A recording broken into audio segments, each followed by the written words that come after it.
What's going on, y'all? What's going on? What's going on?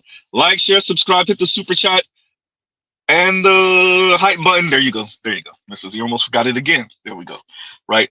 So we're gonna do this. Fair use, fair use, fair use, fair use. Right. So we're gonna be covering today Chrissy's response to Shay Sade, and of course, Chrissy, Miss Colorism Queen herself. We should call her Colorism Princess, right? Miss Colorism Princess herself. Um, took shots at black men and black women, quite frankly. Took shots at black folks' intelligence, particularly the ones that disagree with her. Um, Standard Chrissy stuff, faux elitism talk, standard Chrissy stuff. The reason why we're covering this is, once again, when context equals misconstrued, which you will find Chrissy either implying or suggesting throughout her video, that her words were taken out of context. They were either purposely or not misconstrued, um, or taken out of context, excuse me. And we're going to cover this because it's important, as I said before, that we have a more honest conversation about what this really is and the position black men and black women in this case find themselves in concerning black people's position in this neo-colonial white settler state. You know, Chrissy speaks about corrective promotion and what that would look like. What I would argue is Chrissy doesn't fully appreciate what it would take. I want to say this from the offset, or the onset, excuse me, from the onset. Chrissy, Mr. Z explained to you last stream, there is no multipolar beauty standard. Not in America. Black women, excuse me, are the beauty standard for black men. The corrective promotion can only go so far. What you don't appreciate is what it takes to get black women where white women are. I appreciate that you're saying, no, we're not really trying to challenge the European beauty standard. That's the only way, and still know you're going to fail. Ooh, goddamn.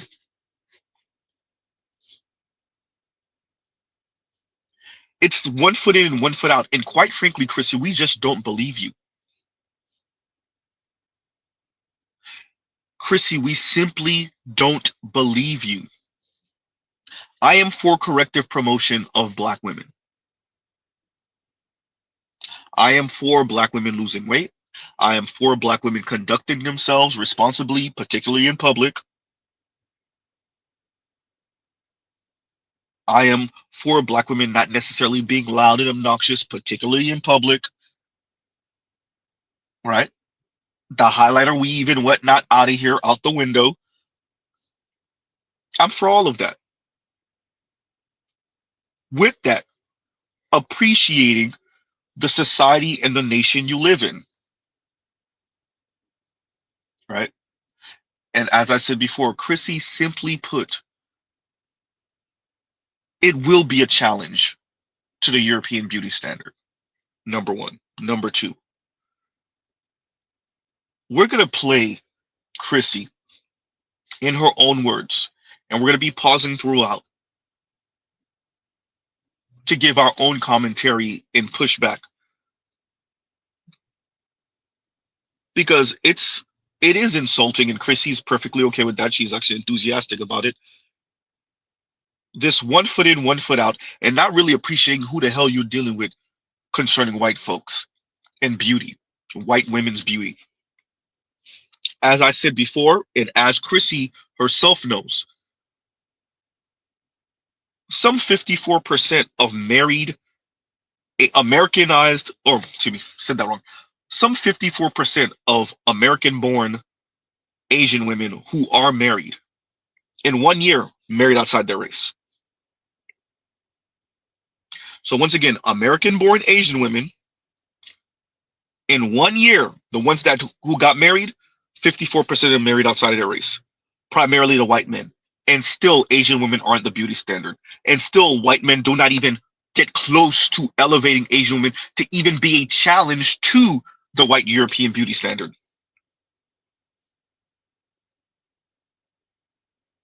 Appreciate what Z is saying.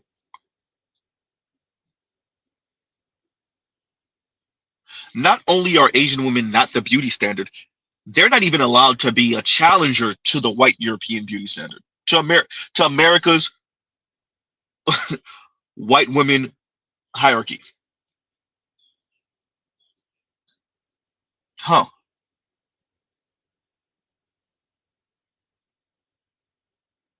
So we'll pause right here. We're going to play Chrissy and her words. I'll be pausing throughout, right? Continuing.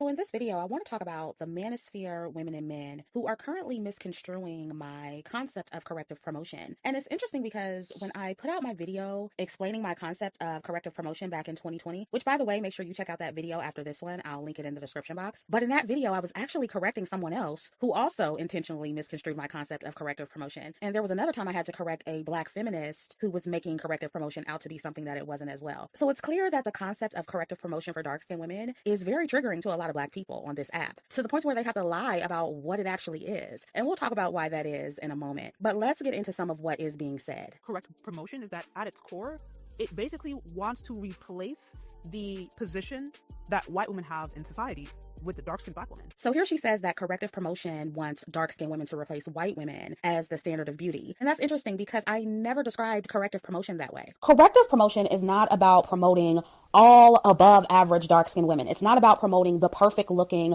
dark-skinned woman, but instead the dark-skinned women promoted on Divine Dark Skin are fit or at an average weight, they have natural hair, they are traditionally feminine, and are presenting the best version of themselves. It's about promoting us in our best light like everybody else does. Corrective promotion has nothing to do with trying to replace white women as the beauty standard. It's about Black women correcting and improving our current representation. And it's very interesting how the manosphere has always pushed back on this concept for years. Okay, 3 things to address there. 1, we simply don't believe you. 2, and we're going to continue so she can explain how the Black manosphere supposedly pushes back on this. 2, but it is to dethrone the European beauty standard. It is to dethrone white women. Mr. Z doesn't actually have a problem with that. If that's the goal, you're going to fail. But I'm not actually against that. I would love to see Black women challenge the European beauty standard. Just because you fail at that does not mean that wouldn't be great, particularly for Black men, to have more fit, feminine, and friendly women. Huh?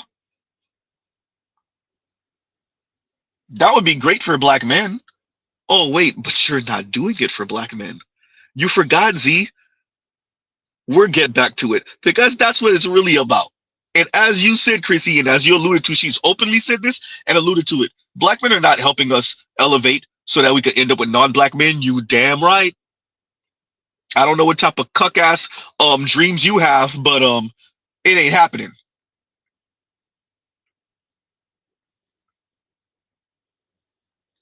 One, and we're gonna bring this back. We're gonna, as a matter of fact, I'll bring this back so that we can hear her again say it, right? Um, but I want to emphasize this. We simply don't believe you, number one. Number two,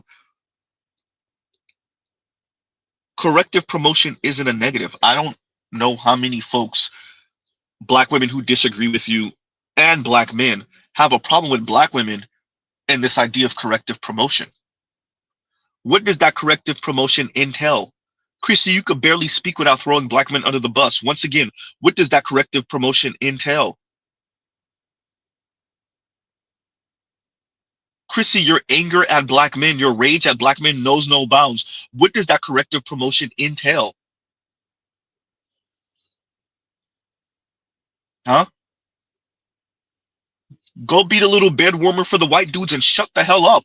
Once again, what does that corrective, promotion entail? Z, I think you saying something. I am. Huh? Maybe I have the wrong background, everyone. Maybe my background should be something more like this. What does that corrective promotion entail, Chrissy? Huh?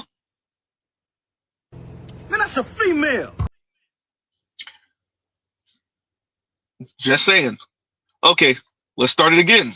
So in this video, I want to talk about the manosphere women and men who are currently misconstruing my concept of corrective promotion. And it's interesting because when I put out my video explaining my concept of corrective promotion back in 2020, which by the way, make sure you check out that video after this one. I'll link it in the description box. But in that video, I was actually correcting someone else who also intentionally misconstrued my concept of corrective promotion. And there was another time I had to correct a black feminist who was making corrective promotion out to be something that it wasn't as well. So it's clear that the concept of corrective promotion for dark-skinned women is very triggering to a lot of black people on this app, to the point where they have to lie about what it actually is. And we'll talk about why that is in a moment. But let's get into some of what is being said. Corrective promotion is that at its core, it basically wants to replace the position that white women have in society with the dark-skinned black woman. So here she says that corrective promotion wants dark-skinned women to replace white women as the standard of beauty. And that's interesting because I never described corrective promotion that way. Corrective promotion is not about promoting all above average dark-skinned women. It's not about promoting the perfect looking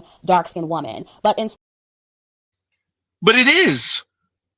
But it is. And that should be the goal. Promoting the perfect looking dark-skinned black woman to black men. And whatever little straggling along ass non-black dudes y'all get, so be it. And the problem here would be,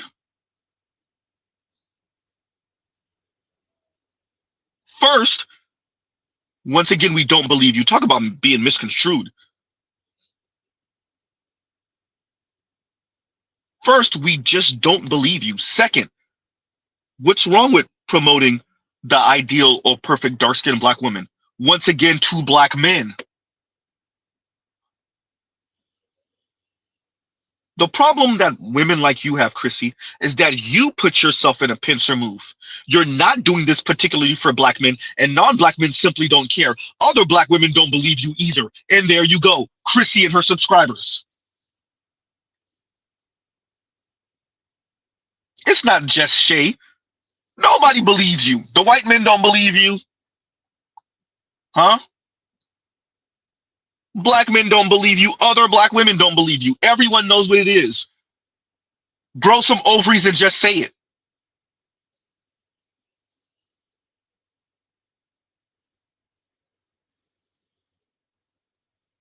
Huh? It's not about promoting the or pushing or showing the ideal or the perfect dark-skinned black woman, but it should be. Particularly to black men. It should be.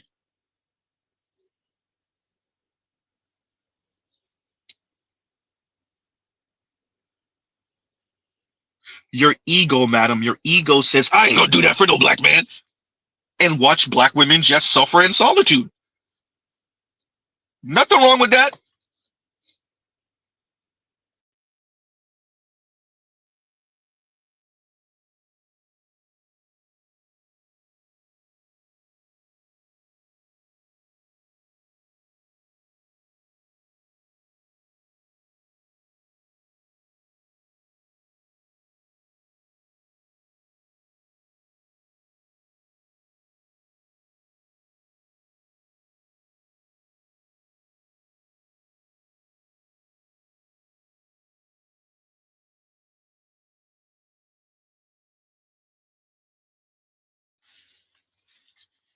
We're back, y'all. My apologies. Anyway, so continuing. We huh, we simply don't trust you. No one does. There is nothing wrong with promoting dark-skinned black women, particularly to black men, even though black men end up with black women, including dark-skinned black women. Encouraging black women to be fit, feminine, and friendly for black men, there is not a negative there. Oh, wait a minute, but the ego, though, and black women's own internal anti-blackness. Uh-oh. And black women, black women like to say that everyone treats them like they're not deserving or worthy. Black women, like you, Chrissy, thinking, feeling as if black men are not deserving or worthy of fit, feminine, and friendly black women, particularly dark-skinned black women, is how we got here. As I said before, Chrissy, you and your subscribers are the ones who put themselves in this pincer move. Your contempt for the everyday black man and other black women like you and your ilk, your contempt for the everyday black man is what put y'all in this position.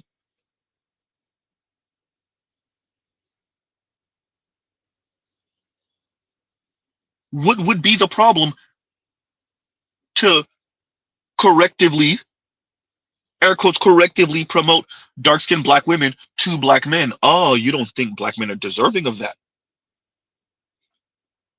Well,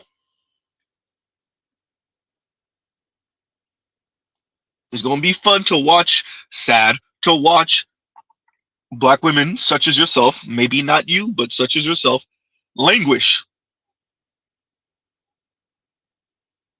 Continuing. Women promoted on Divine Dark Skin are fit or at an average weight, they have natural hair, they are traditionally feminine, and are presenting the best version of themselves. It's about promoting us in our best light, like everybody else does. Corrective promotion has nothing to do with trying to replace white women as the beauty standard. It's about black women correcting and improving our current representation. And it's very interesting how the manosphere has always pushed back on this concept for years, when they always talk about how black women need to change their behavior, they need to be more feminine, they need to lose weight, this, that, and the third. I've encouraged black women to do that for years on my platform. And I also encourage that kind of representation of black women through my concept of corrective promotion. Yes, but not for black men. Z, you got a problem with that? Yes. Ooh, Z, you about to say it. Black women, you don't get to do that and not do it for black men. Ooh, god damn, Z, you said that.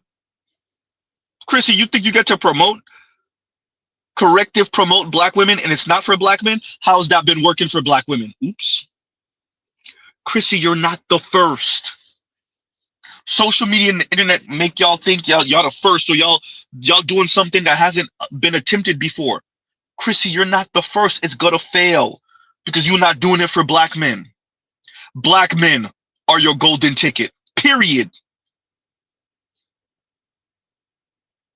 Black men put lips on the map. Black men put asses on the map. Black men.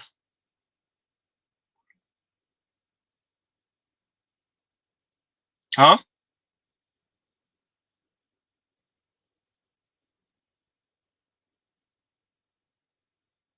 It's that simple, Chrissy.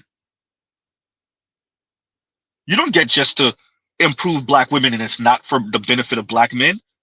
If you doubt Z, go ahead and wait a minute. You're already trying. See, Z didn't even get to the period on that one. Uh-oh. Z was going to say, go ahead and try. We didn't even get to the period on that one.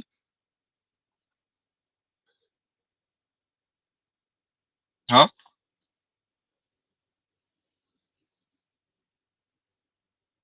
Continuing. Concept of corrective promotion. And I suspect that this woman and her audience, they know where I stand and what I promote on my platform. But because they don't like that I encourage black women to explore their options to non-black men, they are attacking me. And the only reason I'm even making this response video is Is it simply explore your options to non-black men? Chrissy, you said misconstrue. No, we ain't misconstruing. You don't just simply say to black women to expand their options. There is an attitude there. There is a demeanor there. Huh? There's the way you comport yourself. There's the way you say it, Chrissy. Chrissy, in this video itself, you insult black women and black men who are not on the same side as you with this stupid talk. Ooh, goddamn, Z, stop it. Is it just promote or is it to spite black men? It's just to I just expand your options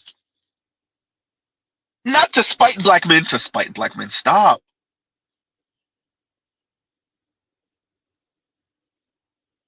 You're extremely insulting to black men. You're perfectly okay with that. And there's nothing wrong with you being perfectly okay with that. Watch your sister and suffer. Huh? Chrissy, you've been producing content for how long now? How many of your subscribers got the white man? Wait. Not simply just a white man, a well-resourced white man. Huh? I won't even put it all the way to the top, the kingmakers. I won't even do that. I won't even say the rich, the wealthy. We won't even, to do you a solid, we won't even start up there. How many of your subscribers have a solidly middle class white man? I didn't say working class. I won't even go up to upper middle class. A solidly middle class white man. Huh?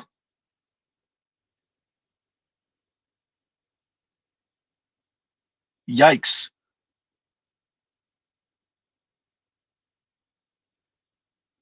Chrissy, it's not simply promoting black women expand their options. There's a contempt for black men. Chrissy, have you heard yourself over the past give or so decade? Coming up on a decade, if not? Have you heard yourself? Huh? So now all you've done is just, tell my subscribers, just expand your options. That's all? That's how you've been framing it for the past decade? That's how you've been talking, huh? Just simply expand your options. You haven't defecated on black men, insult black women. No, you haven't engaged in none of that. Nope. Yeah. And the word you used was misconstrued, madam. Because black folks have misconstrued your words for the past decades, right? Or the past decade, excuse me. The past decade. It's not like people haven't been listening to you and don't appreciate your angle and don't appreciate that you've been insulting them and running up under the white man's peen for the past decade.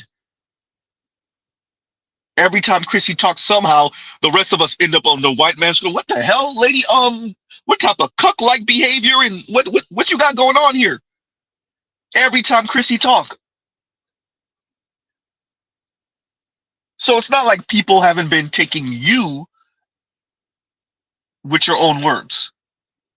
No, we're misconstruing what you're saying. It's not what you've actually said, implied, suggested, inferred. Huh? No, it's not that. It's that we're misconstruing what you've said over the past decade. Yeah, that's it. Continuing. In case her video confuses other black women who may come across it. Because she used clips from my video that were specifically about why people don't want the everyday dark-skinned women identifying with our exceptional aspirational promotion. And she intentionally misapplied some of what I was saying about that to my concept of corrective promotion and making it seem like corrective promotion is about completely replacing white women and mixed women in the media when I never said that. And saying that I want dark-skinned women to be able to compete with non. You haven't said that, but it's clear that's the goal. And not replace, just be above. As white women are. White women haven't replaced anyone. They're just above. As I said last stream, because white men put them there. And what did it take for white men to put them there? There are still black women in media, attractive black women. Attractive dark-skinned black women. There are here and there attractive Asian women, Latinas. But everyone knows the air quotes beauty standard are white women. Once again, what did it take for that to be the case? Huh?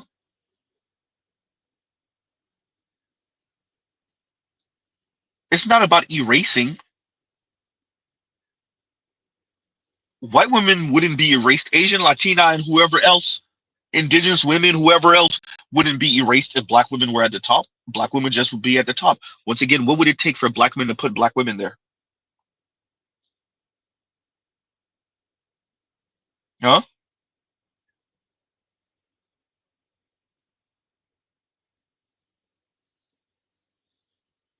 And compassionate says, expanding your options equals socially acceptable racial hypergamy. They're masterful with the rhetoric. Corrective promotion is about showing black women in the best light so that non-black men could choose upon them. Sorry, Chrissy, black men are not Asian men. We ain't making that mistake. Oops. Sorry, Asian men, have to throw you under the bus. Huh? If that's the Chrissy, if that's the goal, which you've actually said that's the goal. So that one you can't say misconstrued. No, no, no, no, no. If the goal is for black women to be so attractive and appealing that they're not stuck to black men, you damn right, Chrissy, you're gonna have to build it yourself. Once again, I don't know what type of cuck-like behavior you try to engage in, but black men are not promoting black women so that black women could end up with non-black men. Huh?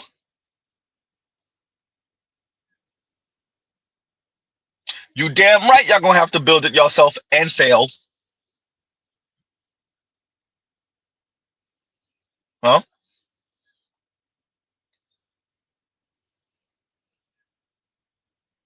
Continuing. To compete with non-black beauty promotion and win, that doesn't mean that I never expect non-black women or light-skinned women to win or think that they never deserve to win. Like, the fact that I'm even having to explain this, it shows how much these people online intentionally misunderstand me, and they're doing it ultimately to sabotage unambiguous dark-skinned women, which again, I find that to be interesting because every other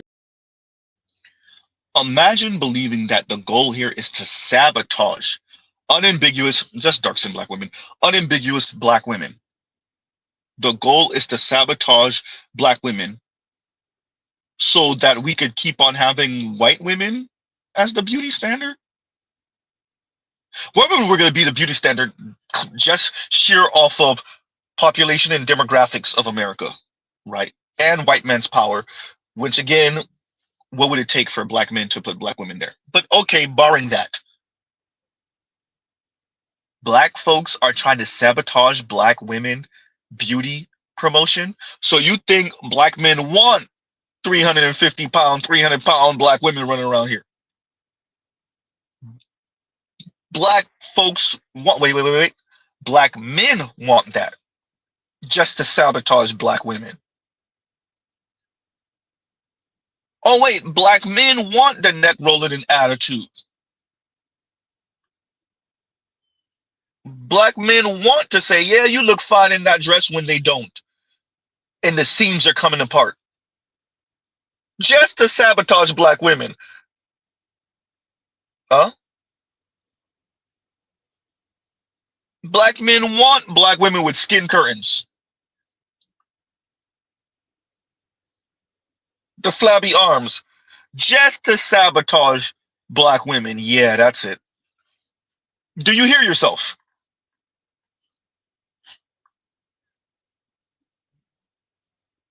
The contempt y'all have for black people, namely black men,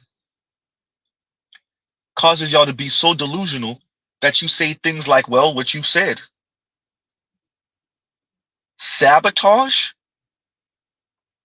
Black men want to sabotage black women, dark-skinned black women, racially unambiguous black women. What would that sabotage entail then? Insisting black women stay overweight? Insisting that black women put these expensive crap weave on? Huh? Insisting that black women continue and maintain their crap attitude? Huh?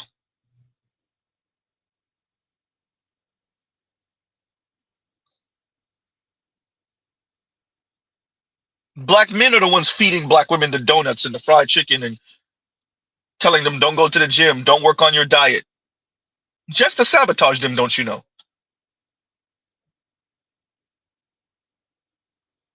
Yeah, that's why black men are talking about fit, feminine, and friendly, right? Don't worry, y'all, it don't gotta make any sense. Continuing. other day they're talking about how black women need to learn how to compete with non-black women. I mean, Kevin Samuel said that all the time. But as soon as we talk about competing on our own terms and not solely for the black man, then it's a problem. And this You damn right. For ourselves and not solely for the black man. Yeah, you damn right it's a problem. You wait. So black women gonna do this and it's not gonna be for black men. I want you to appreciate, Chrissy. Black men still not gonna sabotage you. We just not gonna help you either. Don't worry, you got this. Huh? You'll be alright. Hey, yo, hey, niggas get shot every day, B. You be alright, nigga. You tough, right? Huh? You'll be alright, Chrissy. You and your subscribers and other black women of your ilk with this mentality, y'all'll be okay. You damn right.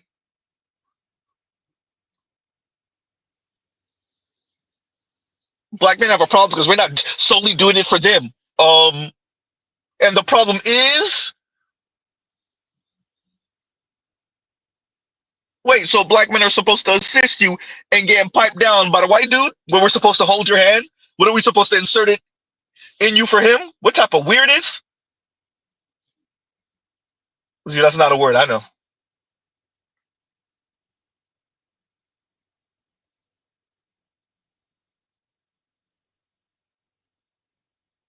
Y'all want to know why Z keep on using the word cuck for this stream. Chrissy continue to talk. Hey, the math don't math. She continue to talk like this. Ain't nobody engaging in this weirdo cuck stuff with you.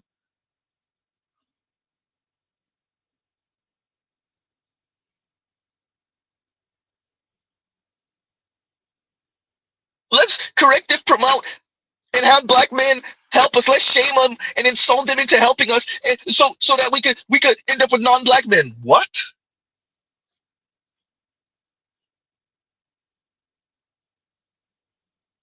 We're gonna get our diets together. We're gonna work on our femininity and our comportment. We're gonna learn which one is the salad fork. Huh? Take your elbows off the table, ladies. All of that. And we're gonna have black men help, and we're gonna shame them and insult them and belittle them until they help. Just for us to end up expanding our options to non-black men. What drugs?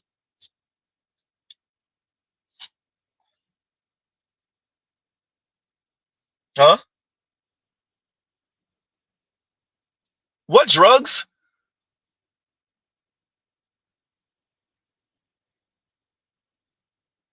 Good luck with that, Chrissy. Good luck. Continuing. talking points are classic straw man fallacies. And to stupid or naive people, they sound legit. And I feel like the lady who made this video Told you she can't help it. The insulting folks, she can't help it. Chrissy can't help it. Oh, she can't help it. To stupid or naive people, Chrissy, like half the black manosphere, or more than half the black manosphere, is smarter than you. We got a bunch of brothers that earn more than you. Mr. Z's not one of them. But we're stupid and naive, though. Wait a minute, y'all. Shay Sade's married. That alone shows that she's smarter than you. Ooh, god damn, Z. Huh? Shay Sade's married. Stupid and naive, right? And she's married to a provider man. Stupid and naive. Yeah, that's it. Stupid and naive, yet Shay Sade, who's darker than a brown paper bag, is married to a black man who's doing right by her. But her and the black manosphere and black women that listen to her and black men that listen to her, we and they are the stupid and naive ones. Meanwhile, you've been online for a decade and you don't got no goddamn wedding ring. From a white man, black man, Latino, Asian, or anything. But Shay's the stupid and naive one. Her subscribers and listeners are the stupid and naive one. And the black manosphere is the stupid and naive ones. Ugh.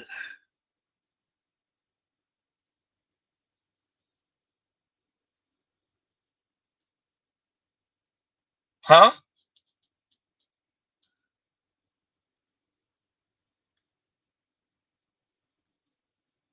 You all the way messed up on that one. And Lion says, yes, you did earn more than them, Z. No, I mean, I'm almost certain I earned more than 70, 80% of her subscribers, if not more. That's not the point.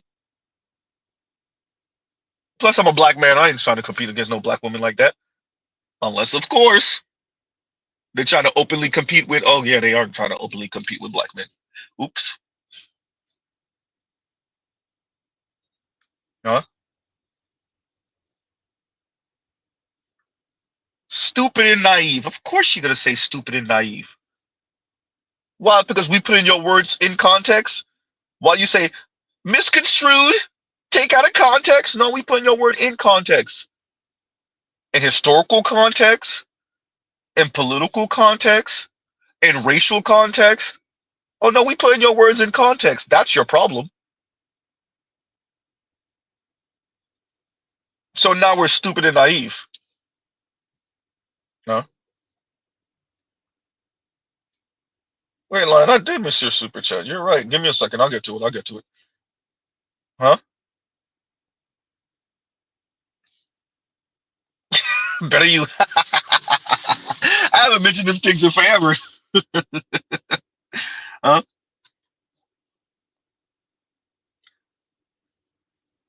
Continuing.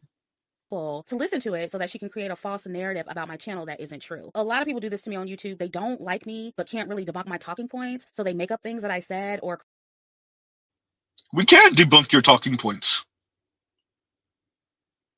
First, what are your talking points? That we should promote black women, darker skinned black women, promote black women's beauty, darker skinned black women's beauty, corrective promotion for black women, darker skinned black women, and so that black women, darker skinned black women, could expand their romantic dating and potential marriage options to non-black men. Did Z miss anything? What is that a debunk here? That black men are going to assist you in that. That even the majority of black women, as much as they misbehave, are going to assist you in that. Have fun with that.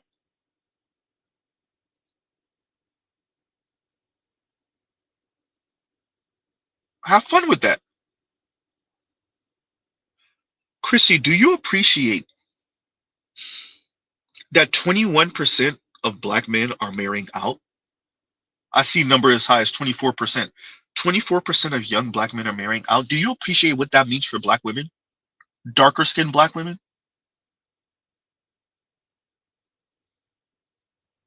When you see marriage, think stability. Oops. Do you appreciate what that means for black women, darker skinned black women?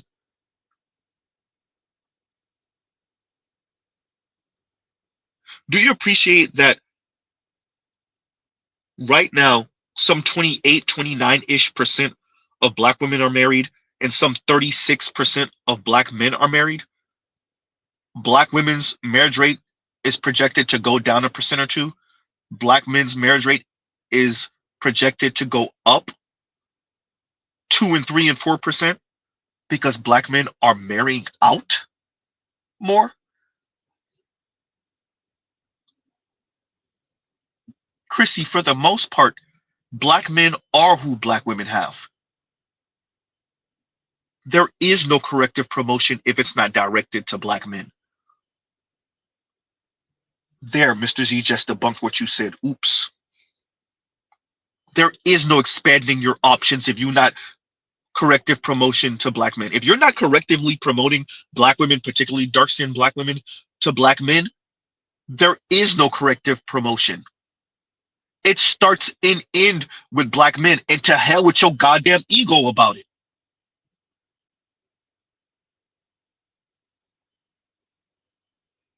And then you to debunk what I say. I just did. Your corrective promotion, if it's not directed to black men, it's for naught. Waste.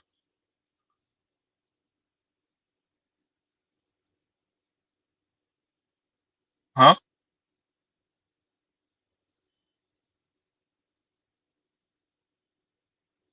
If it's not directed to black men, And the goal here is for Black women to expand their options. And Chrissy says she knows it's not going to be most Black women or all Black women. Fine. Why would Black men assist in that? Okay, number one. Number two, you get what you get in that case. If Black men see this Faustian bargain and say, yeah, about that, we ain't signing up, then Black women got to do it themselves. Darker skinned Black women have to do it themselves. And whatever befalls you, befalls you.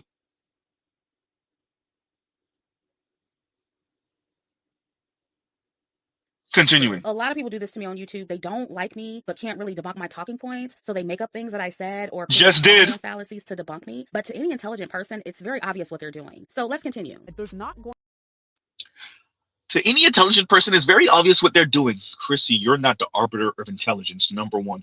Number two, what a coinkydink that the intelligent people agree with you. Let's reword what you said. Not misconstrue, but reword. If you're intelligent, you would agree with me.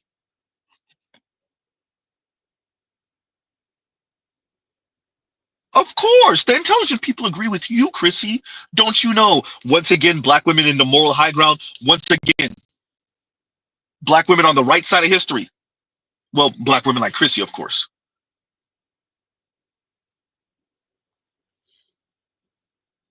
The intelligent people will see what they're doing, whatever she said. Yeah, because the intelligent people just automatically agree with you. Because you're just on the right side of history on this one. It's the unintelligent, as you said, the stupid and naive, that consider what Shay Sade says and what the Black Manosphere says. Yeah. Continuing. where Black women become, dark-skinned Black women specifically, become the standard of beauty, the way that they want to be. Because if that was to happen, if Black women were to become the standard of beauty that white people looked up to, then whiteness itself would cease to exist. Like, if nobody with two brain cells is going to undermine their own community by putting another race of women as the standard, why would they ever all of a sudden go and try to elevate other cultures and other races of women to the level that their women are at?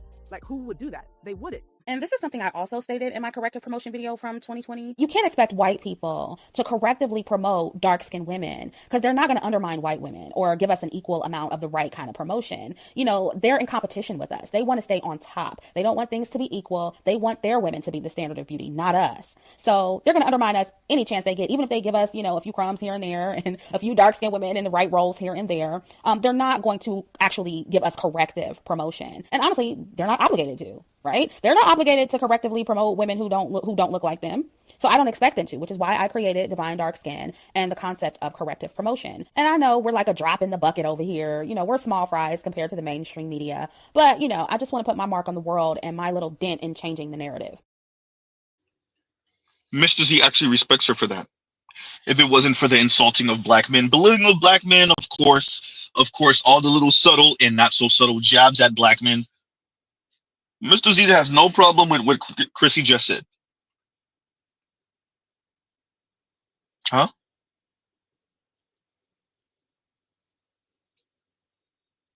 But you listen to her long enough on her channel, and all the insults are coming. But she's right. You can't expect white folks to promote Black women, particularly dark-skinned Black women, over white women. That's not going to happen. I agree with her on all of that. Everything she said there, agree with her.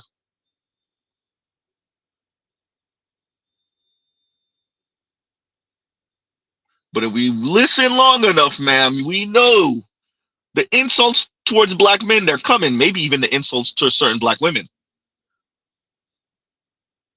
Continuing. Promotion knows that it's not all about Black women replacing white women as the beauty standard or trying to get white men to make us the beauty standard. And the woman who made this video, she added the clip of me actually saying that white men will never make Black women the beauty standard, which is kind of dumb because why would you add the clip of me saying that white men will never make Black women the beauty standard and then argue that my concept of corrective promotion is about me wanting white men to make Black women the beauty standard? Like, it would. Because we don't believe you.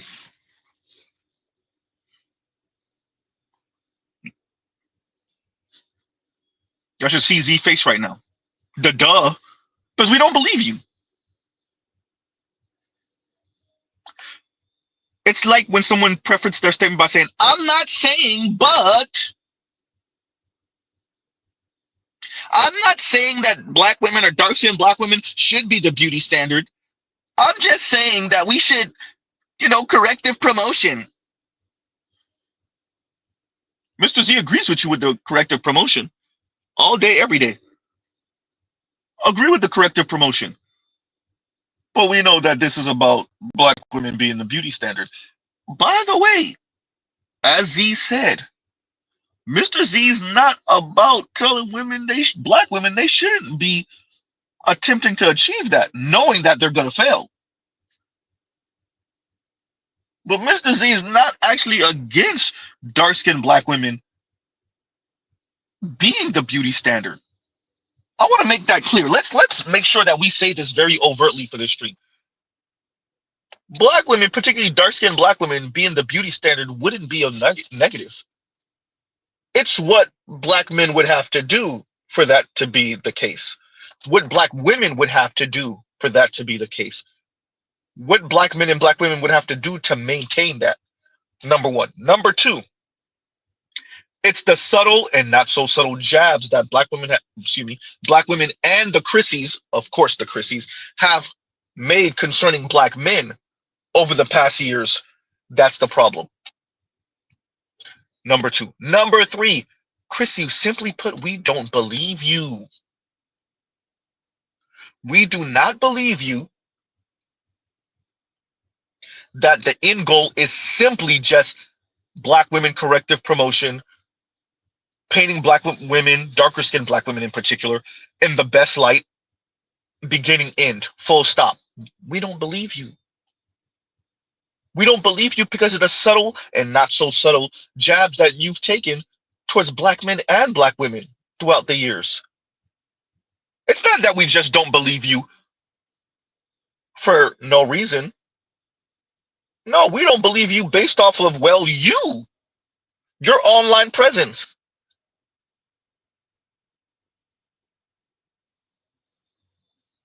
Chrissy, we don't believe you. We're putting your words in context. That's why my title is what it is. When context equals misconstrue. We're not misconstruing. No, we've heard you speaking for a decade. For give or take close to a decade. We've heard you, Chrissy, so we don't believe you. We've seen you with your damage control videos when one of these white men deletes whatever black woman, assaults whatever black woman, divorces or leaves whatever black woman. Whenever a black woman come on here on the internet and says, okay, I dated the white dudes and yeah, it ain't what see what had happened was, so what I thought I was doing and then we see you with the damage control videos, so we don't believe you.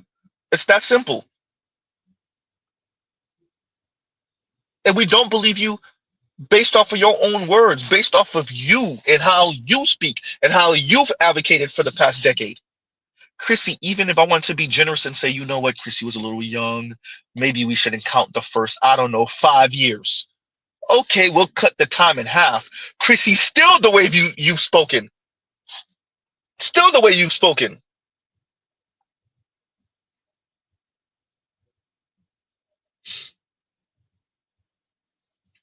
And Leon says, and thank you for the super chat. I got you, Lion. I'm going to read it in a minute. And Leon says, once again, thank you for the super chat. She said, give me, I think you wanted to say, give me the white roles. They want white women's jobs. Look, appreciate this. I appreciate that because black folks have been starved out of having your humanity validated, even by certain other black folks, but definitely by non-black folks, definitely by white folks. That you're going to have people who are striving just to be acknowledged, right? And being acknowledged and being attractive to black people, other black people, isn't good enough for these folks, right? It's not good enough. I appreciate that for some black people, they need their humanity validated by white folks. They need to live around white folks. They need white spouses. They need white friends. They need the money and the status, because the goal here is to have the old white man give you a nod of approval, both a literal nod of approval and a figurative nod of approval. There are black people like that. There are black women like that. So when you come across a Chrissy and the goal is that she wants white women's job, she wants white women's job, literally the jobs of elite white women, but also the position, the social and political position of elite white women. And you see this in the way that these folks speak when they're trying to portray elitism. It's the black girl with the fake ass Valley Girl voice in the vocal fry telling you, everybody tells me that I speak like I'm a white girl, and I don't speak like I'm a white woman. I don't speak white. I don't talk white. They don't even say speak. I'm saying that wrong.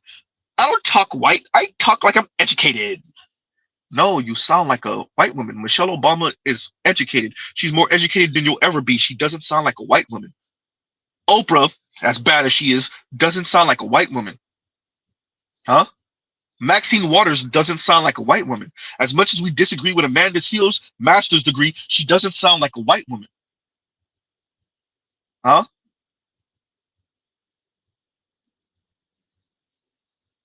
Notice how these folks speak when they're trying to portray an air of elegance and opulence and class. It's white. Huh? So of course you're going to meet women of color, black women in specific, darker skinned black women, who, as Leon is saying here, want white women's jobs. But they want elite white women's jobs. They want to be the Sheryl Sandbergs of the world. Huh? The Elizabeth Holmes, if it wasn't for the Theranos fake blood testing thing case, right? They want that. They want the literal jobs, but they also want the social and political position of these elite white women. Understandable. And maybe one of you, two of you will get that. Channing, what's her name? Dungy? The ABC exec? Or was she president or something like that at one point? Married to a white man, funny enough.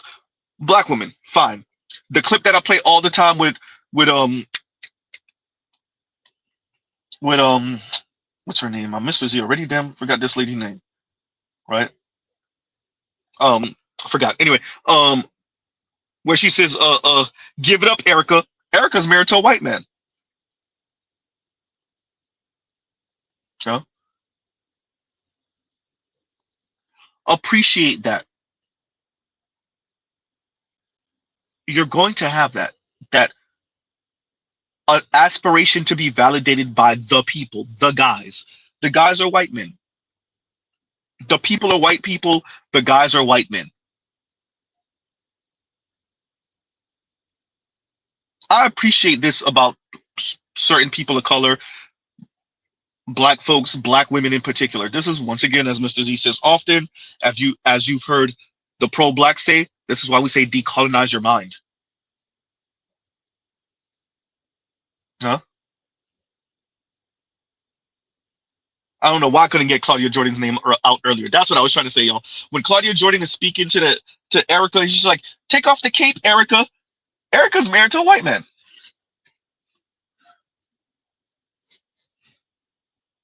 You couldn't tell because Erica doesn't walk around with the goddamn banner. Huh?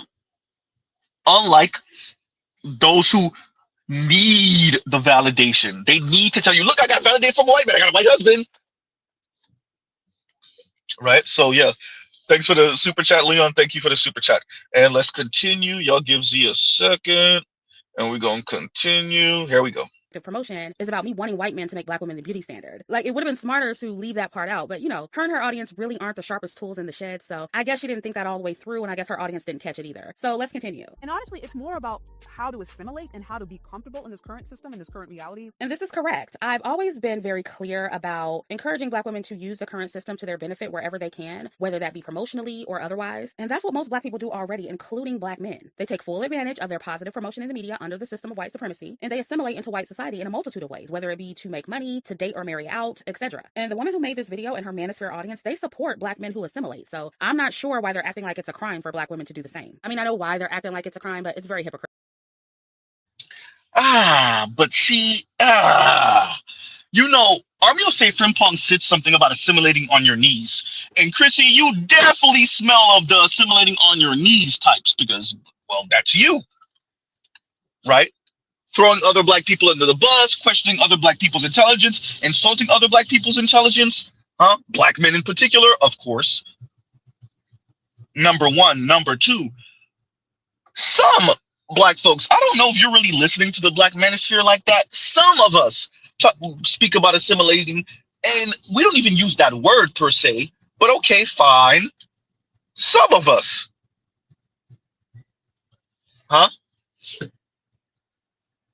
Not all. Not all black folks talk about this assimilating thing. Black people, black men, and the black manosphere, and promote it. Not all of us. You have pro-black, super pro-black, black manosphere types. So if you want to talk about misconstrued, you sure you're not engaging in that, ma'am? Are you sure?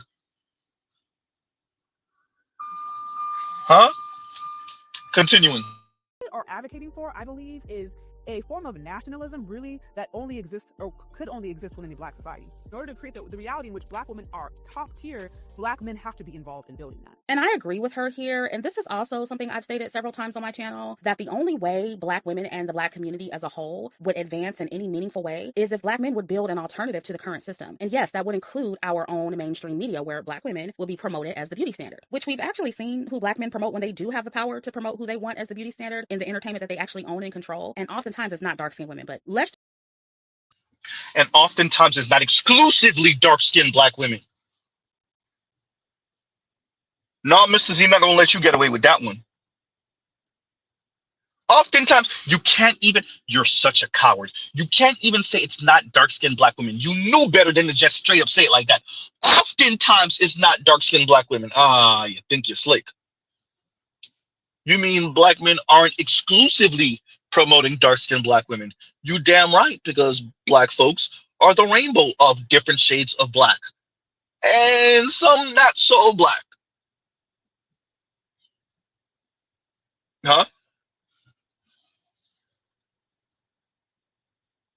Wait a minute.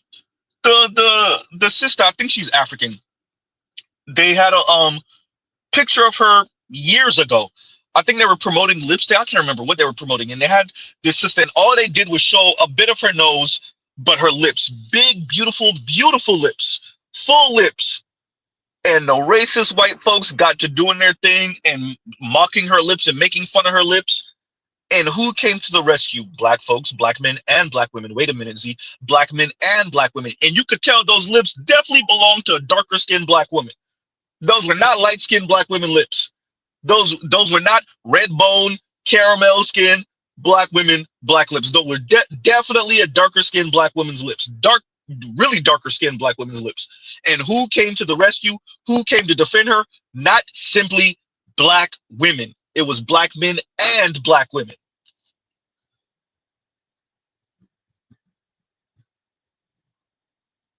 Meanwhile, there's the Chrissy types. It's oftentimes not dark-skinned black women. You coward. You couldn't say it's not black women, because dark-skinned black women, because you know dark-skinned black women get promoted by black men. You yourself, last video you did, said, who doesn't get attention from black men? I didn't say that dark-skinned black women don't get attention from black men. Yeah, you can't say it. Wait, if Dark-skinned black women are getting attention from black men. Maybe, wouldn't, is it possible? Possible, maybe, possible that that's because black men find darker skinned black women attractive? Huh?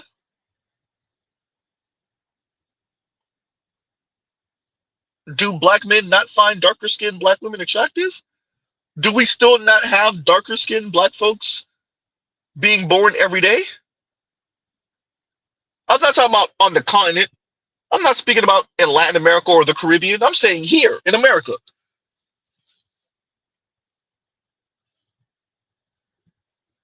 Thank you, Els Active. Who would have thunk it? Huh? Continuing. It's not dark-skinned women, but let's just go with the idea that if they created their own system, they would make dark-skinned women the beauty standard. Well, the difference between me and this lady is that I know that an alternative system built by black men is never going to happen. And you know what? I actually take that back, because this woman actually knows that too, because she said in a different video that she addressed to me a while back that it's basically impossible for black men to build an alternative system because it would take too much work and too much sacrifice. If your argument is that you want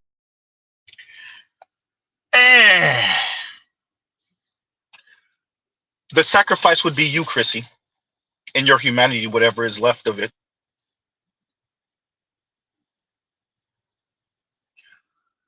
I said this yesterday. Maybe you might want to listen to the stream from yesterday. Maybe not. Let Z say a bit of it today. Who do you want to enslave, Chrissy? First, let's just give black folks a solid. There's some technology that black folks come upon that's way head and shoulders above everyone else, and black people are able to exploit it before everyone else. And gunpowder, guns, right? Whatever weapon of mass destruction, black men get a hold of this way before and develop it way before everyone else. Okay, fine. So that we started off with that. Cool. Who do you want to enslave, Chrissy? Who do you want to conquer, Chrissy? Huh? So instead of the sun never sets on the British Empire, I guess it'll be the sun never sets on the Nigerian Empire. Huh? The sun never sets on the South African Empire. Huh?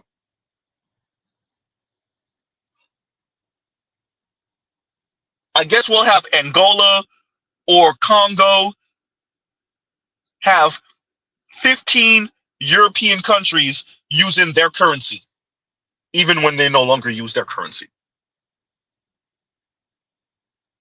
Who are we going to mass delete, Chrissy? Who are going to turn into the Tasmanians? Which country are we going to hostile takeover? Which nation, better yet, are we going to hostile takeover on some corporate stuff like Hawaii? Which island? We going to do it to New Zealand? Huh? Chrissy, your quote unquote alternative system, that's what it would take. Chrissy, no one in America has an alternative system. Not the East Asians, not the South Asians, not the indigenous folks. And they're the ones with the closest to it on those reservations. And still, nope, not completely. Who has the alternative system, Chrissy? Not the Latinos. The Latinos got Univision and, huh? And they still don't have an alternative system.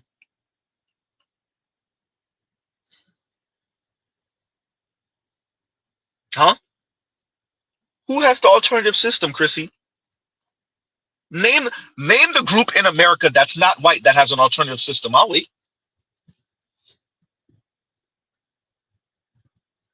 Yeah, Telemundo also. Yeah, thank you. Thank you, Indigo. Telemundo and Univision.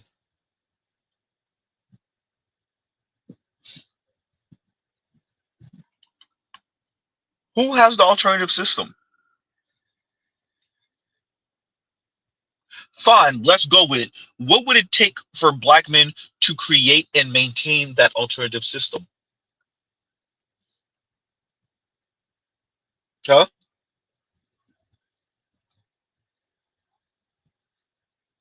let's read this. Where did it go, Lauren? Where did it go? And Lion says, and thank you for the super chat. Like, share, subscribe, hit the super chat and the hype button.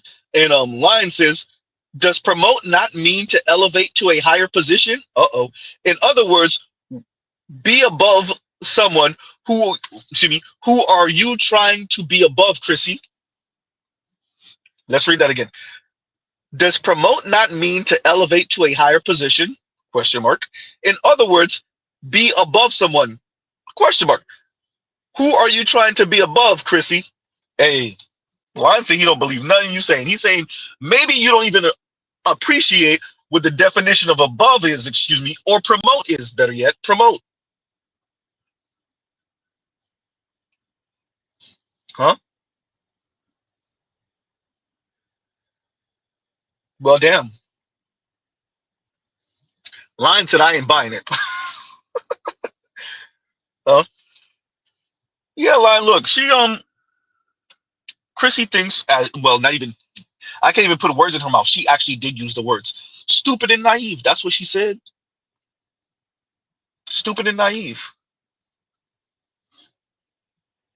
So Chrissy's telling you that the black manosphere and those that listen to Shay Sade are stupid and naive.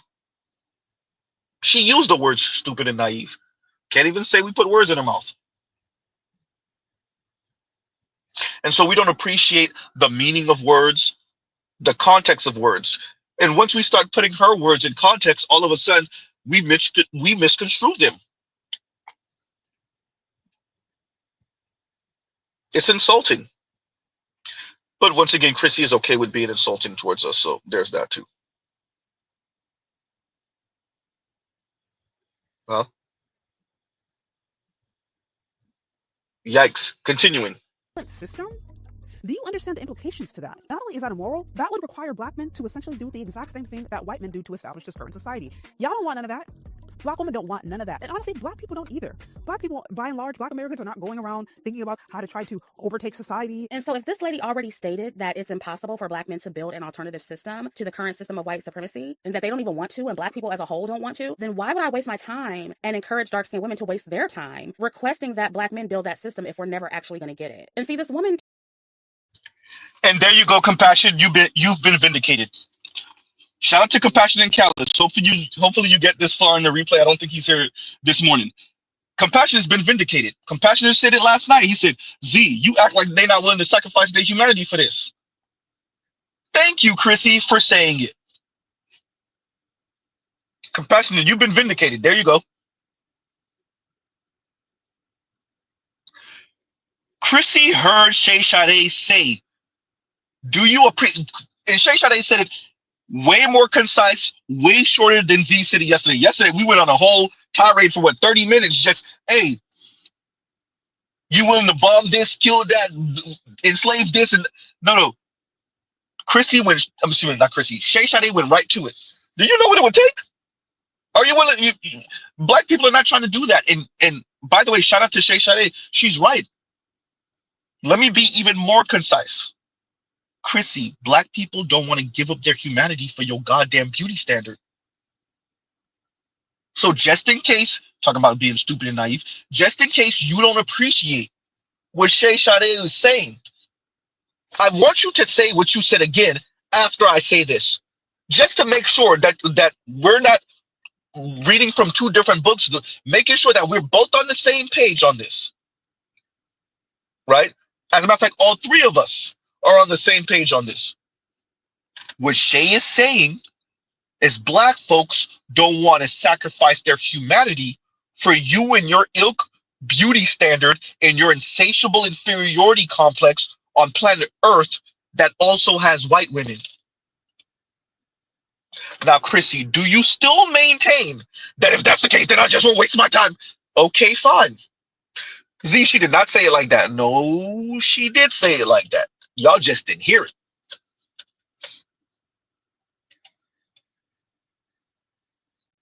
Huh?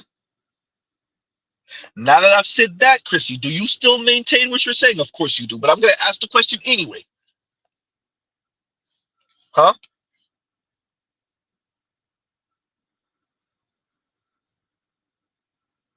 Yikes. Chrissy, black men are not going to sacrifice their humanity for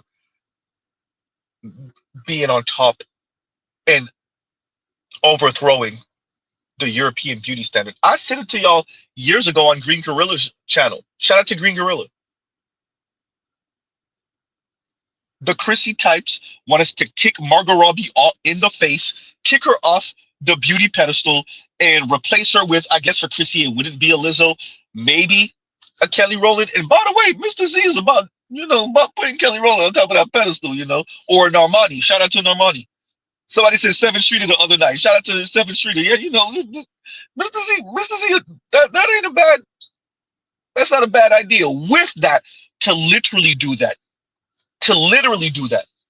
First of all, Chrissy, this would take decades and centuries, number one.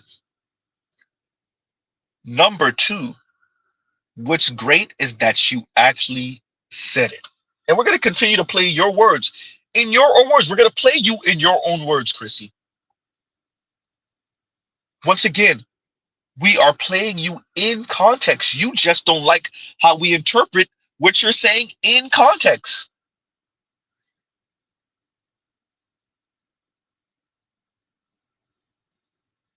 It's not misconstrued. No, you said what you meant, lady. You heard Shay Sade pretty much say, hey, we ain't sacrificing our humanity for that. White people had to sacrifice their humanity to put white women where they are. You heard Shay Sade say that, Chrissy. And then you said, well, why would I waste my time? And there we go. Huh? And Lion, once again, thank you for the super chat. Thank you for the super chat. Like, share, subscribe, hit the super chat and the hype button. And there we go, yo. Continuing. Americans in general aren't interested in doing what it would take to overthrow the current system. But then on the other hand, she's telling dark-skinned women to follow black men who are building. And it is so often misrepresented that black men haven't built. Not true at all. Our ancestors absolutely had towns, absolutely had their own economy, absolutely had their own cities that were flooded and burned. And oftentimes it was black businessmen, it was black business owners, those who were leading the charge of those industries that were systematically targeted, unalived, and hung. And mind you, the only black American man she used as an example of a black man building is Dr. Umar Johnson. And we see what's happening with him. He's been building a school for black boys for what, 10, 15 years now? And it's like, that's the best you got? And notice how she... I wanted to end it there with that's the best you got, because this is not really about Dr. Umar Johnson. Appreciate what Chrissy is actually saying. Black men ain't build nothing because black men haven't made black women the beauty standard. This is why I called you a coward earlier, ma'am. We're not misconstruing your words. We're interpreting your words correctly. This is not about Dr. Umar Johnson. Dr. Umar Johnson only acts as an avatar for black men. Black men in aggregate. This is what you're talking about? What's this? I'm not a white woman. What's this? You didn't make me politically and socially a rich and elite white woman. This is what you're talking about? This is building? What's building if I'm not white? I hear you, Chrissy. We hear you. Once again, we're not misconstruing your words. We're putting your words in its proper context. We're not misconstruing your words. We're putting your words in its proper context.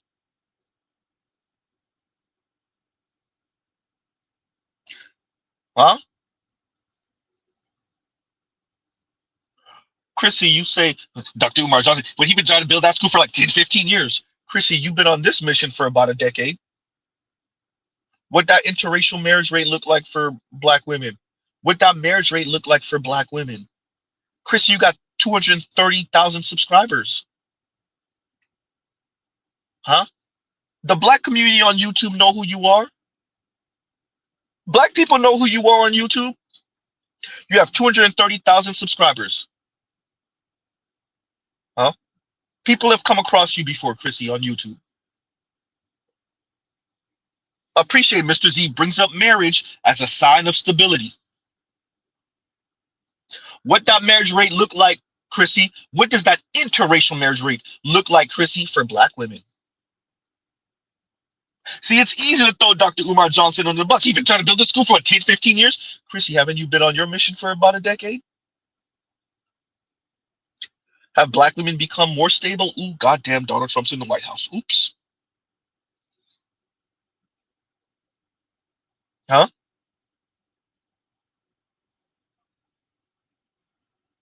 Black women became more stable since you've been on YouTube, huh? Yeah. Continuing. And they bring up how black men were building in the 1900s and all their businesses were destroyed by the evil white man. And the pro-blacks do this because they don't have a lot of present-day examples of. I love it. Y'all hear her tone when she says the evil white man? Y'all want to know why Mr. Z used this as a background earlier. And JD, we're going to get to your super chat in a minute. We're going to get to your super chat in a minute.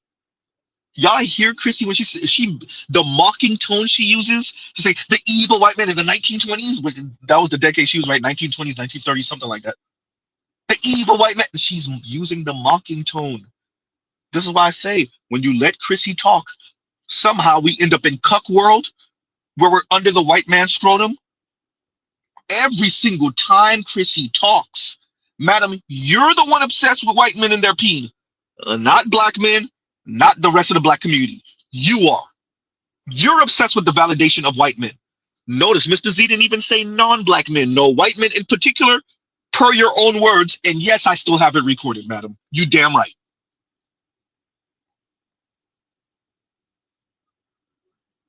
You damn right. We still have it saved. You said this is why I don't date women, men of color. That's why I only date white men. Uh-huh.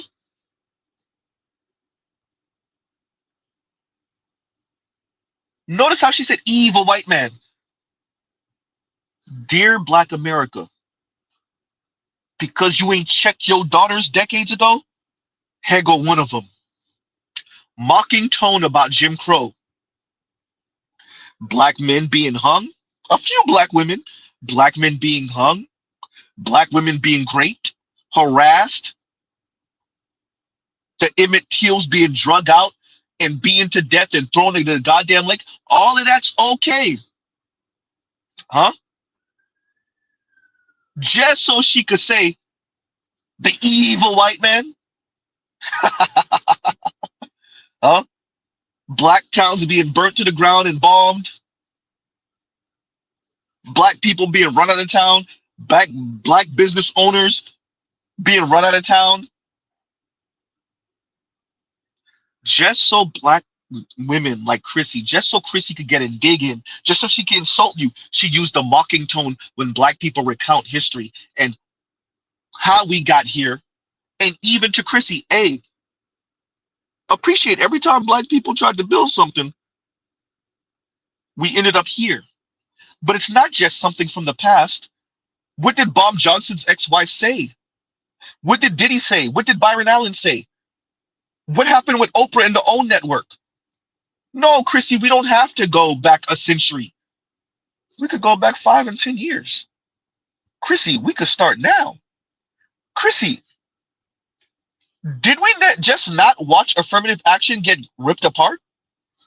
Do you not have politicians right now, not even 5 years ago, not 2 years ago, 5, 6, 7 months ago, going after DEI? You know DEI that benefited black women more than black men?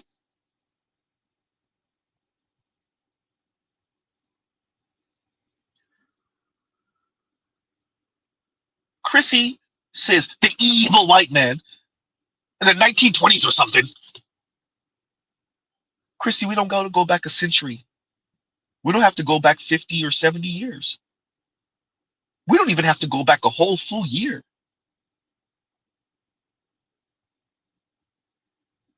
We don't even have to go back a full year. If you want to go back a year or two, we could speak about the gutting of affirmative action. If you want to go back not even a full 10 months, we could speak about how DEI is being interpreted. What DEI?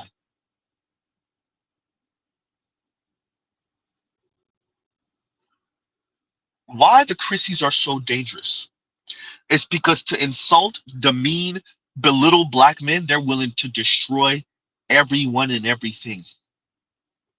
Their anger knows no bounds. Their resentment knows no bounds. Their white worship knows no bounds. She defecated on the ancestors, defecated on the history of Black America, just to use a mocking tone towards Black people, namely Black men. This is not simply about Dr. Umar Johnson. Dr. Umar Johnson stands as an avatar for all Black men.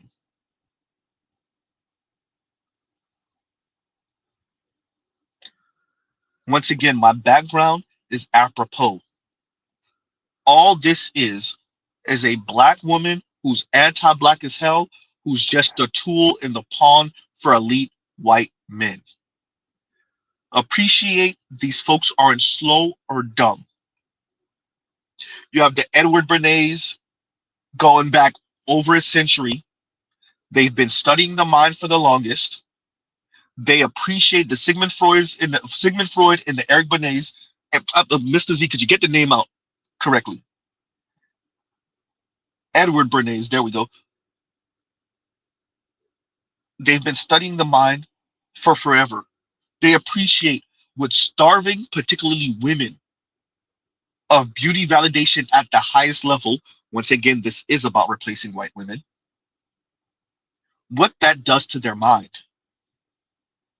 Selling them on lifestyle. Selling them on opulence. Selling them on luxury.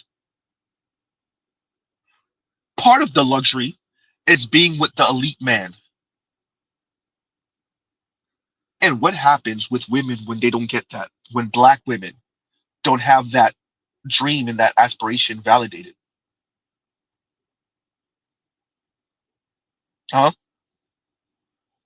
You oftentimes end up with the Chrissys, but of course you do. Of course you do. So you gonna play that wisecrack clip? We tired of it. Gotta play it. If this struck you as unusual when you were watching the series, that's because it was. In scholar Richard Bush's study of 262 so-called domestic situation comedies from 1946 to 1990 at least, he found that just 11% featured heads of household who were working class, i.e. doing blue-collar, clerical, or service work. Malcolm's father, and future drug lord as you may remember, plays a low-level clerical worker. This is despite the fact that most American workers qualify as working class. Back in 1976, scholars Gerbner and Gross addressed this still relevant trend, calling the exclusion of working class families from television a symbolic annihilation of America's economic realities. The problem is especially bad on children's television, where a scant 2% of characters are depicted as working class. Now, this isn't exactly a coincidence. Showing stable middle and upper class families is good for business, especially if you're making a family-friendly sitcom. And the reason is simple: commercials. According to scholars Zieglinde Lemke and Wibke Schneiderman, as a form of mass entertainment financed by selling commercials to middle-class consumers, it seems logical that the predominant mode of representing class presupposes middle-class normativity. That is to say, watching the kids' skins stick to the seat in a rundown car with a broken radiator doesn't exactly put you in the mood to splurge on that cool new vacuum cleaner or a fancy bottle of cologne. In comparison, watching the Huxtables hang out in a brownstone while modeling yet another sick sweater from a seemingly endless pile brings viewers a sense of economic plenty that they might not feel in their day-to-day lives. Now, obviously, Malcolm in the Middle wasn't the first show to peddle an economic angst. I'll tell you what they're going to pay you. They're going to pay you what all jobs pay. Less than you're worth and just enough to keep you crawling back for more. We saw this as far back as the 50s with the Honeymooners, while the mid-70s brought Laverne and Shirley, and the late 80s saw the debut of America's most famous working-class family on Roseanne. But for anyone with enough business savvy, it just didn't seem financially smart to make a family or children's show about bringing your leftover egg breakfast to school for lunch. What do you have? Leftover eggs from breakfast? Which brings us to Disney. In a moment, that is. First, we have to look at 1980, when a broad cultural phenomenon began, the Reagan-era loosening of restrictions on entertainment regulations, including advertising during children's television programming. Now, after a major 70s-era crackdown on advertising to kids, you could only show a limited amount of commercials during children's programming, and were also required to produce educational and informative content for kids. When President Reagan and co. had essentially signed or vetoed all that away by 1984, things changed rapidly. A year after regulation, all of the top 10 best-selling toys had their own TV show. While child-centric product placement had occurred during television's early days, that was really no comparison to this new reality. The insane proliferation of TV character-aligned merchandising was dubbed the Strawberry Shortcake Strategy by Tom Engelhardt. That's thanks to the 1980 show's explosions of licensed dolls, video games, stickers, lunchboxes, and so on. And that reliance on branding would continue to increase from the 90s and on as corporations realized what a valuable consumer demographic children could be. And though a 1990 congressional bill had reinstated some restrictions on such advertising, the industry had been changed forever. Increasingly, merchandising centered on children's television characters began blurring the line between consuming entertainment and just plain consumerism. And we're not trying to demonize your favorite Lizzie McGuire lunchbox. It's just a little weird. Which is why families like Malcolm in the Middle aren't the norm for places like the Disney Channel. While they didn't start making original live-action shows until the late 90s, they came in hard, quickly crafting what journalists Julia Borston and Alinda Wheat call a tween machine, in which pre-teenagers, and in this case primarily girls, were targeted through lifestyle marketing like the world had never seen. As scholar Morgan Genevieve Blue notes, the marketing was part and parcel with the programming decisions themselves, explaining that Disney Channel personnel worked closely with Disney Consumer Products and Disney Music Group to extend the network's fictional narratives across a variety of media and merchandise for tween girls. This was in order to effectively creep into the lives and life spaces of kids beyond the TV network. And that's according to a presentation given by President and CCO of Disney Branded Television, Gary Marsh himself. And the way they did it, mostly through appeals to girl consumers. As Blue explains, characters like Hannah Montana promote representations of aspirational celebrity and teen life via fashion and dress-up and musical performances. In this way, according to Blue, franchisable girl star personae both reflects and perpetuates a neoliberal turn in the United States, which privileges a performative and celebrity-oriented form of girlhood as the contemporary ideal, i.e. a girl who has all the products she needs to look and behave a certain way. In the aughts, this often took the form of sparkly clothes, as best seen in Disney's unprecedentedly large expansion into Walmart stores with clothing and lifestyle lines specifically marketed to middle and working class girls. And by 2014, Disney was racking in $3.99 billion of revenue in consumer products alone, driven largely by Disney Channel merchandise. The franchise elements of the Disney Channel explains why programmers need to make shows about securely middle-class families. Doing so both doesn't alienate working-class viewers, while also painting a fantasy of magical middle-classdom where money is never a problem and consumption is a high priority. That is to say, the family on Wizards of Waverly Place may run a humble sandwich shop, but their apartment sure doesn't look that way. As Blue puts it, Disney's texts, products, and promotions may allay anxieties over vast systematic inequalities, in large part by painting an image of a world where families aren't struggling to make ends meet. This, of course, requires ignoring reality, like the fact that 14.4% of American children were growing up below the poverty line as of 2019. I actually am worried about the people. Yeah.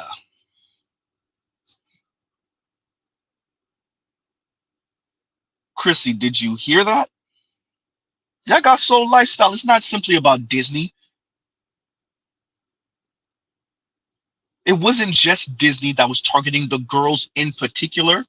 It wasn't just on cable. They've been studying y'all. They know. Chrissy, do you not hear yourself? Are you not, as Compassionate said earlier, a colonizing agent? As I've said before, shout out to Dr. T and Dr. Green Gorilla, colonizing agent. Are you not? You know it's bad when Mr. Z says it to FD Signify and he says, yeah, yeah, Chrissy, that's what you and other black women like you are. That's all you are. Once again, Mr. Z's background. Talking about that, and JD, we finally got to you. And JD says, and thank you for the super chat, the issue with corrective promotion is when it doesn't work, the white man doesn't pay. Example, every 3 months, we get an antagonistic video from Kale Nicole, but Kelsey has gone on about his business. Yeah, look, every month we get 1 or 2 of these skits, or we get 1 or 2 of these dances or songs where black women are extolling the virtues of non-black men, particularly white men, right? Or young black women, high schoolers, once again, extolling the virtues of non-black men. It is a constant advertising. And as you said, every 3 or so months, it goes, you know, gangbusters and it's supremely antagonistic. And even that's wearing out. What I appreciate about young black men is they don't care. Shout out to the brothers under the age of like 30. You ain't meet somebody or a group of people so chill.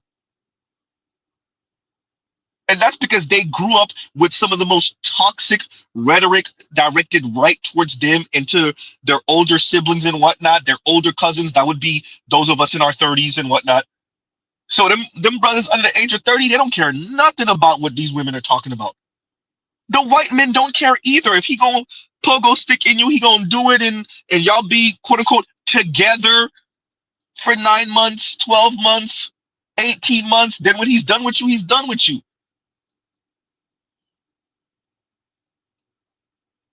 Huh? Y'all know what Z say. Next time we see him 5, 10 years later, 12 years later, at the grocery store, he got his white wife. But he couldn't keep his hands off of black women when we were 24, 25, 26 years old. Now you see him in the grocery store at 38. You're like, is that White Mike?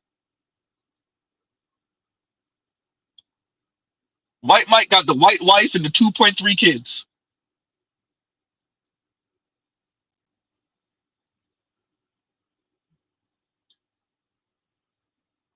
These white men don't care nothing about what black women talking about. The corrective promotion and all this talk, white men don't care nothing about that. As a matter of fact, they're kind of tired of this weirdo stuff, for some of them at least. Huh? I'm speaking on the behalf of all white dudes that date black girls. Can y'all stop fucking calling us massa? Like, what the fuck? What the fuck do I? You know what you're doing. You know, like, what the fuck am I supposed to say? And y'all be thinking it's funny as shit. You be laughing your ass off, having the time of your life. Girl, fuck you. I want black women to have a lot more self-respect than they do now. Kind of just like worshiping white guys, worshiping white guys, worshiping white guys. This is sad. It's getting sad now. Talking about Dr. Umar Johnson. Huh? You got white comedians that's openly telling you what they're running into with black women. She had a weird conversation with me, like 2 months into us dating. It made me think that she had some like different motives to dating me. Made me uncomfortable. She was like, Jeff, I'm happy to finally be with a white man. Black dudes, you can't trust them. They're just gonna cheat on you. They ain't. You know how uncomfortable you feel right now? Imagine how I felt. This is in real life for me. This is just a story for you. I felt uncomfortable as shit. I didn't know what to do. So I talked to a black friend of mine. His name's Josh. I was like, Josh, told him the whole story. He's like, Jeff, I'll tell you what you got to do, but you might not like it. I'm like, all right, let me have it. He's like, Jeff, for the culture, you got to cheat on that. That's what...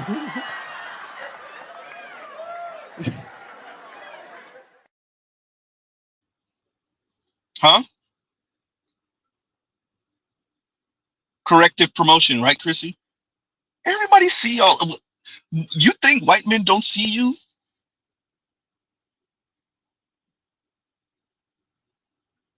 Everyone knows what this is.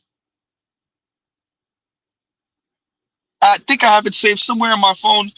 One of these racist pages on Twitter show you the big, heavy set, dark-skinned black woman. It's a drawing saying we the sexiest, or we're the baddest, or whatever he said, that mocking black women and what black women say about how attractive they are. And then show you the little petite white girl. And like, I know she hating on me. And oh, Chrissy, people see it, Chrissy. People see it. Men see it. White men see it. Y'all are not subtle about it. Huh? You're not coy about it. You're very antagonistic to black men in public in front of these dudes. On social media. Just want you to appreciate white men have social media also. Everybody knows what this is. Everybody realize how they control you. The Sydney Sweeney thing. Huh? Everybody realize how they control black women. Rage corn black women. Huh? And JD, thank you for the super chat. Thank you for the super chat. Yeah, once or twice a month, you get some weirdo stuff from the young black women. Every 3 months, you get, whether it's Tracy Ellis Ross or Ebony K. Williams, Kay Nicole, name one of them. Somebody gonna say something like, well, you know, black women earn more than black men, and you know, black women are the backbone of the black community. Every 3 months, somebody's gonna say something like that on camera, and the Black Manosphere will cover it, and we'll talk about it and yawn.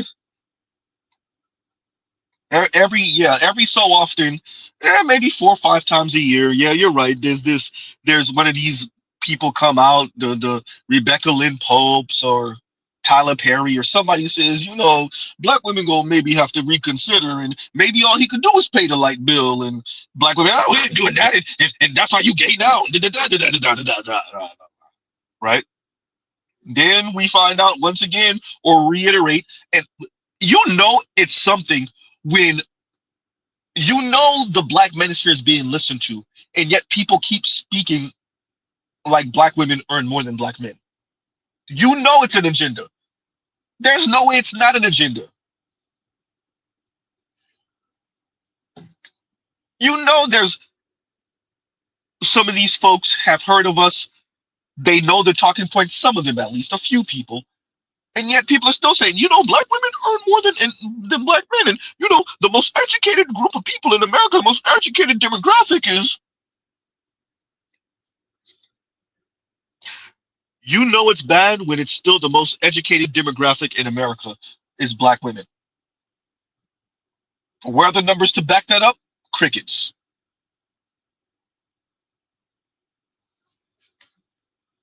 Huh? Continuing.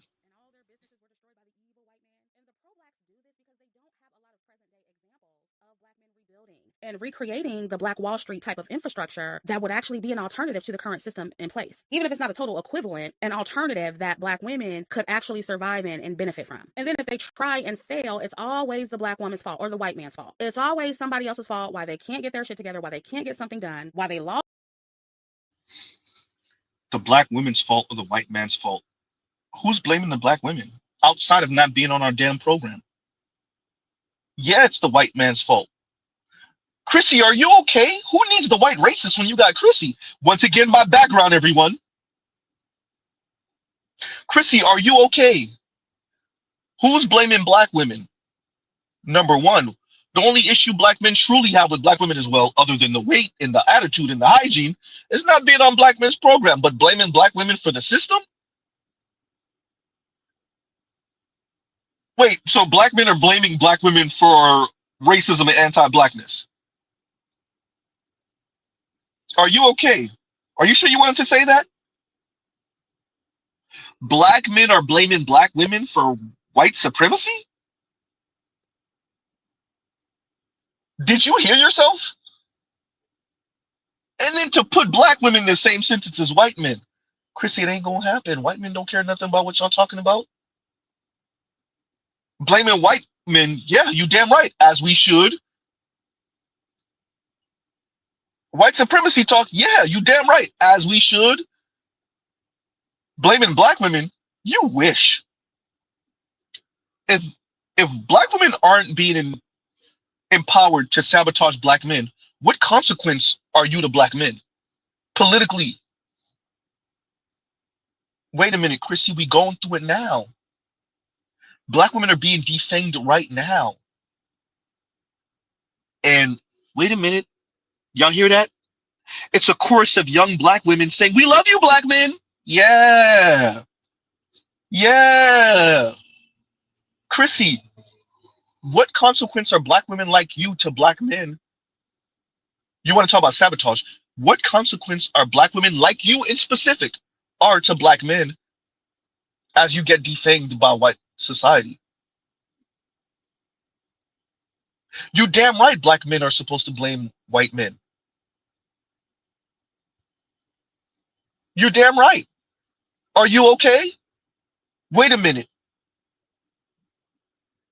When China and them went to the United Nations about the tariffs that the US is levying on them, what were they doing? Were they not complaining about, wait for it, white men?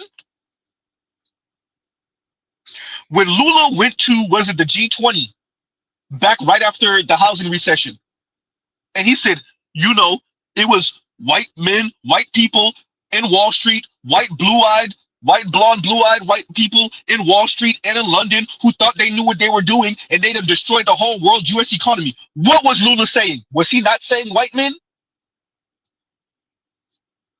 Coward ass Chrissy? Huh? Lula pretty much just straight up said white men. That was a whole president of a country. Huh?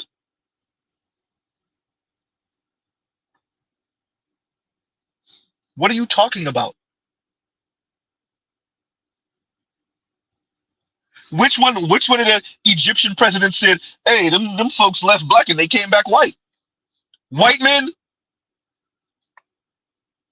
Chris, I could do this all day. I could mention a bunch of non-black people, non-black men that said, wait a minute, Vietnam. Soul brother, not your war. Soul brother, not your war. Is that not a bunch of Asians, Vietnamese saying, why y'all over here fighting for the white men? Uh-oh. That's Asian men, Chrissy. Whoopsie. Huh? When the Chinese mention the century of humiliation, and yes, they still have problems with Japan. The relationship between Japan and China is still not fixed. But they mention the European. I wonder what's the other word for Europeans when we say it? White. Just saying, Chrissy. Just saying. Huh?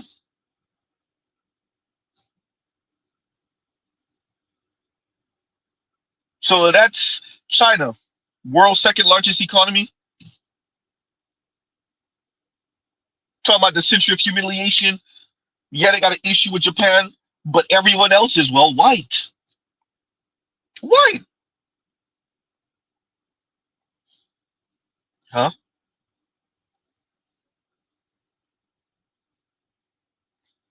Yeah, Chrissy. Just saying.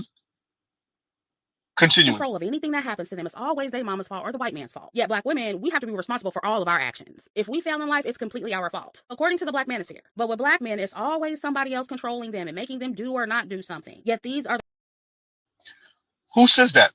Making them do or do not? You're just talking now. Who says that? Wait, other people are making us do? Not that we're responding to the environment, not that we have limited options. Huh? No, our words, according to you, is that other people are making us do. First of all, that's not even how men talk. That's not how black men talk. Now you're just talking, Chrissy. So, according to Chrissy, black men are saying white men made me do this. Black women made me do this. In those words. Now you're just talking. A whole lot of talking and you ain't saying much of anything.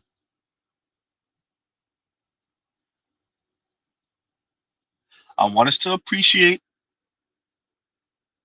that Chrissy subscribers are listening to words like this.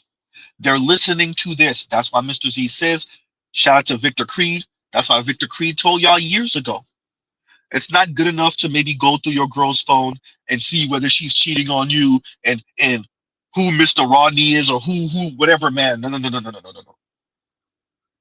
Check who she listens to. Check her subscription.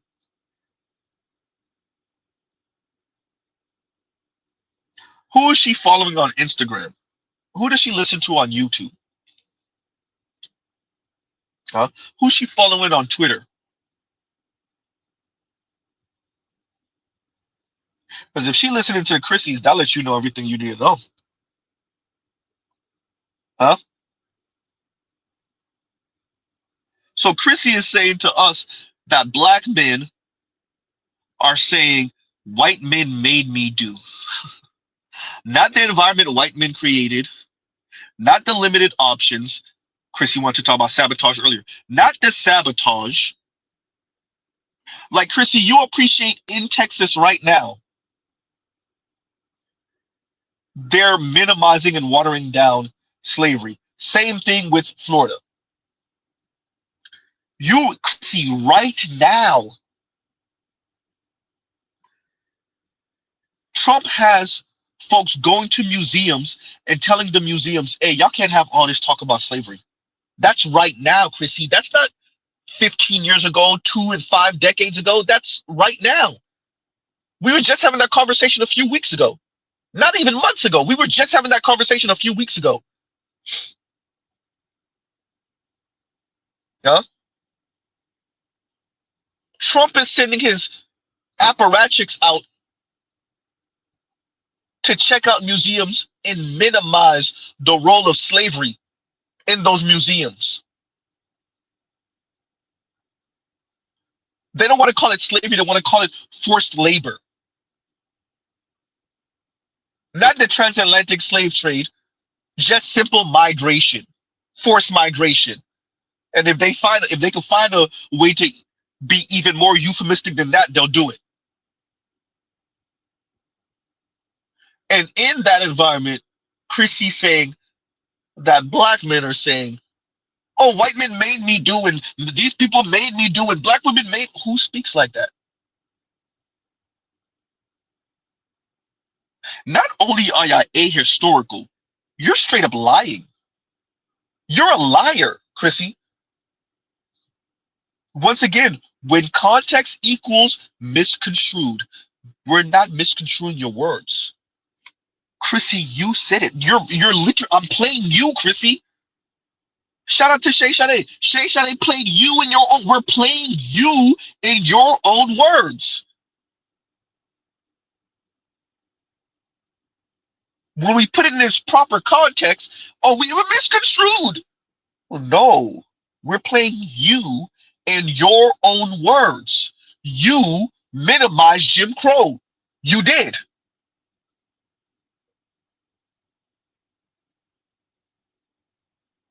You called Shay Sade's subscribers and listeners stupid and naive because Shay correctly interpreted your words. Huh? Continuing. Supposed to follow. But if you agree that they don't want to lead or build, then why on earth would you expect dark-skinned women to hold out for that non-existent reality? It makes no sense. And I saw a comment from one guy under this video, and he was like, well, Chrissy been talking about corrective promotion for a decade. If it ain't happened yet, it's not gonna happen. Meanwhile, these are the same men talking about black men are building for the community. Now, about how long have the pro-blacks been talking about that? I can assure you that it's been way longer than the decade that I've been online discussing corrective promotion. So I think it's safe to say that black men building anything substantial for the community is not gonna happen either. Am I right? Am I right? Okay. Am I right? Am I right? Okay. You're corny as Shout out to black women. Y'all be thinking this type of stuff is funny. This is corny as hell. Okay. Build something. Did you say significant? Is that your word? What would significant entail, Chrissy? Is it mass deleting, mass slaughtering? Let's just call it what it is. Mass slaughtering non-black folks until they worship at the altar of women that look like you? What would your word what does significant mean to you? That's the word she used, right? Significant. What does significant mean to you? What would that entail? Build something significant. Black men ain't building nothing significant. What would that look like, Chrissy? What does significant look like to you? Good time to read this, and thank you, Big Mo, for the super chat. Thank you for the super chat. Although I don't think Chrissy is big back, but this is a good time to read this. And he says, "Big back babble, B babble as Yitch babble as Edward say, Edward Anderson would say, B babble, Yitch babble." Okay. Hey, the smugness knows no bounds. And Chrissy, you could financially afford it, but the rest of your subscribers can't. Gotta love it. Chrissy, you could afford to be the little smug asshole. The most of your subscribers can't. They cannot. You gotta love it. Black women like Chrissy do a whole lot of talking. That's why Mr. Z says the outliers are doing way too much talking. Black women like Chrissy insult black men, belittle black men. Now she's sassing and being smug. All that sound nice. The majority of your subscribers can't afford it, Chrissy. Yeah, they simply can't. Once again, y'all know Mr. Z like reading this. Black and Latina women who never marry are the least wealthy in the U.S. Chrissy, better yet, Black and Latina women who never marry. When you go through the article, it says childless Black women who never marry are the least wealthy in the U.S.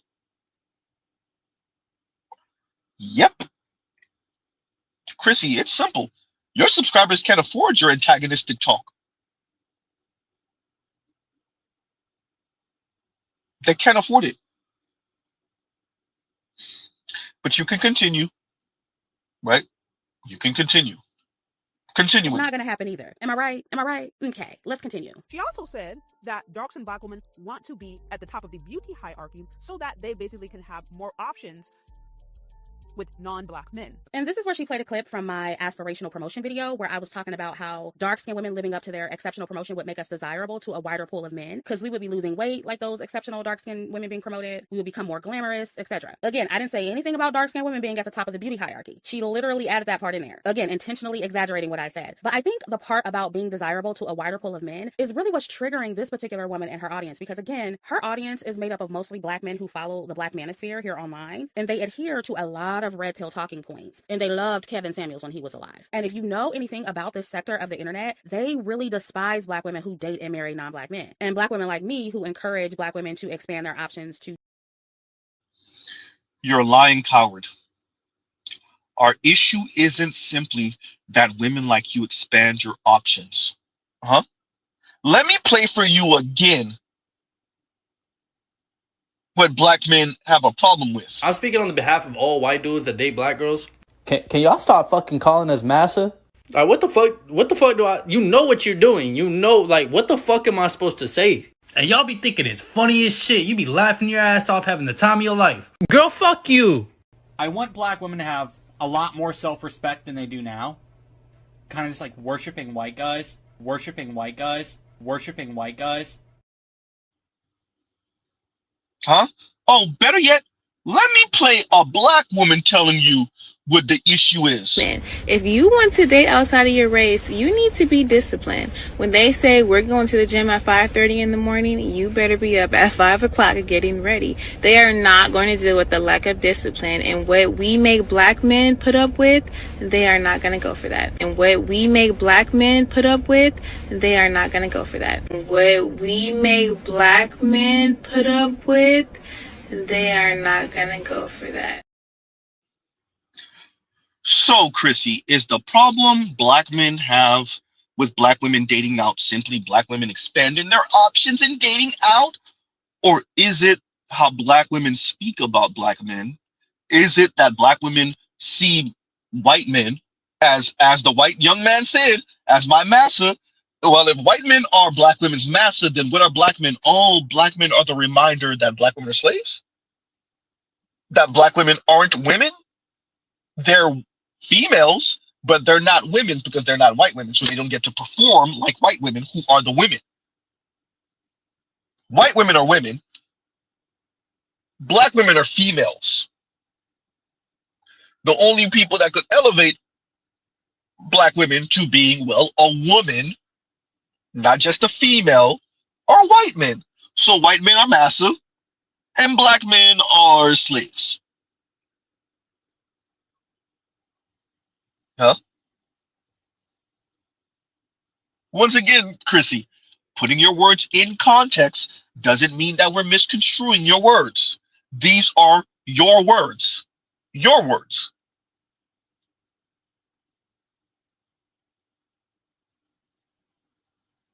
It's not simply expanding. Chrissy, you spent this stream insulting both Shay Sade and the black manosphere. Okay, fine. And lying. Huh? The issue isn't black women dating out. First of all, to be frank with you, most of y'all can't even if you wanted to. Oops. Ain't no dating. You won't get piped by them white dudes and tossed. Tell me I'm lying, Chrissy. And not even a lot of them either. You don't want to know what the average white dude think, Chrissy. You don't want to know what the average white dude thinks about black women. Break your little heart. So this whole quote-unquote dating, oh, what a nice euphemism for getting piped and tossed.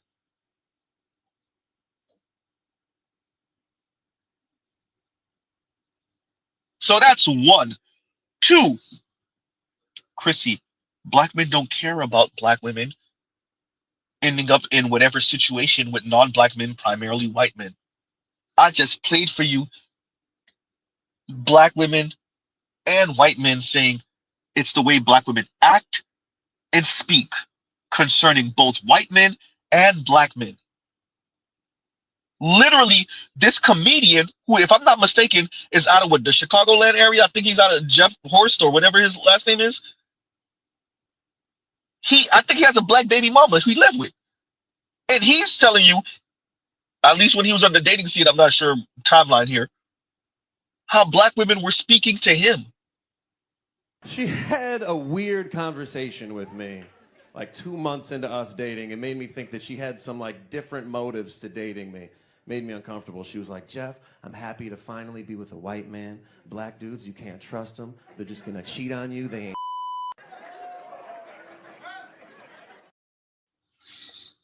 Huh? That's a white man telling you what black women are saying. Chrissy, you think we care about the white? Chrissy, they're gonna pipe and toss.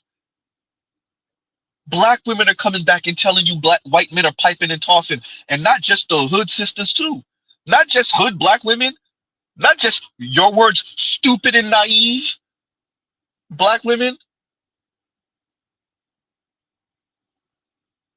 Yes, Chrissy, you spoke of white men and non-black men like they were a panacea away from black men. Now you reeling that back over the past few years because you hearing all them goddamn horror stories.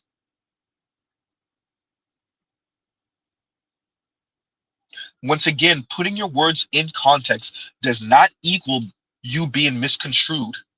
You talking reckless. That's on you, not on us. Chrissy, to be an effective communicator, you always put the onus on you if you're being misinterpreted. It's not that you're being misconstrued, Chrissy. It's that you are being put in it. Your words are being put in their proper context. Everyone realizes what you're saying. Everyone realizes what other women like you. Women like you, you and your ilk, we all realize what you are saying, what you're implying, what you're suggesting. And we're speaking and moving accordingly.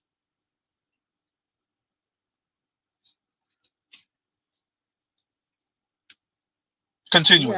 Of dark-skinned women appealing to all races of men, because I guarantee if I said the same exact thing about corrective promotion influencing dark-skinned women to be more desirable to only black men and more glamorous and feminine for only black men, there wouldn't have been a problem, because that's what most of the black women in the manosphere, like the woman who made this video, that is basically what they're encouraging black women to do on their platforms, to be better solely for black men. But since I encourage black women, and the problem is, if black men are going to be the ones to, that when we do get married, if black men are going to be the ones to marry black women, what's black women's interracial marriage rate? What, 12%? 13%? That means for what, 80 some odd percent of black women who are married, they're married to black men? You damn right you better promote yourself to black men and encourage you to do better for black men. You damn right. That's even what the math says.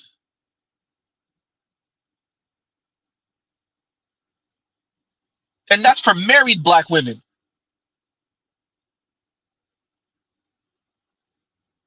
To hell with your ego, lady.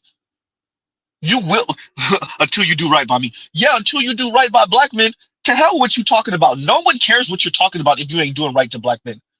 White men don't care what you're talking about. Other black women, funny enough, don't care what you're talking about. You definitely better believe black men don't care what you're talking about. Rightfully so. There is no escape hatch from what black men are doing, how well black men are doing. Chrissy, you're a prime example. Where's the goddamn wedding ring? Where's the wedding ring from the omniscient, omnipotent white man, Chrissy?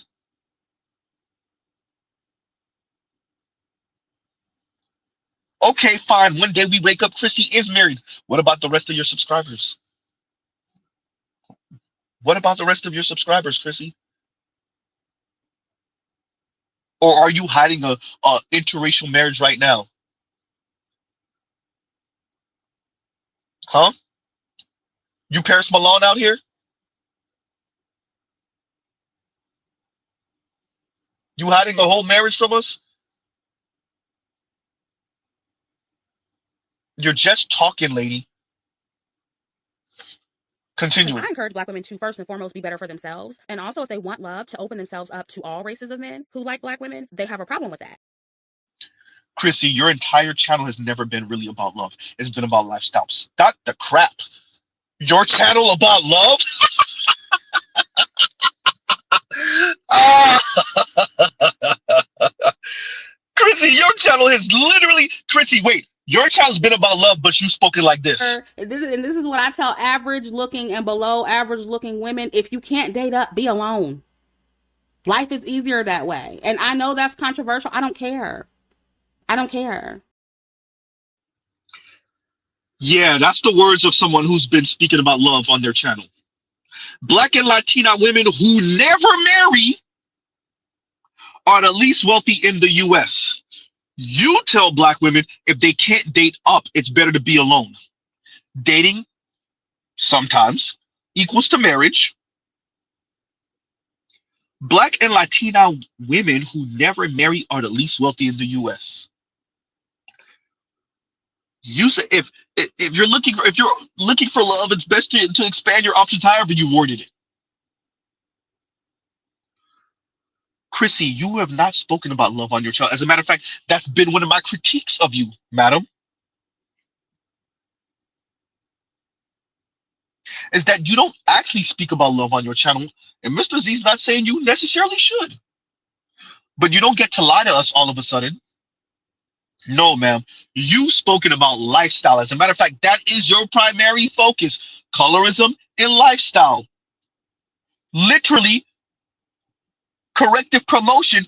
Madam, wait a minute. When the Sydney Sweeney thing came out, did you not play the stuff? What was it from Polo and the corrective promotion? Lifestyle?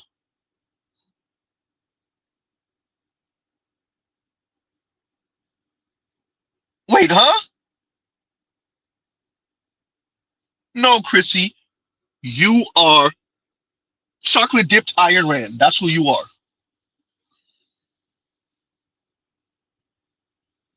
You are the daughter of Milton Friedman and Frederick Hayek. Huh?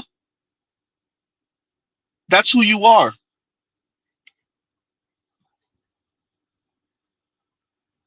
No, Chrissy, you haven't spoken about love. You've spoken about lifestyle. And that's okay, but you don't get to lie to us all of a sudden. You don't get to lie to us about it.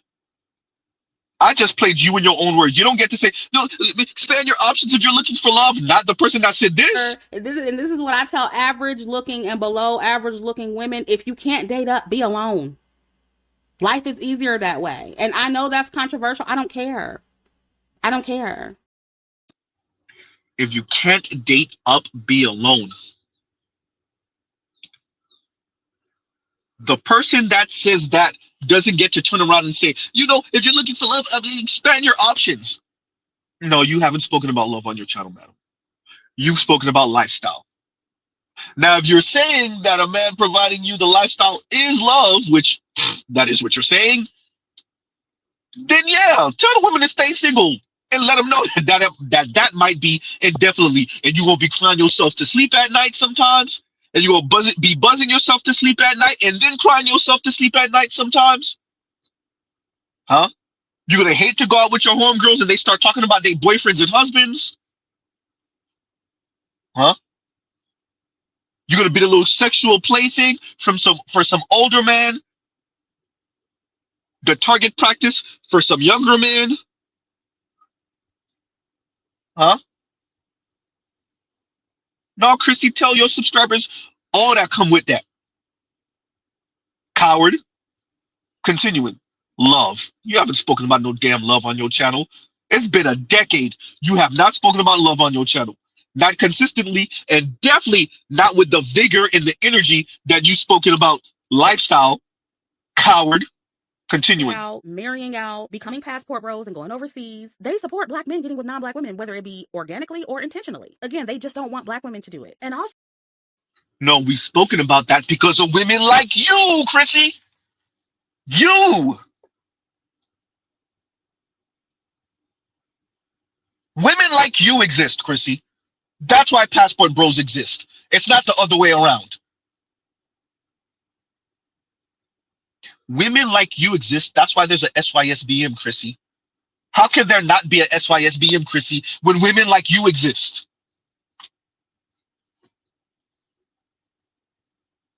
They encourage their subscribers. They encourage their people to go date out and passport bros and that. Yeah, because women like you exist. And then we ain't following behind no white man. Ain't nobody gonna have black men are not following behind white men. You ain't gonna be the sexual plaything for a bunch of old white men, and then black men are supposed to da-da-da. I'll marry you at 46 years old after you've been the sexual plaything for white men for 2 decades. Get out of here. You damn right there's a SYSB and passport bros, because women like you exist, Chrissy. That's why. Talk about misconstrued. Continuing.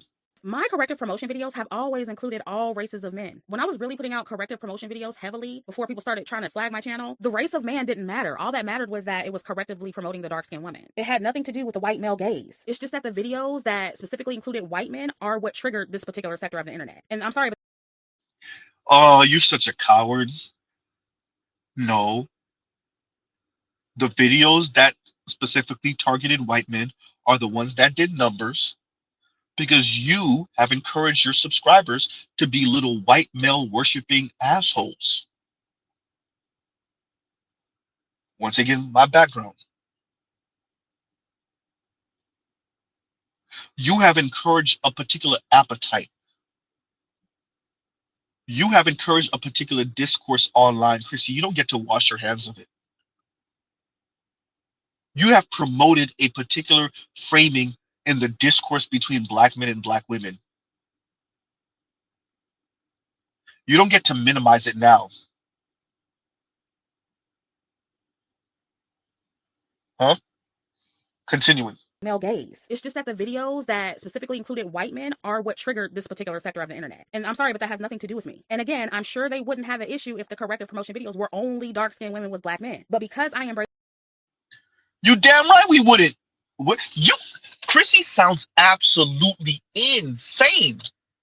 They wouldn't have a problem if we had pictures with nothing but dark-skinned black men. Excuse me, dark-skinned black women with black men. Yeah.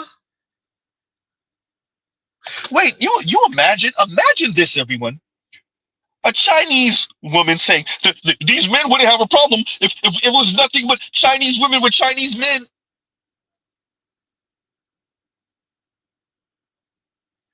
Wait, what? Is this real? Is this a real talking point? Is this real? Imagine a white woman saying these white men wouldn't have a problem if it was nothing but white men and white women on these commercials. Wait, is this real? Is this real?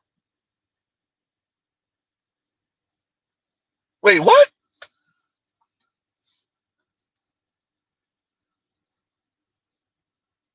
Chrissy said that like she's saying something. Like this is some big revelation.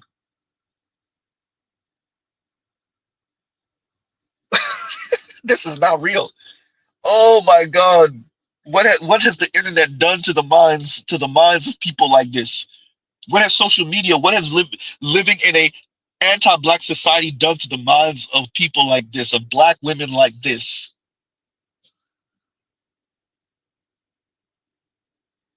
That's frightening. That is hella frightening. Wow.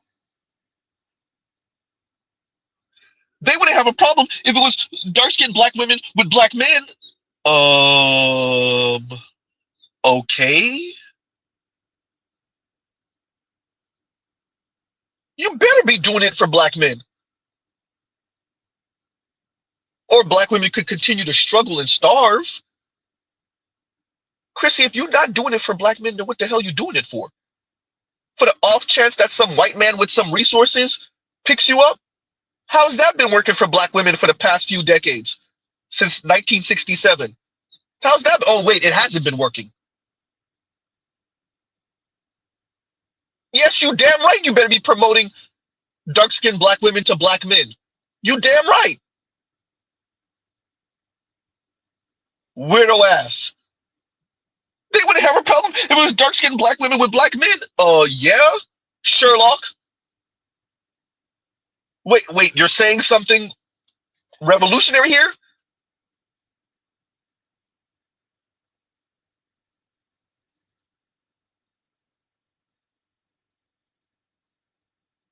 I think Chrissy just discovered something. Black men want us to do this for them. Yeah. Promote dark-skinned black women to black men. And the problem is, Chrissy, you don't have to do it. Let's just see what the outcome for black women and dark-skinned black women is when you don't. You could continue to try to promote dark-skinned black women to white men and Latino men and Asian men, and let's see how that works. Let's see how that works for dark-skinned black women. Let's see how that works for any black woman. Continuing. Black men are also romantically promoted with all races of women, and they don't object to that promotion, and they like being promoted that way. So again, it just seems to be this mentality of interracial dating and promotion for me, but not for thee. And interracial relationships are anti-black when we choose to date or marry out as black women, but when they do it, it's simply quote unquote choosing a better woman. Well, sometimes choosing better for us means choosing outside of the black community, just like it means for black men. And y'all just need to accept that. And this particular woman in her audience, they also keep using the tired talking point about dark-skinned women, quote unquote, creating the light-skinned women that we hate. But I have already destroyed this argument a long time ago. The first thing is, I don't hate light-skinned and mixed-race women. I just don't like colorists. And ooh, Chrissy, you might want to be careful. Have you heard your content in the past? Chrissy, you have to tread carefully, Chrissy. I don't hate dark, light-skinned and racially ambiguous black women. I just hate the colorism. Be careful. Have you heard you, Chrissy? Not anyone else, just you. Have you heard you? Don't make Z start digging. You know I'm good for it.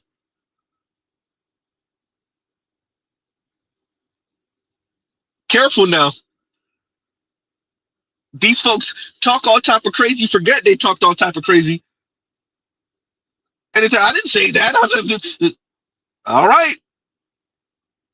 Continuing. Dark-skinned women can produce light-skinned children with a light-skinned black man. We don't need a non-black man to do that. So telling dark-skinned women to only procreate with dark-skinned men so that they can make dark-skinned children, it's not only unrealistic and restrictive, but it isn't needed to correctively promote dark-skinned women or have a space for dark-skinned women. That's like saying just because a dark-skinned woman has a mixed-race daughter, that her mixed-race daughter can't also have positive promotion and spaces specifically for mixed women and mixed-race people. One doesn't cancel out the other. And like I said earlier, I've never said that dark-skinned women should replace non-black women in the media, and that includes mixed-race women. This platform is not about dark-skinned women replacing anyone. And this is why I say, like, the color.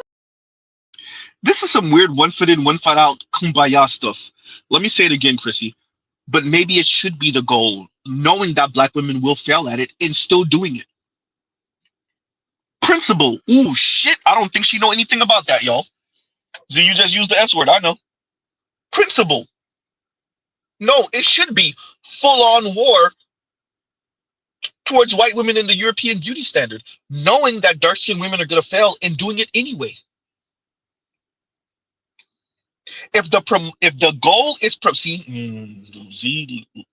stop. If the goal is to promote dark-skinned black women, then it got to be a war, Chrissy. It got to be a war.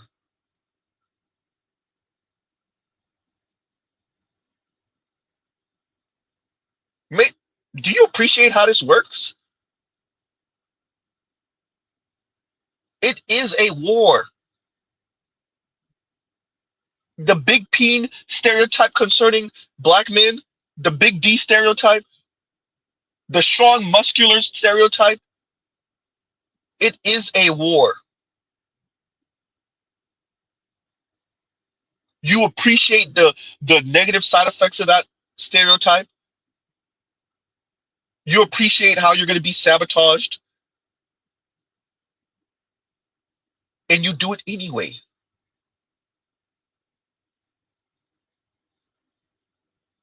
No, Chrissy, Mr. Z will encourage black women to take it to white women. Huh? Knowing you're going to lose just off of sheer numbers and doing it anyway.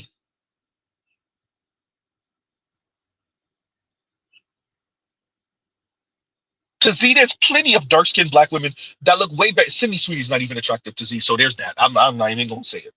I ain't even gonna pretend like she is. She's not. Not to Z anyway. I'm past that lady in the mall. I wouldn't even notice. No, you take it to white women, knowing that the racists are gonna be racist, knowing they're gonna talk crazy, and you do it anyway.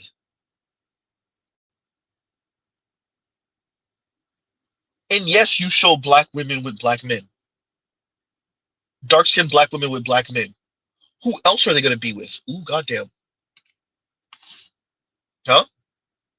Wait, you don't hear the African models, the tall, slender, attractive African models looking like whole baby dolls, chocolate dip baby dolls, still telling you how the white men talk to them, still telling you how the whole industry operates around them and towards them? No, Chrissy, it's about black men, as it should be. There is no other way. You've been trying to consider it for a decade. How is it working? It's not. Continuing. And this is why I say, like, the colorism in this community creates so much hysteria around dark-skinned women just carving out a space for themselves and wanting a bigger piece of the pie. It is not the end of the world. But yeah, I'm not sure why dark-skinned... Chrissy, then that null and voids everything you said before. For dark-skinned black women to have a bigger piece of the pie, that means that their bigger piece of the pie has to encroach on someone else's part of the pie, someone else's portion of the pie. So everything you were saying earlier is for naught. All that trying to play it safe, and we're not trying to challenge white European beauty standards. We just want our own thing. No, if you want a bigger piece of the pie, that means you're encroaching on someone else's piece of the pie, whether their piece of the pie is legitimate or not. That's why Mr. Z says, just let him talk. If you let him talk long enough. Chrissy, do you appreciate what you're saying here? It's simple math. I'm saying we just don't want to have the 0.5% that we have now. We just don't want the 1% we have now, the 2%, the 5%. We want maybe 7 or 8 or 12%. That means you're taking from someone else. This is simple math.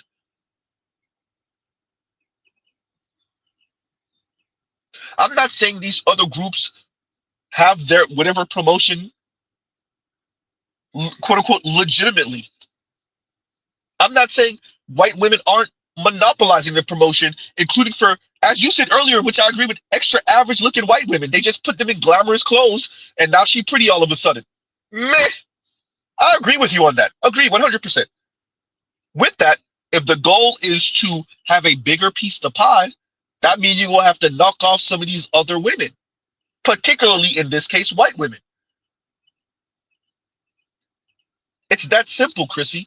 That's why Mr. Z said what he said earlier. This 1 foot in, 1 foot out. You can't play it safe, Chrissy. That's why I'm encouraging you and your subscribers to take the war to white women. Not to black men, you cowards, but to white women. Continuing. Children is being brought up in a video about corrective promotion. Both can exist at the same time. They're not mutually exclusive. And again, I believe they know and understand all of this. I really do. They just pretend not to because, again, I encourage black women to date non-black men. That's the real reason they're upset. And because unambiguous dark-skinned women are starting to get more corrective promotion, especially with white men, I do think that they feel threatened by that because they're... Chrissy, it don't count until we see them interracial marriage rate numbers. Huh? Chrissy, Joe Biden messed around and said that, speaking to quote unquote black leaders years ago. Was that 5 years ago? What about all these interracial commercials? He said interracial or biracial commercials. Chrissy, it's a whole agenda, and it still don't mean nothing for black women. Chrissy, you could push black women, dark-skinned black women, to white men all you want. It means nothing. First of all, you said it before, got it from Mr. Z. The marriage rate is going to the crapper anyway. White men ain't even trying to marry white women, let alone dark-skinned black women. That's number one. But okay, fine, let's go with it. Black women are being seen more and more on television in commercials with white men. Wait a minute, what happened to mixed dish? Oops. Huh? What's her name was in the series Mixed Dish? How long did that last? Was it what, one season, maybe two? I don't even think it got to the second season, did it?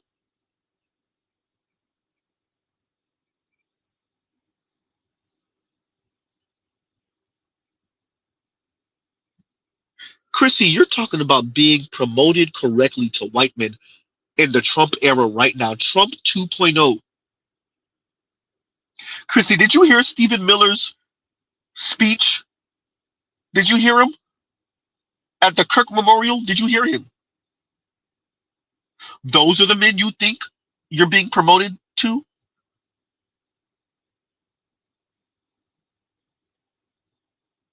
Nick Fuentes, who's the other one that was just encouraged to say the N word on what was it?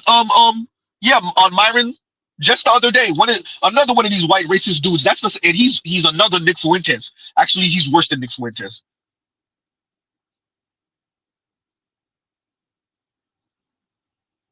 At least Nick Fuentes got some charisma to him. This dude is stale as hell. Myron invited him on. I've seen him before too. Chrissy, you think in that white man's America,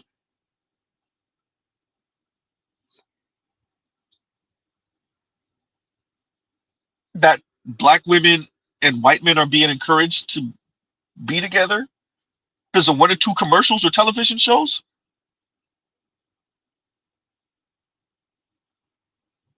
Yeah, about that. Ugh. Continuing. By that, because they're used to black women dating black men only and primarily being promoted with black men. And the black women who are pro-black and with black men, like the woman who made this video, they want all black women to want black men because they do. But that's not realistic for all of us. And I've heard them say, oh, well, we don't care if you date out. We just want it to happen organically. When you intentionally try to find a non-black man, that's when it's a problem. Why? People practice intentional dating all the time when it comes to race, height, complexion, especially with black men. Once again, everybody's allowed to intentionally, especially with black men. Chrissy, black men are the only ones that really do love in America. And I said it, and I'll say it to anyone to their face. Black men are the only ones that really do love in America. And I dare you to bring anyone that's not a black man. I dare you. We're the only ones that's choosing for love for real. All the rest of you, I mean all the rest of you, are choosing for some type of agenda.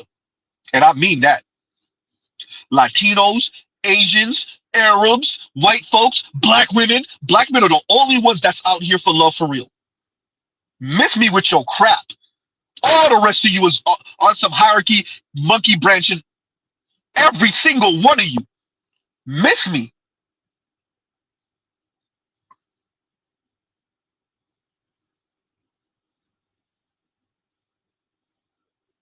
Black men might be the only ones who's not intentionally going for lifestyle or status or any of that.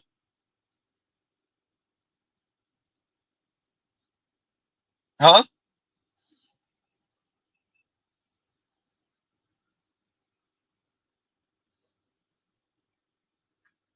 Miss me with your talk. Continuing. women. We have to follow this set of rules that literally nobody else is following. And I'm sorry, but we are not going. And I always hear them say, oh, well, only 1% of non-black men marry black women. Okay, so why so much focus on what black women swirlers are doing then? Most black women aren't even swirling, so what is the issue? And I'll tell you what the issue is, ladies. 1% of non-black men, or whatever the percentage is still a pretty large amount in terms of raw numbers. That's why they say 1%. They never mention the raw number, and they do that on purpose. But the last time I checked, it was roughly like 1.5 million non-black men who are married to black women. So it's safe to surmise that there are probably enough non-black men for the minority of black women who are interested in them. And I also think that some of my detractors know that many of us can get non-black men, or we are very happy and content in our relationships with them. Because think about it, if every single black woman swirler was failing with her non-black man, why would they be so threatened by our failing relationships? Like, why? We're not threatened by your failing relationships. Do I need to play this again? What the issue is? Black women don't simply just date out. That's not what's going on. She had a weird conversation with me like 2 months into us dating. It made me think that she had some like different motives to dating me. Made me uncomfortable. She was like, Jeff, I'm happy to finally be with a white man. Black dudes, you can't trust them. They're just gonna cheat on you. They ain't.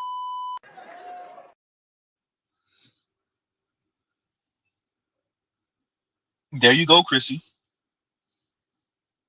That's what the corrective promotion really is, to end up with the white dude so you could talk crap about black men.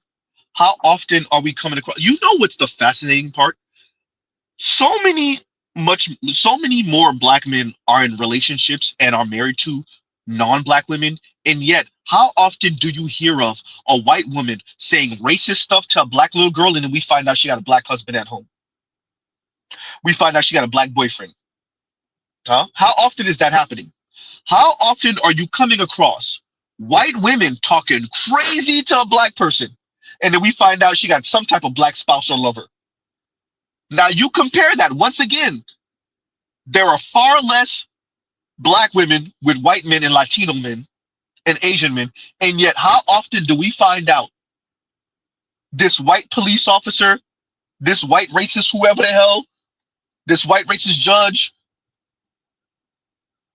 we find out he got a whole black girlfriend, black side chick, black baby mama, black wife.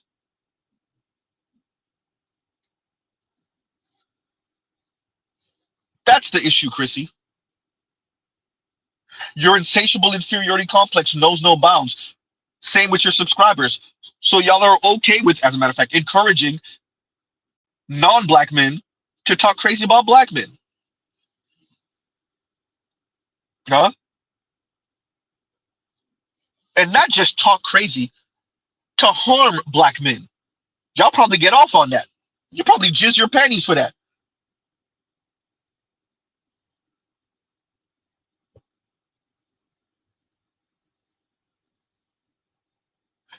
Let I remind y'all of the, and somebody sent it to me, I lost it somewhere, I can't find it, of the Clubhouse clip of the black women saying they get sexually turned on watching white racist cops rough up black men. Y'all scour the entire internet. Scour the internet and find me the black boys, black men who say that and are being encouraged by other black boys and men. Find me the black men or black boys who say they love seeing black women get their heart broken by a white woman. They love seeing a white female cop rough up a black woman. They love seeing a black woman get her ass kicked. Okay, fine. Let's make it a little bit more real. They loved seeing, let's say Serena Williams lose to a white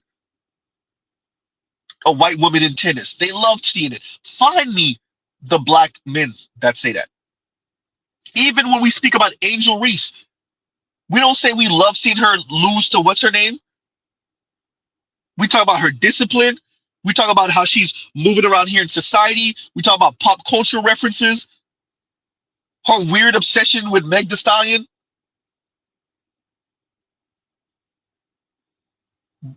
Huh? But how many of us say, I love seeing her lose to such and such? And that's not even violence. That's not even life-threatening. Chrissy, it's not simply y'all ended up with white dudes. Why are you ending up with white dudes? What does that mean for black men?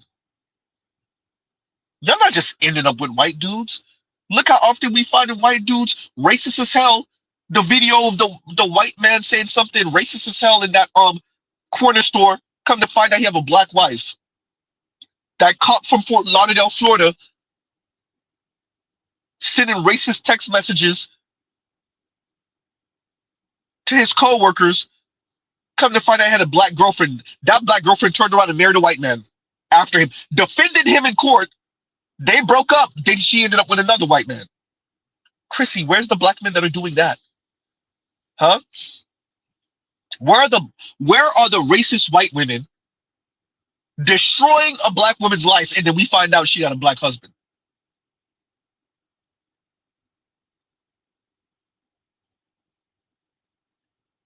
Continuing. Relationships. Like, why would they dedicate so much time to try and stop us from swirling? Like, why are they trying so hard to convince us to stop? And they can't lie and say that it's because of the DV and femicide coming from non-black men, because black women experience that the most with black men and at higher rates than non-black women. And they don't discuss that on their channels at all. Chrissy, but black men experience higher rates of DV with black women. As a matter of fact, black women, if you really want to go there, Chrissy, we could go there. The highest rate is with black women on black women. Says something about y'all discipline and whether you can be controlled. Oops. The highest rate is black women on black women. Same-sex loving black women have the highest DV rate. You know, the lack of discipline and whatnot. Keeping your hands to yourself. Controlling your mouth. You know, discipline. Discipline concerning another black body. Huh? The only reason the DV rate isn't higher with black women attacking black men is because you know we could whoop y'all ass.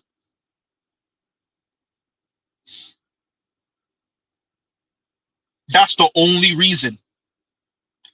That's simply the only reason. But when it's two of y'all, a black woman and a black woman in a relationship, it's goddamn UFC in that damn house. Check the numbers if you doubt me, Chrissy. Chrissy don't doubt me what I just said. If you really want to talk about DV, Chrissy, we could go there. The highest rate is black women on black women, Chrissy. A lack of discipline, Chrissy. The way black women see black bodies, Chrissy. If you really want to go there.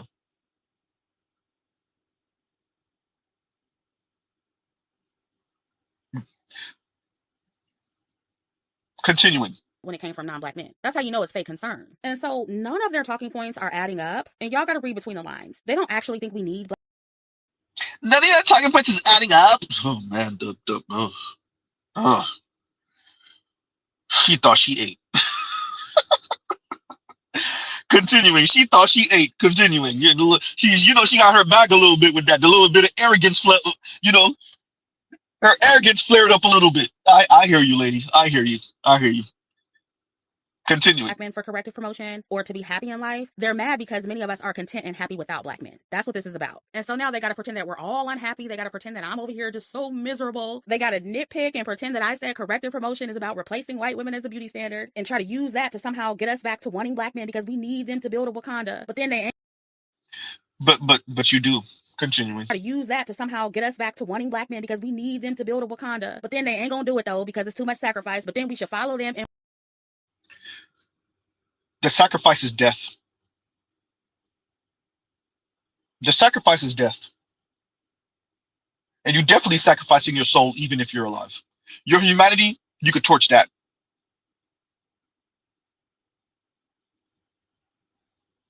Chrissy, I appreciate that you're not a man. I appreciate that because you talk delusional.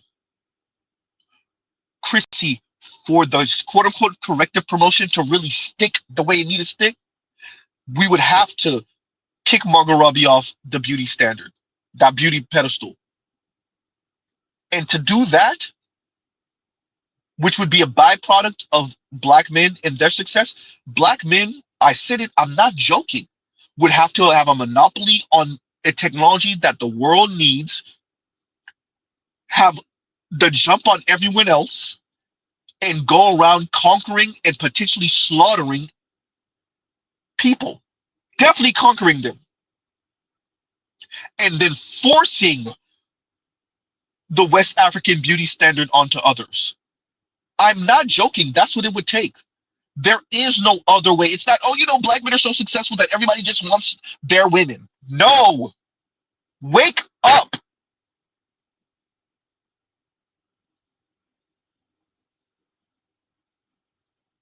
And the reason why she's just yapping is because Chrissy doesn't appreciate that white women had to get blood on their hands. No, white men are not the only one with blood on their hands. White women got blood on their hands too, because white women got to raise those sons. Chrissy, sell your humanity.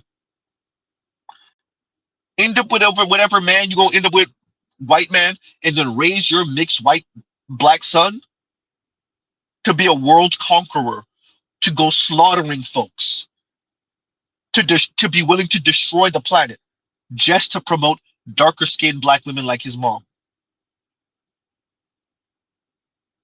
There you go. We could start there. Continue. I mean, the talking points are just all over the place. It's crazy. And ladies, listen, these are trolls. These are trolls making videos, intentionally misconstruing my talking points because my art. We're not you know what? Let me let you finish. Art to debunk. And so look for them to keep doing this. It's easy to debunk you. First, we're not misconstruing. We're putting your words in its proper context. You started the clock in, I don't know, 1980 something, maybe 1990 something. We're starting the clock 2,000 years ago, 1,000 years ago, 500 years ago, and telling you what it took for white women to get here. And this quote unquote corrective promotion, which you actually are implying, suggesting, and just straight up saying in many respects.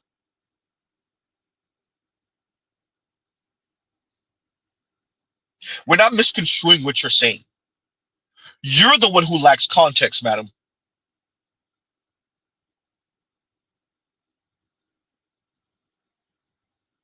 Huh? White folks are the one who created the mammy for black women, the Jezebel concerning black women. Huh? The sassy, aggressive black women concerning black women. White folks, white men created that. Huh?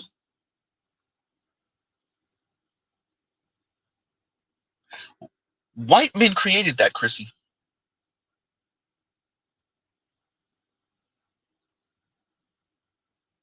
Corrective promotion.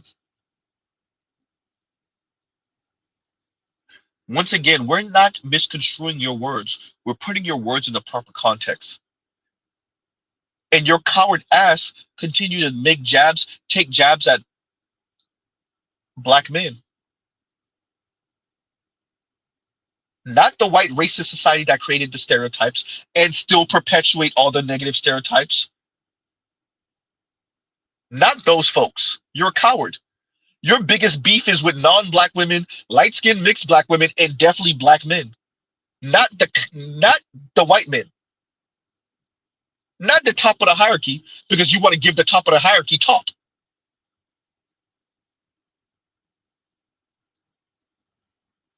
You're a coward in every sense of the word. And we will be addressing you as such.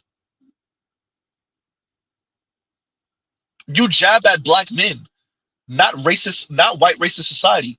You duck and dodge them, actually, coward.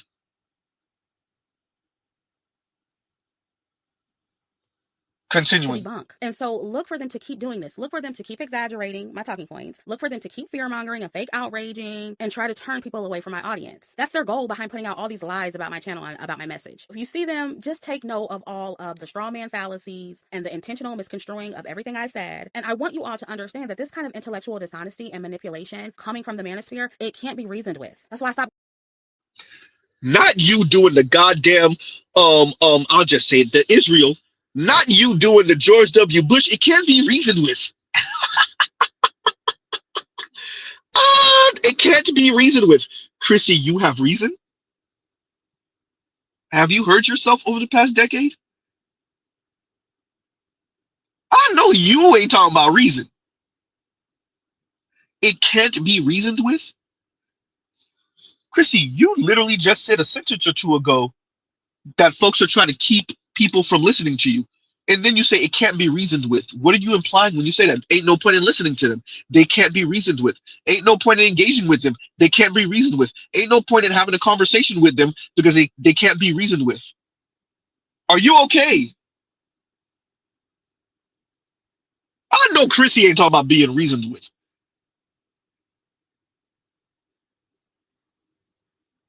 Reasoned with? Chrissy, you have reason? Wait, concerning black men, you have reasoning skills? Where? Where? Where have you exhibited that? A decade. Where have you exhibited that? I'll wait.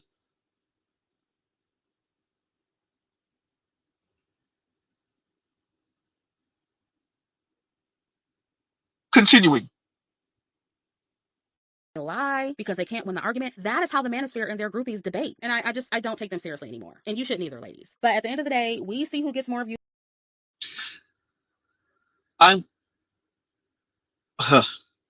You won't be taking them more seriously anymore. To your subscribers' detriment. This is why Mr. Z says the outliers are doing too much talking. I believe Chrissy. I think she's doing pretty well financially. I do think she's dating whatever middle age or whatever dudes maybe around her age, white men around her age that's doing pretty well okay financially, somewhere around her financially. What does that mean for the rest of her subscribers? Shrugs. I believe her.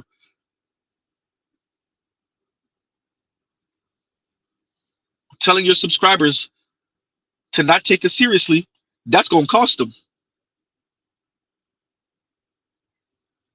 And you better believe I'm going to splice out that. And I'm going to remind your subscribers you said that. I'm going to remind them of that going throughout the rest of this year. I'm going to remind them of that next year. I'm going to remind them of that, remind them of that in 5 years. I'm going to remind them that you said that. Don't take the Black Manosphere seriously. You don't take them serious. You don't take the Black Manosphere seriously, and neither should your subscribers. Your words, and I'm going to remind them of you.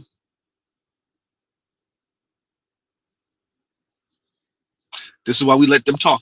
Continuing. The truth prevails, at least in my little sector of the internet. People. And by the way, let's y'all missed it a little bit. She tried to brag about her numbers. Chrissy, your numbers mean this. I'm gonna tell you the same thing I said to FD Signifier. Your numbers don't mean nothing if you ain't saving Black women. If you're not getting Black women married and secured, if Black women are not ending up in secured relationships, possibly marriage, Chrissy, you could be getting 1 million views a video. It means nothing if Black women ain't getting married. If Black women are not being subsidized, you can have 1 million viewers per video. What does it mean exactly?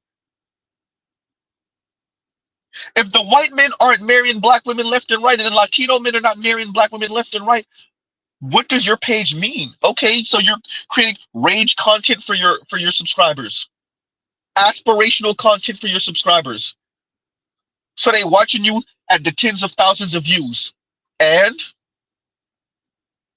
you have 230,000 subscribers, and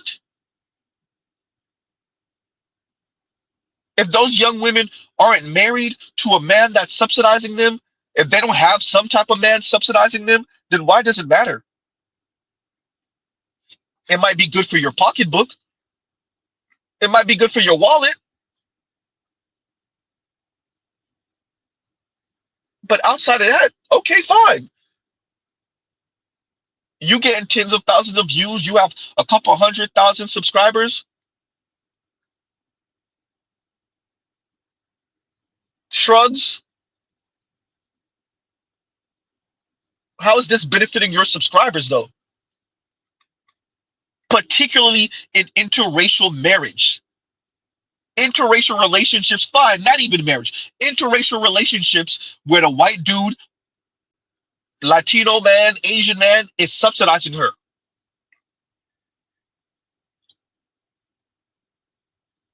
I'll wait. Chris, you got 230 some odd thousand subscribers. Don't give me no example of 1 or 2 young white women with a rich white man. No. Now with 230,000 subscribers. No, we need a couple thousand. And I know you don't have it.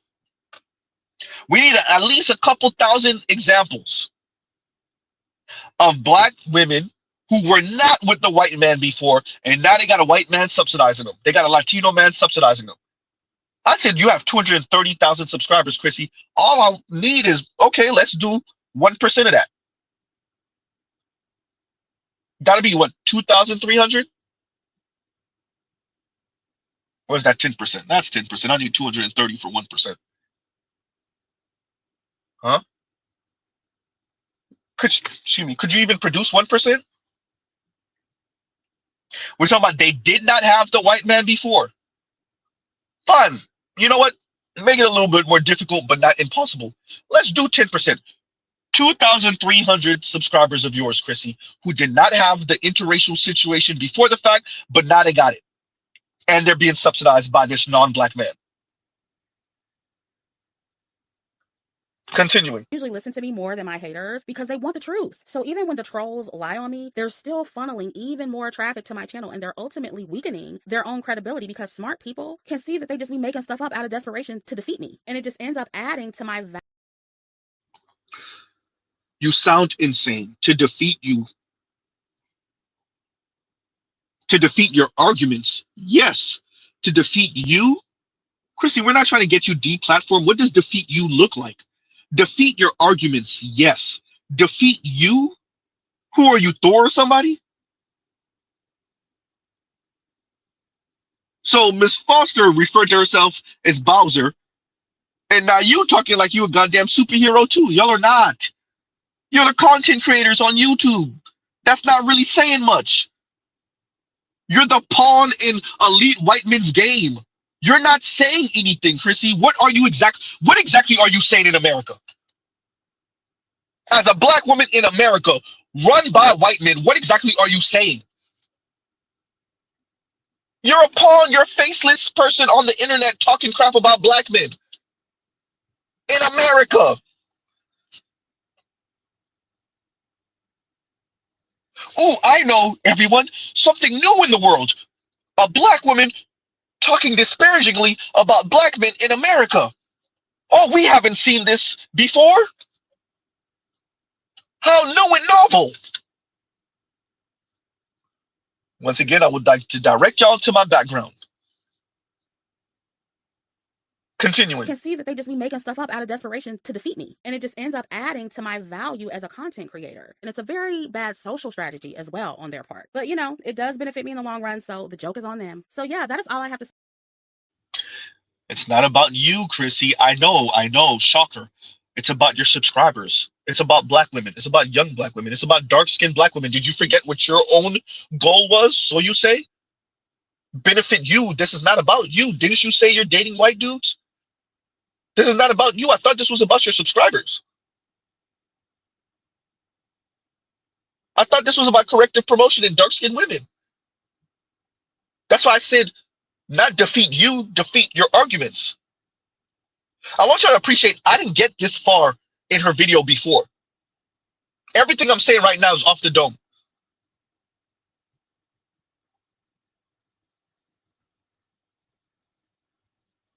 This is not about you. This is why I say the outliers are doing too much talking. Chrissy, we thought you were good financially, right?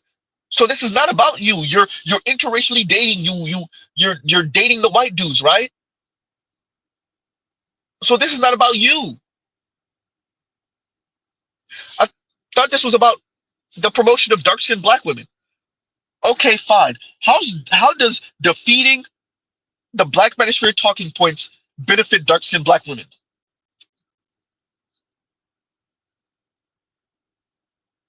Seeing that the Black Manosphere is not necessarily insulting dark-skinned black women.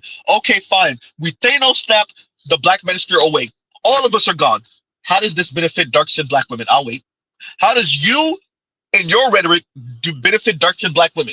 We Thanos snap all of us out of here. No more Black Manosphere. You don't got to worry about no black men in the Black Manosphere ever again in your life.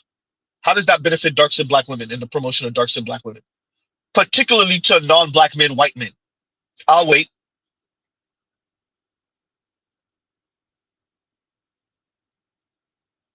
Continuing. Let me know what you think down in the comments. Also, be sure to like, share, and subscribe. And I'll catch up with you in the next one. Okay, y'all. That was that for that. Like, share, subscribe, hit the super chat and the hype button. Okay, y'all. We got about 30 or so minutes, maybe 45 minutes. I'm gonna bring up a panel. Once again, like, share, subscribe, hit the super chat and the thank you button. I'm gonna bring up a panel. So yeah, we'll have a but Mr. Z, today's gonna be crazy. So I gotta end out like I'm letting everyone know now. I know I often say, okay, all right, y'all, I'm gonna have to end out in about 20 minutes and then I stay for an hour. No, but for today, no, we really gotta do that. So I'll bring y'all up and yeah, so that's all line saying panel. I got you live. And y'all give me a second. Okay, wait a minute, everyone. Wait a minute. Here we go. And I got a couple of super chats to read also, I think. And let's read this one now, actually. And Bruce on Wayne says, Chrissy Stebbins, Cartwright, face down, ass up, Diplo, right? Look, the Chrissies of the world, like I said before, ahistorical. I like that she minimized Jim Crow era, in the savagery, excuse me, of the Jim Crow era. And she did it in the stream. She talking about defeating her. Girl, you're not a superhero. Huh? You're not a superhero. Defeat you. What are you talking about? Right? So it's just all type of weirdness in number one. Number two, it is about being validated by white men. Chrissy knows better. She's not gonna say it like that. She'll allude to it sometimes, maybe even get kind of close, but she's not gonna overtly say that. And no real person is ever gonna really say that like that. Let's, especially black women, um, especially someone a bit more savvy than Chrissy. She's not gonna say it like that, and that's perfectly okay. But y'all see, when the lady speaks, she jabs at black men. She jabs at black women who disagree with her, particularly the Shay Sade types. Um, she insults people's intelligence. Meanwhile, it's easy to catch her up on her own stream. And when you do, she's gonna say, "You're misconstruing her words." We're not misconstruing your words, lady. We are putting your words in its proper context, as we should. Right? Hold up, you say she Now go sounds like ahead, girl. Byron. Nah, but what's going on with you? What's going on? Like corrective promotion, I don't believe you just because of the two words you use. So let's just break it down. Corrective. So corrective, which means something's not right. So that would mean you want to correct someone or something. Promotion. Promotion, which automatically means you want to be above. Promote means you want to assume a position above. Line, you broke up. Is that me? Did I break up? He broke No. up. Oh, But okay. What are you trying to correct? Who are you trying to correct? Go ahead, Line. Go ahead. It's really simple. What like is those are the three questions. Who or what are you, who are you trying to correct? What are you trying to correct? And the word promotion. Who are you trying to be above? Because in order to be promoted, you have to be above somebody. Who are you trying to be above, Chrissy? Another way to look at the word promote, right, is to move up, no, to get one up, because mote means move, right?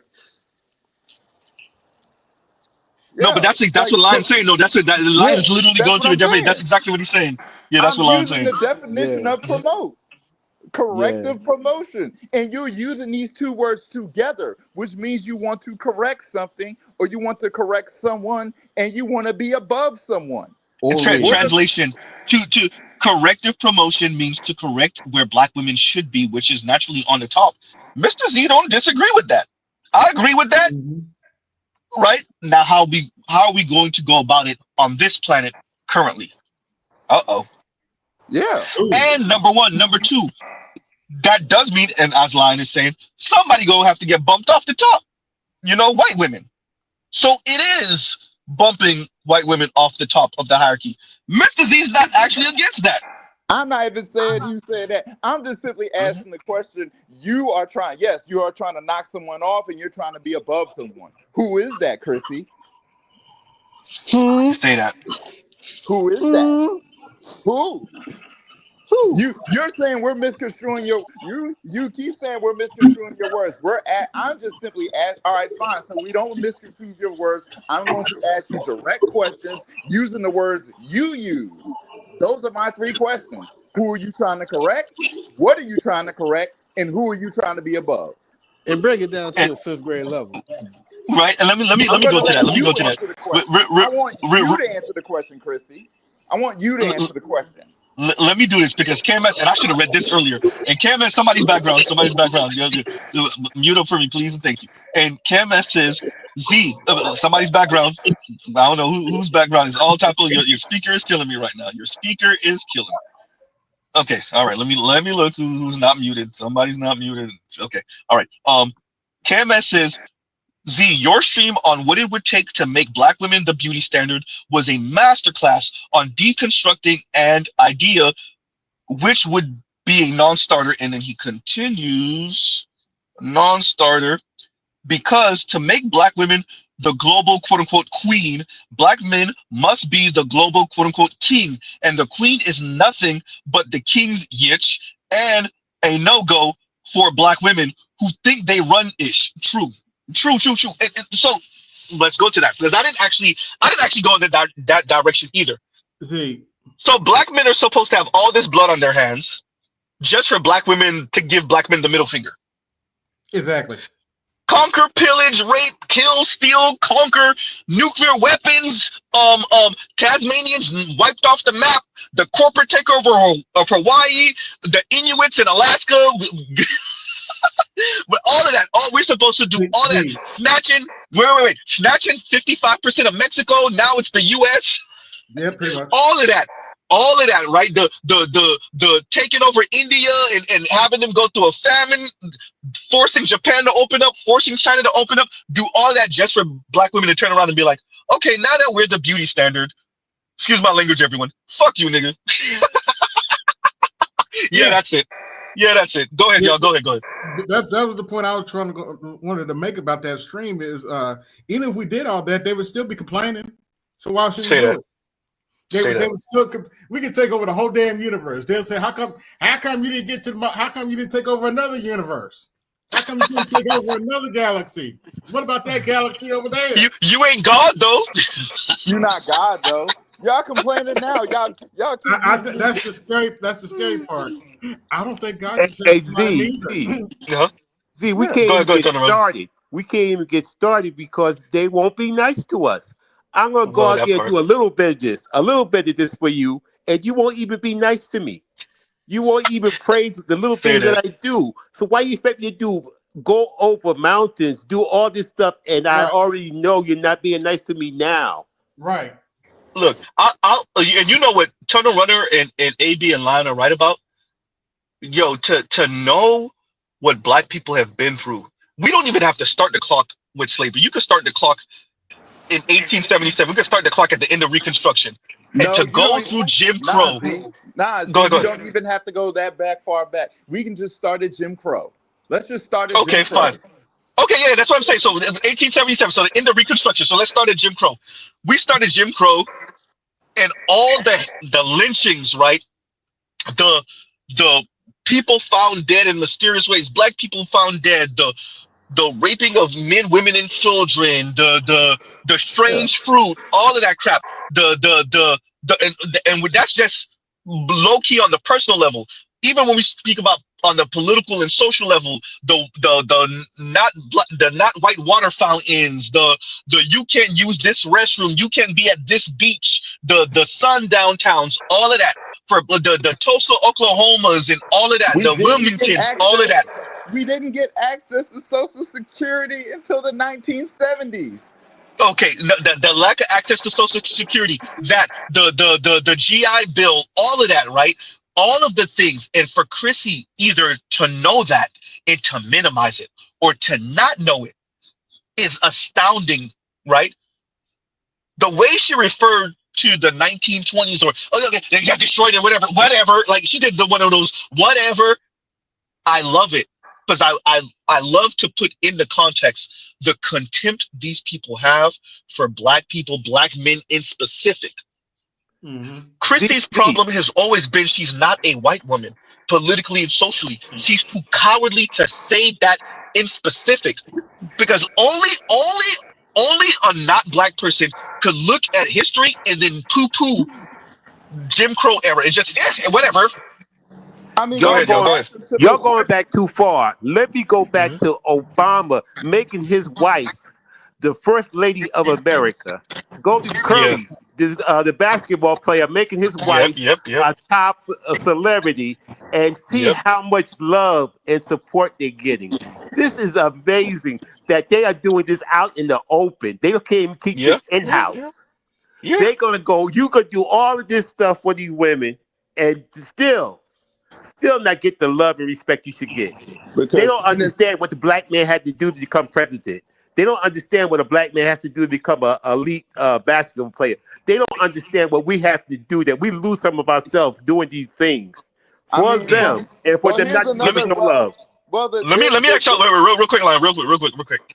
Going to what Tunnel Runner said, I'm gonna make a reference to a song, and for all my basketball heads, because Mr. Z's not good at this, I'm gonna make this reference to a song, and I want you to go into detail on why this rapper said this.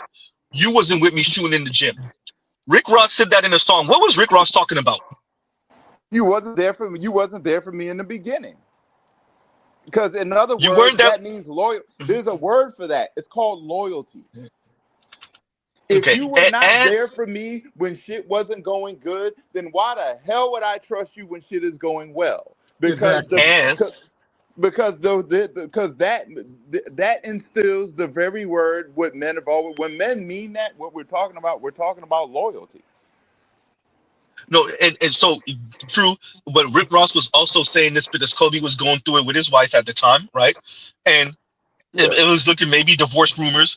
And so Ross said you wasn't with me shooting in the gym. You weren't there with me to get this wealth, to build this wealth. You were with me, with the wealth, but you weren't with me in the gym, shooting in the gym at Actually, practice, right? Okay, cool. Go ahead. actually that undercuts it. It's not you weren't with me in a shooting in the drill. You didn't want to be there. Exactly. Yes. You didn't Yes. want to be there. You made a Now, conscious decision to not be there. So why should I make a conscious decision to choose you when you weren't there when I was going through it? now, you put that in the context of what Chrissy is talking about on what it would take for this to knock off white women off that beauty pedestal and put black women there. And so for you to so flippantly and dismissively mention the Jim Crow era or 1920s, however you did it, speaks to you don't warrant that in the first place. You don't warrant that in the first place. Black men, even if black men were willing to lose their humanity, ain't no point for who? What's going on, Black Widow? Right? Yeah, so that, yeah, let me read this from Sports Droppings real quick. Good, good. You break it up a little bit, Black Room. And let's read this from Sports Droppings. Social media has revealed that white men are aspirational for large swaths of black women in a way white women have never been for black men. I agree. Desirability politics is a monster. Sports Droppings. I never limit it just to black women because, quite frankly, I think they're the loudest about it. It's not just about them. Trust me. When you meet enough Asian folks, you realize South Asian and East Asian women is the same thing, particularly for East Asian women. But obviously, because we're black and we're talking about black women, and that's quote unquote our natural partners, yes, they're so loud about it. There is no other way. And social media has just allowed for them to walk around with the microphone, spewing it to the world. It is about them being validated. It's about, in their mind at least, real quick, Vince, and then you got it. Real quick. For them, it's about being validated and having their femininity validated by the man in their minds. And the man in their minds is the white man. So of course they're loud about it. It's low-key advertising to white men. Hey, we're here, we're available, choose upon us. I went to school, I got my degree, I know how to speak, I know how to eat, I know which one is the salad fork, I know to eat with my mouth closed, and I know not to keep my elbow on the table, right? So choose upon me, and white men, are like, meh, right? So the masses of white men are like, eh. And we can see that, and it's kind of sad, but it's embarrassing as a black man. Yeah, we're not black women, but you still get that secondhand embarrassment because they're so loud and so begging, right? Begging ass broads, as we would say. And go ahead, Vince, and then we got Black Room. Vince, go ahead. Vince, you there? My bad. My wish caller broke up for a second. I had walked away for a second. I was talking to my girl. My bad. What you say about delusion? You said something about delusion. Bro. I mean, yes, delusion. Yeah. I can't even say nothing. I can't even say that it's not. It is. I mean, and thank you for the super chat, Sports Dropping. Go ahead. I mean, but she's the thing that infuriates me. Well, I'm not infuriated. That just it kind of makes it's not infuriating anymore. It's just laughable. Just to defeat your talking points, we don't even have to bring up the stats. We can just ask you simple, pointed questions. Corrective promotion. Corrective means you think something is wrong. What's wrong, Chrissy? What needs to be correct, Chrissy? Who do you want to correct, Chrissy? Promotion. Who do you want to be above, Chrissy? And the final question is, what exactly is in it for the people doing this corrective promotion or making it happen? What's in it for them? Those Chrissy, are 5 or 6 simple questions. If I may interject momentarily, thanks for having me. You know, what's often missing from these discussions is any real accounting of reality. Let me give you an example, and I kind of Wait, Black Rule, Black Rule. Before I need you to drop off and come back because you're about to go somewhere, and I really need to hear you clear. And you're coming out, you're borging a little bit. It's cutting in and out. But I really want to hear you clearly because I feel like I know which direction you're going. Even if I don't, I want to hear you clearly. So if you don't mind dropping off and coming right back, and you definitely got the floor right when you come back. We need to hear him clear. Yeah, I need to hear Black Rule clear. Yeah, because I know he's about to do something, but he was breaking. Yeah, he about to say something super fire. Go ahead. But Mr. Z, the venom that these women project out on the internet is amazing. If you watch the internet, the things they say about us is crazy. And they shouldn't be doing. I mean, it is so. Anytime a situation comes with a black man, the sisters come out on the internet. Maybe not in real life, but on the internet with so much venom, so much pain, so much. I mean, they look like they hate us. It is awful. It's really bad. It's really bad. Let me say this too. Let me say this real quick to turn and run, and then you got it, Lon. I think some black women hate black men. I do. I agree. Some do. I think for most though, it's not really hatred of black men. It's hatred of not being white women.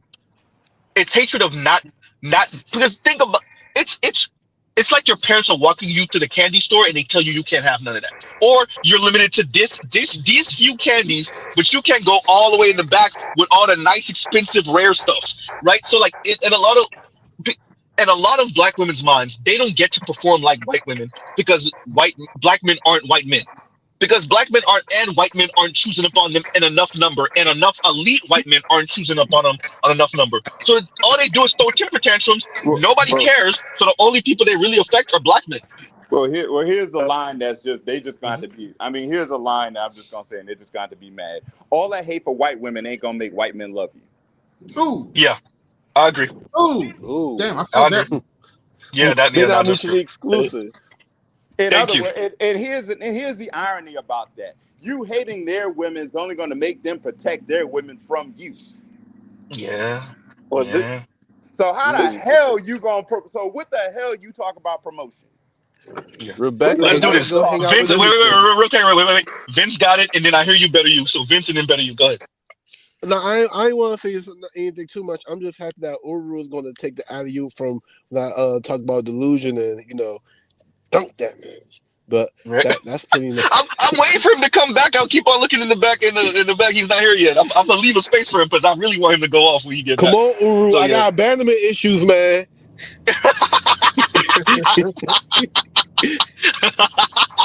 Wait a minute, Black Rule went to go get the milk. He ain't come back yet.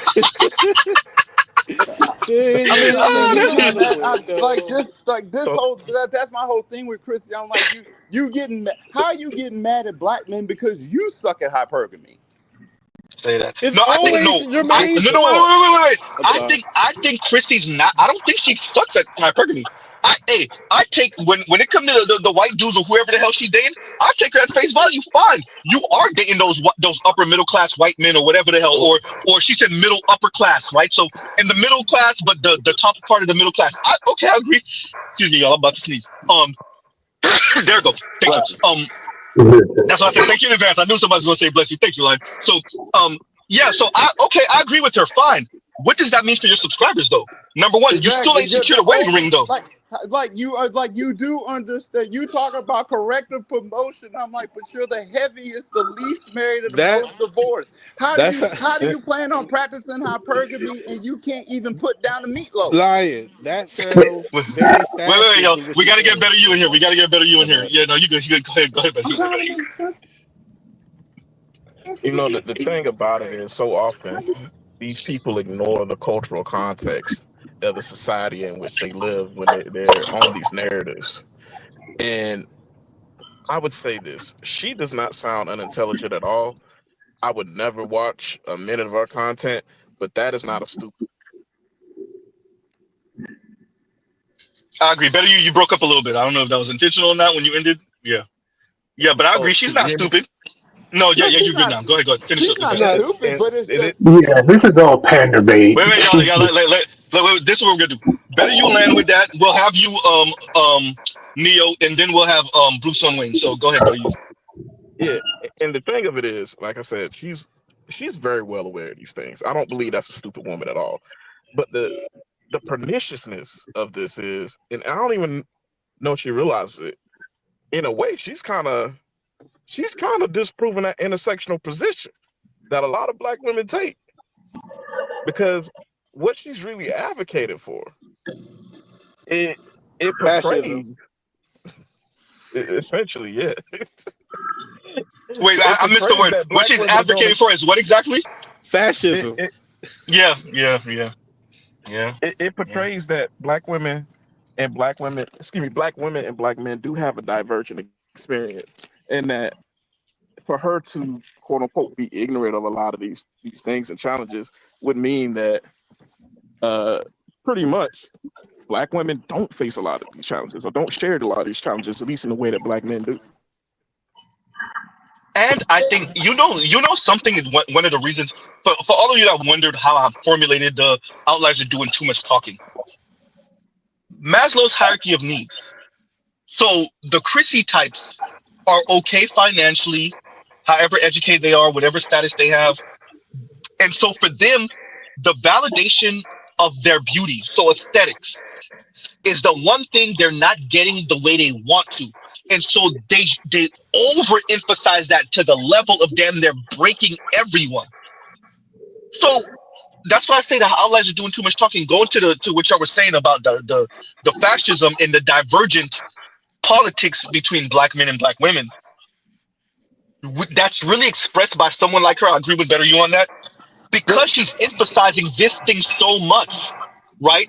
And But it's that's a why I say contradiction, wait, though. but this is the thing, Ryan. Don't miss this part.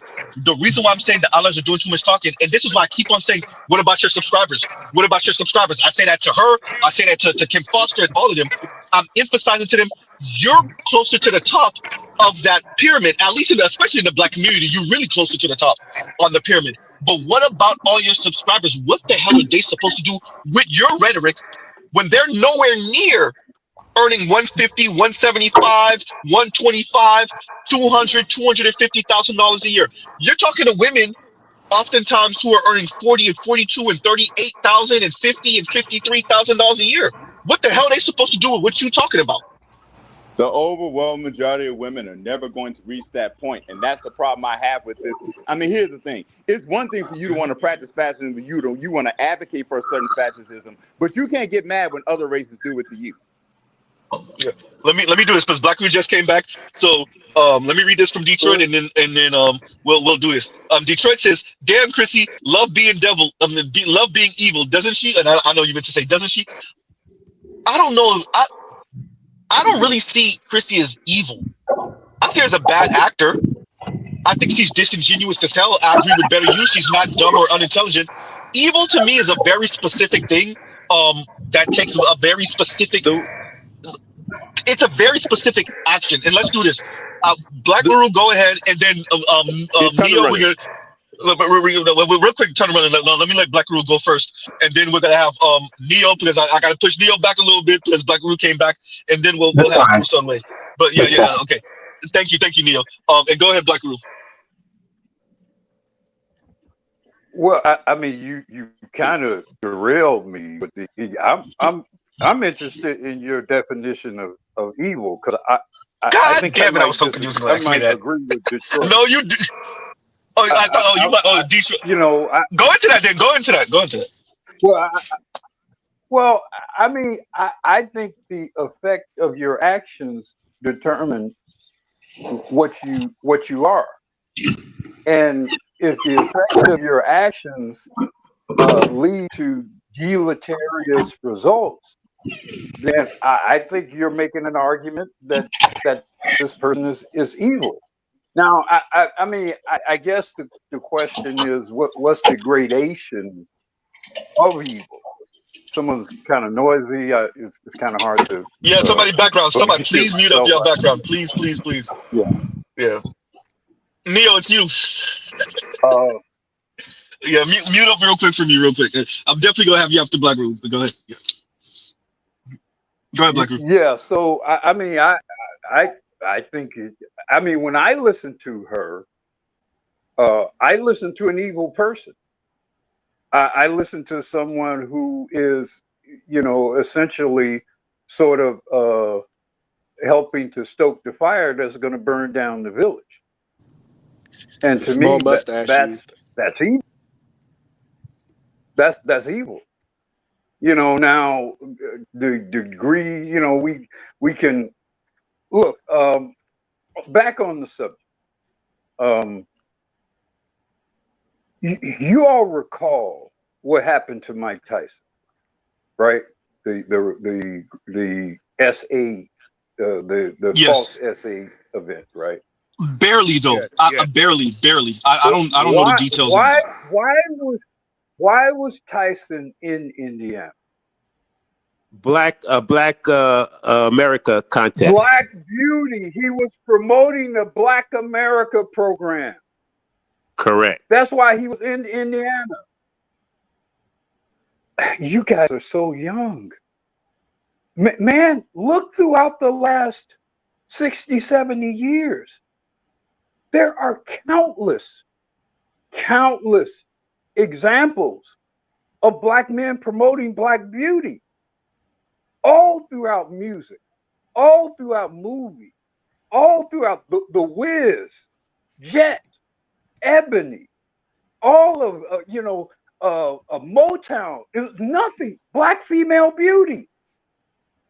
That's all. When Black men had the power to promote Defender newspaper, when Black men had the power and the leverage to promote Black beauty, that's all they did. Man, they aired that Black Miss Black America program. You could watch that on television here in Chicago, on WGN every year.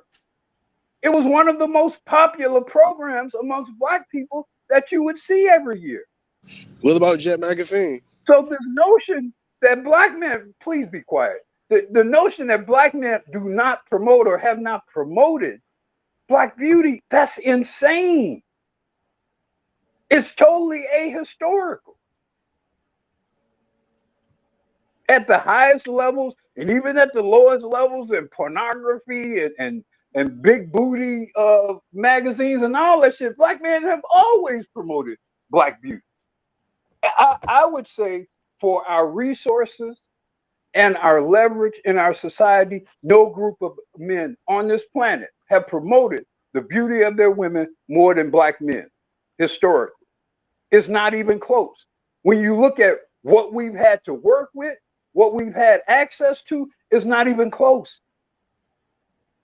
It's not even close. No other group of men, everything from the statues and the goddesses, images and all, nobody, who else does that for their women? Who else have done that in recent era? What other group of men have adorned and glorified their women? There's no white female equivalent of a Diana Ross or a Beyonce, for example. There is no white female equivalent of that. Barbara Streisand wasn't Diana Ross. In terms of the imagery that was created for her, no. There's nothing been more iconically promoted from men of their females than Black American men. It's not even close. That's a child speaking. That's a stupid child speaking about that. No, I agree with Black Uru on that. And He's right, Let me say this. Let me because I gotta get Neo up next. I want to say this and then Neo got it. Where is the white Jamie Foxx singing to Serena? I'll wait. You want to talk about dark-skinned Black women? Where is the white Jamie Foxx singing to the white Serena? Making a whole spectacle of it, not once, but twice. Where's the white Diana Ross? Where's the white Janet Jackson? Where's the white Aaliyah?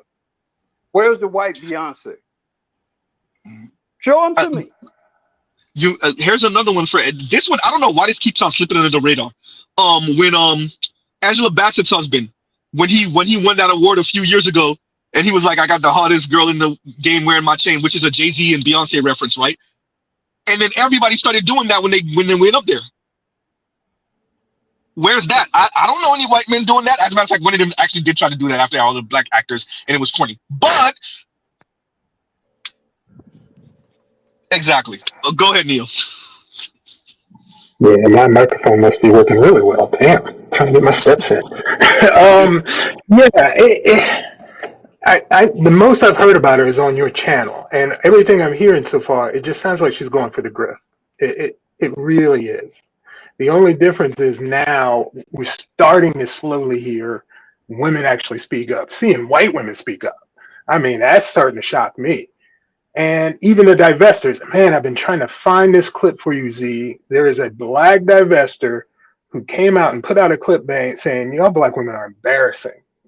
I'm married to a white man, and white men ain't going to save you. And so I've been trying to find this clip for the longest to get it to you, that even the divestors are now being embarrassed by these black women praising white men. So, and then the immediate dismissal. Yeah, and then the immediate dismissal of even the manosphere, particularly the black manosphere, and I even posted this in the chat, they don't want to talk about how they still have 54% of us single and childless. Like Shay had a really good chat with the ex-divester last night. Even she was saying, yeah, these women trying to make this claim that there's no black men. She's like, there's black men everywhere. What are you talking about? Mm-hmm. Using that as excuse. There's no excuse. So that's not the first. Shay Sade interviewed another failed divester, not failed even, but she's dated around a couple years ago, and she said the same thing, Neil. Like I don't know what these black women talking about. I dated white dudes and I dated black dudes, and and this wasn't a lighter skinned black woman either. So it's just weird talk. The ones who actually spend time. The ones who spend time around white men become demystified pretty damn quickly. Their feet of clay show very quickly. All this talk about the magical white man coming down from Valhalla or whatever to say that's all bullshit. And you have to be really kind of sick in the head or have a really kind of stunted mind and spirit to actually believe some shit like that. Now, Chrissy is evil because I don't think she believes a word of the shit that she said. But like the brother just said, it's a grift, it's a profitable grift, and she's going to keep on grifting. And because I believe she don't believe it and she's grifting, yeah, that does make her evil. Yes, I agree. Well, Detroit, if Black Guru on your side, I don't really know what I could do with that. Go ahead, turn around, and then we're going to have Bruce on. Bruce, are you still up here? Where he at? I don't see him on the thing. Wait a minute. Bruce, wait, you left. Okay, go ahead, turn around. Yeah, the thing is, in the black travel space, we just had a situation with this Indian girl who this brother married from Detroit, married her, had a baby with her, brought her back over here. And in a year's time, she left him and she's out there with this white guy in Vegas. But that happens with other situations, other people. But she's out there on the internet just bragging about it. I took this guy down and you can't hold me down and all you guys are dusty. And the thing is that this black guy probably was trying to keep it black. I ain't gonna mess with no white women. I'm going to the motherland, go get me a girl, bring her back over here. And the disrespect, that's the biggest problem I have, is the disrespect. Why these black women disrespect us so bad, no matter what you do, there seems to be underlining disrespect. And if I can get that from other women, I can't stay with y'all because y'all disrespectful. You know the beauty about that disrespect, though? You know the beauty about that disrespect? Even white men are turned off by that. Everybody's turned off. All, See, especially men. Everyone's turned off by that. Hey man, white men see that disrespect. They're That like, they same don't thing, want no see, part that of same that. thing happens to white guys with the Filipino girls and all this stuff. But yeah, then they on the bring them over internet, and they leave their ass, or they bring yeah. in But the then man on that the they used to internet, be you with want, in the Philippines. Men know, yeah, they're not on the internet talking men about it like that. They intuitively show them some know, respect. Yeah, go ahead, Black. men intuitively know, men intuitively know the danger at a biological level, at a primal Mm, level. Men know the danger of treachery. yes. And Correct.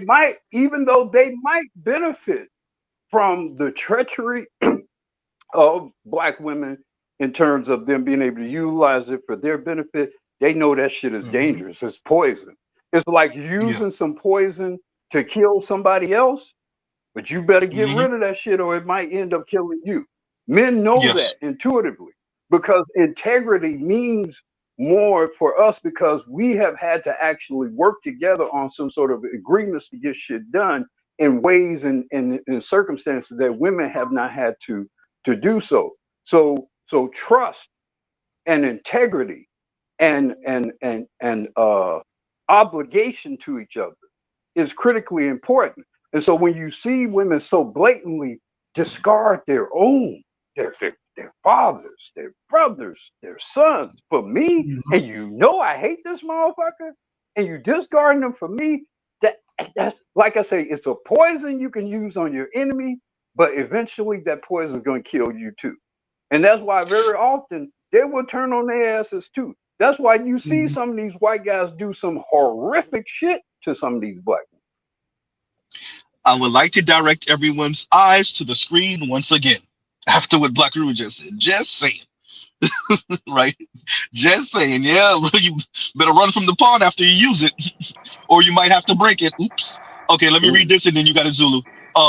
And TJ Honda says, and TJ says, yeah, Chrissy tweaking. If black men raised up economically like Asians, it still doesn't work.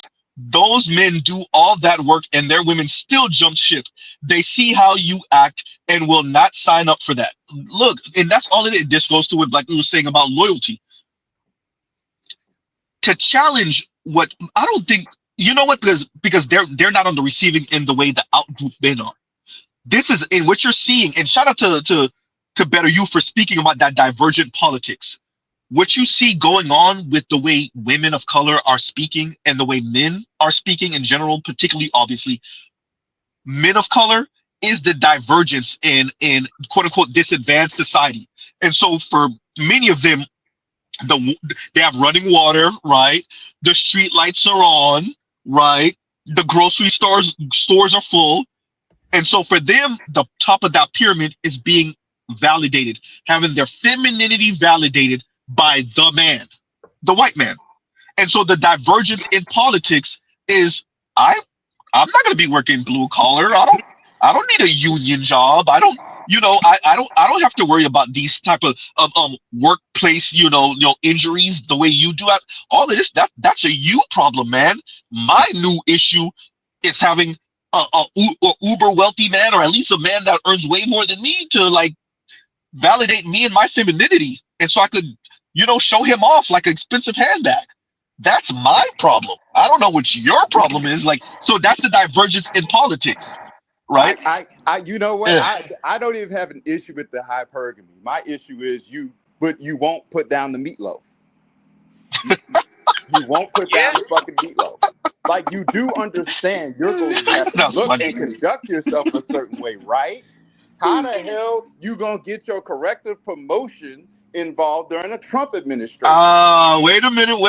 Wait a minute. I don't have to put Look, down the meatloaf. I just have to change your appetite towards me. when black Go ahead. women were the most beautiful, the most Mhm. felt female creatures on earth, white men weren't promoting them. Go Yep. back and look at how black women looked in the 60s and the 70s. Other than their asses, there was hardly a drop of fat on most of them. White men weren't promoting them. It's not in the interest of white men to promote black women. It's just not.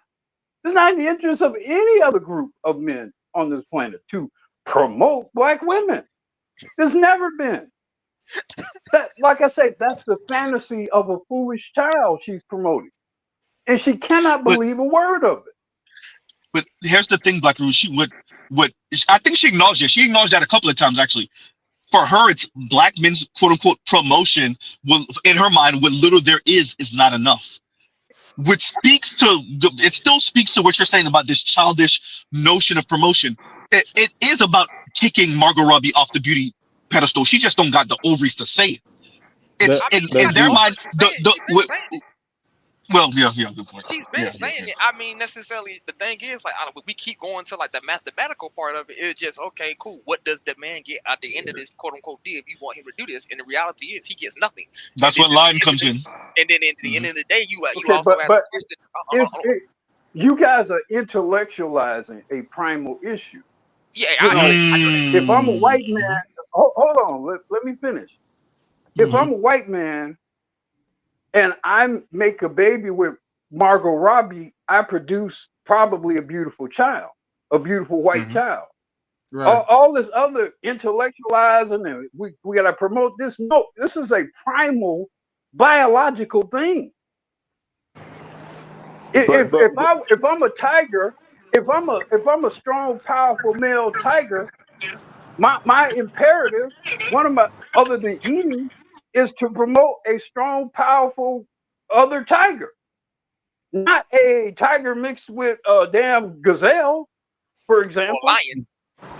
You know, so it's very basic what you see. I want to promote the very best of my own kind. Yeah, if I'm a white man and I'm a rich white man, I'm trying to bust off into Margot Robbie. It's just that simple. It's biological. It's primal. It makes them But that's fat why, booty babies. but this is why in the beginning when I first spoke, I just simply asked the questions because according to her, we're misconstruing her words. So that's why we just simply asked the question because it would lead to the answers that you're talking about, Black Ooh. That's why I asked the question about who would be behind this correction. Wait. I want to make sure that we get the argument correct. At least in this video, Zulu's right because we didn't caught her slipping a few times in the past. But in this video, because she's trying to reframe it, in this video and in the recent past, I see you, Chrissy. I'll do you solid. I'll do you solid. In the recent past, she's not speaking about white men promoting black women's beauty. She's speaking about black women having to promote their own beauty because black men either aren't doing it. So this goes back to what Black Uru was saying a little while ago and going through the litany of examples, or that black men aren't doing it at a good enough or proficient enough level promoting black women's beauty, which still speaks to petulant child energy talk. Well, that comes down to two questions. Okay, fine. You want to put the black men? Then it comes to two questions. One, why should we? Two, what do we get out of it? True. Let me let Neo go. What was that? Is that you, Zulu, or is that you, Neo? I can't tell which one. I was saying. Okay, good. Go ahead. Just like you said, like the main part is what do we get out of it and celebrate. If you don't listen to the commands that I give now, why would I necessarily promote your beauty necessarily, right? I gain nothing from this, right?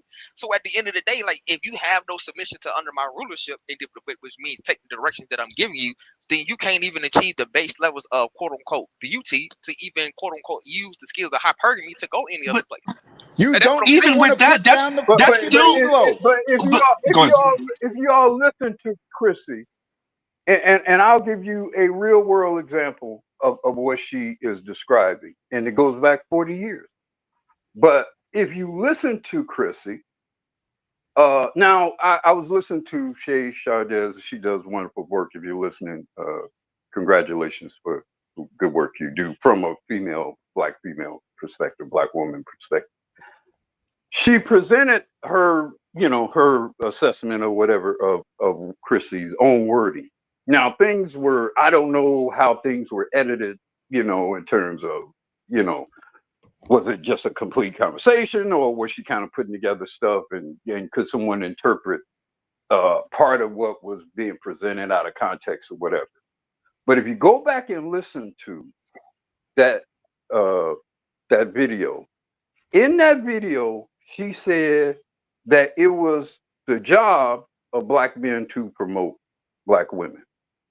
She also said that black women are competitors to black men And she said ultimately She the did say that. objective is for black women to be more attractive to non-black men. So when you do the math on what was presented there, Yep. we're supposed to promote our competitors.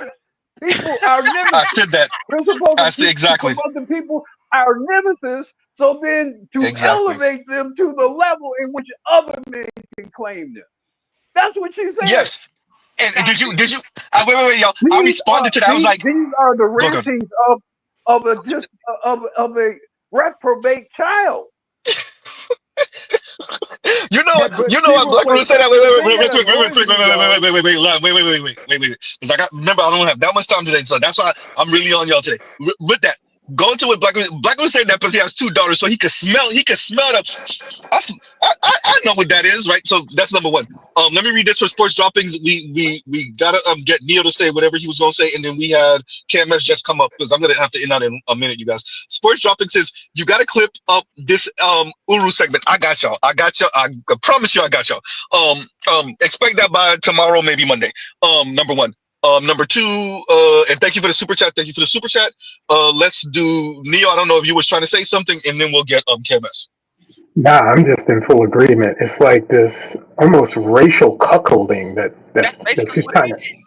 she's trying to promote, and with just women in general. Mm-hmm. And like I said, if you get a chance, Shay did an excellent job. Last night. The clip is still up. Her interview. No, I know. I missed it. I'm gonna get it. I'm gonna get it, y'all. I'm gonna watch it. I'll review it. And this weird sense that they think they're going to have this power with white men. And I'm like, I'm still, if anything, it just justifies what we've been saying in these circles. It's not going to be anything new, but it's interesting to hear it from this ex-divester, so she claims. But anyway, that was it. I got it. Hold on. Give me a second, because I didn't get a chance. Go, Zulu. Go ahead. But like that's why I was saying, every time I hear the comment about colorism, that's basically is I'm promoting myself to non-black men necessarily, and you need to help promote me so that I can be with non-black men. And I be looking at this conversation, and dudes be taking this serious because I be like, think about it. If for millennia of well, how long has Africa existed? Millennia. Let's say that right there, right? No, right? Africa, as civilization, Africa, you looking at what, maybe 10,000 years, give or take, because we don't know what's under the sand, the Sahara. So yeah, if you believe the paleontologists, this whole damn world is an offshoot of Africa because all this shit broke off from Africa. Basically, yeah. But basically, what I'm trying to get to the point is simply this much, right? African men have been dealing with African women for a long period of time, right? They have not, quote unquote, changed that reality, right? They prefer that, right? I'm just looking at like if black men truly did not want or prefer black women, they wouldn't be with black women, right? That's just mathematically, you just wouldn't be with them if you truly hated them, right? So in reality, they like you, right? So you expect necessarily these group of men to cuckold themselves? It just like, so you want me to introduce you to other men and be like, hey, do you want to fuck this woman? And I'm like, what man is going to do that? Like, it just don't make no more sense. And I'm like, you want me to. Let me say this, and then we got to get KMS. We got to get KMS after this, but let me say this real quick, and I'm gonna read the super chat, and then we got KMS. It's funny because a lot of y'all weren't here in the beginning of the stream, and I said "cuck" a few times. Funny enough that y'all say it because that's what it is. Number one, number two, and I was like, hey, we learned from Asian men. We ain't doing that. We see what happened with them. When we gonna promote y'all for y'all to go running after white men? You better build it yourself if that's the goal. And I kept on stressing that. Yes, corrective promotion towards black men, and it better be towards black men. I'm all about dark-skinned black women losing weight, getting rid of the weave, being elegant and classy, and directing that towards black men, as you should. And the problem is, let me get in. I said it just like that, and that's how I mean that. Let me read this, and then you got it. In Sports Dropping says, to Uru's point, I did a YouTube video on how it was black men who resurrected Vanessa Williams' career after white men sought to slut shame her into oblivion. Slut shame, I get what you're saying. Slut shame her into oblivion. Red Fox and Right Stuff album sales. There you go. And we turned it into a whole goddamn singer in this bitch. Go ahead, hold on. Go ahead. Babyface, L.A. Yes. Reid, all of them they Yep. saved Vanessa. They saved. Yeah. They gave her a music career. But I'm so happy. I mean, this brother must be telepathic, because I'm so happy that he mentioned Vanessa Williams, because I intended to speak on that. See, I was finishing college when Vanessa won that Miss America contest, and I remember that time very vividly. And here's the interesting thing about now, I was at an HBCU, so these were young up and coming Black people, men and women, right? I remember the brothers not being all that happy with her winning Miss America. And we pretty much peeped game up. Yes, we pretty much peeped game. Also, you guys want to be glorified by the white man. That's what we were thinking. That's what this was about. So all these years of promoting and celebrating Black beauty, and James Brown Say It Loud, and Black and I'm Proud, and we all grew up in all of that, right? Then you all get a little sunshine from the white man, and now, okay, y'all done arrived now. And all the sisters were walking around with their heads held up high, smiling. Oh, the white man love us now. We Miss America. So that was 42 years ago. So this is something, this ain't new. This treachery, this desire to be promoted and celebrated by white men, it ain't nothing new. Like I say, 40 some years ago, and brothers peaked game on it back then. We were like, man, this bitch, she being celebrated by this white man. That's what we thought back 42 years ago. I remember that very vividly. In fact, we would have arguments on campus with sisters about that Miss America thing. So this is not a new argument here. This is not a new argument. To think, Black Rule, after that, she go through the scandal. They took away her crown, right? They take her crown. Then Black men promote her to the point. To this biracial woman, Suzette Charles, I believe her name. Yeah. But they take her crown, and then Black men turn around and promote her. Did y'all forget her song was on Pocahontas? That was her song. That was her. So Black men done promoted her back all the way up where your song is on Pocahontas. That's a Disney movie. I'm just saying. But wait, she don't count because she light skinned though. Don't count that, y'all. She light skinned. Did any of y'all ever see the pictures of Vanessa? What made her lose a crown? Yeah. No, I never saw. No, I never seen them. I never seen them. She took pictures doing simulated lesbian things with a white woman. Oh shit! I didn't see that. Did you all see that? Yeah, I saw it. I saw the. I always knew the story, but I never saw the pictures. I never saw the pictures. This Black women have arrived, beauty, all this shit. Go Black women go, and she got taken down because she was doing some simulated lesbian shit with a white woman. Damn, I didn't know that. Yeah.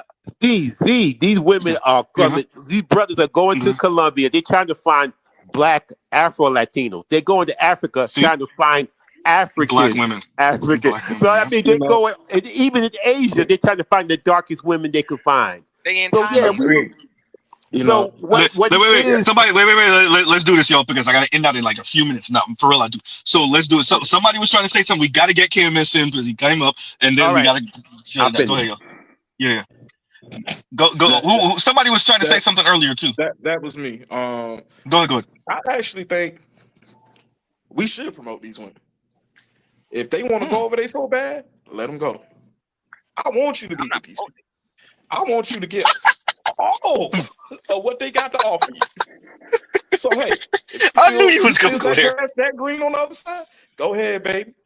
I'm with you all the way. Because one thing for me personally, I get tired of hearing all this, all these falsehoods and things where it's like, yo, if you took 5 seconds to Google that, you know how full of shit you is. So if they really believe the white man ice is cold, give them the white man's ice. Let them go. Go ahead. Okay. Thanks, guys. I think it's a lot more nefarious than that. I just think these women don't want to be black. Period. I mean, because if you just run the simple math on it, it's really simple. Okay, so she wants to be the global beauty standard, but it can only be through white men because black men don't deserve that. If that is the case, then okay, so she gets a white man in her generation. You reset it. Her kid's light skinned. You reset it again. Her kid is now white. So she's making this big promotion to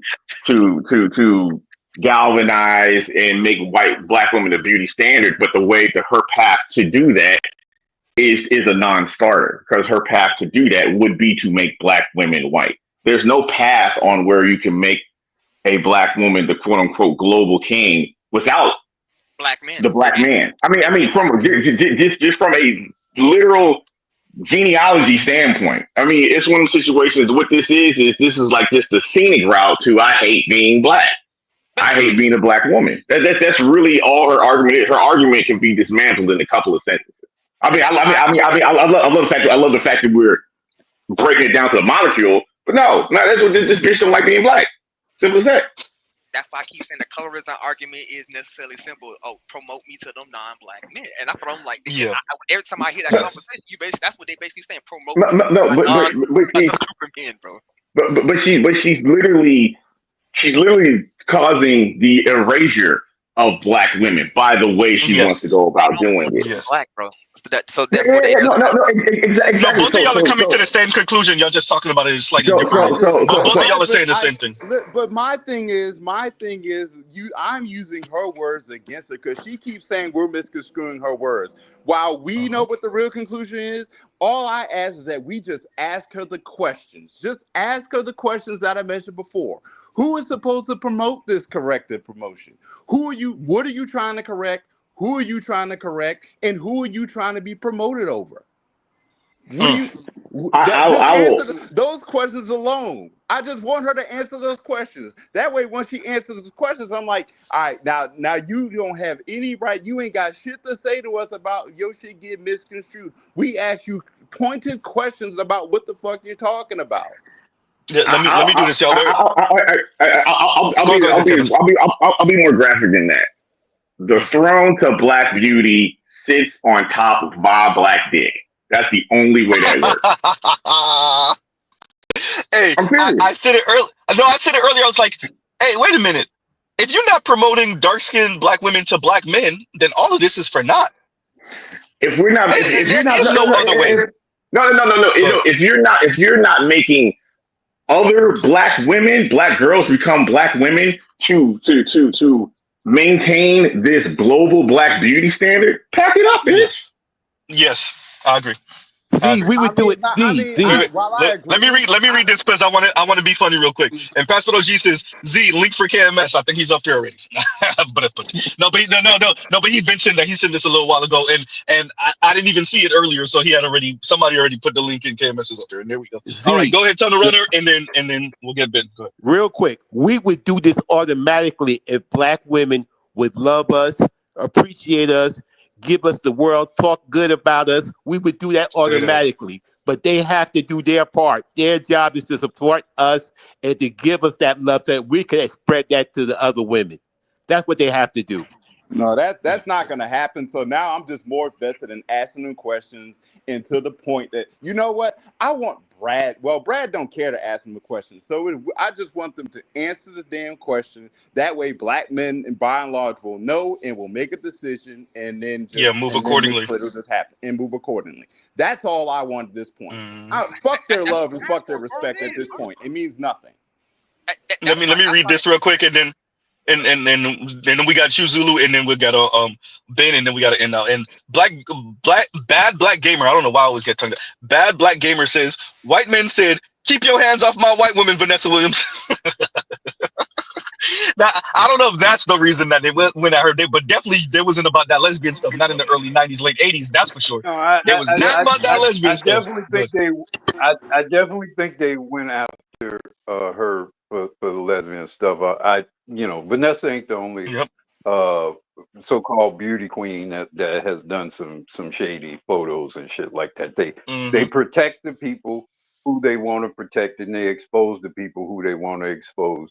And the most recent example of that, two recent examples of that have been Sean Combs and Shannon Sharp. Yep. Because they ain't doing nothing. Their white counterparts ain't doing times 10. And the only difference is that when they want to take you down, they just start pulling back your bed covers and shit like that. Because everybody got some shit in their bed covers that they don't necessarily want nobody else to see and hear about.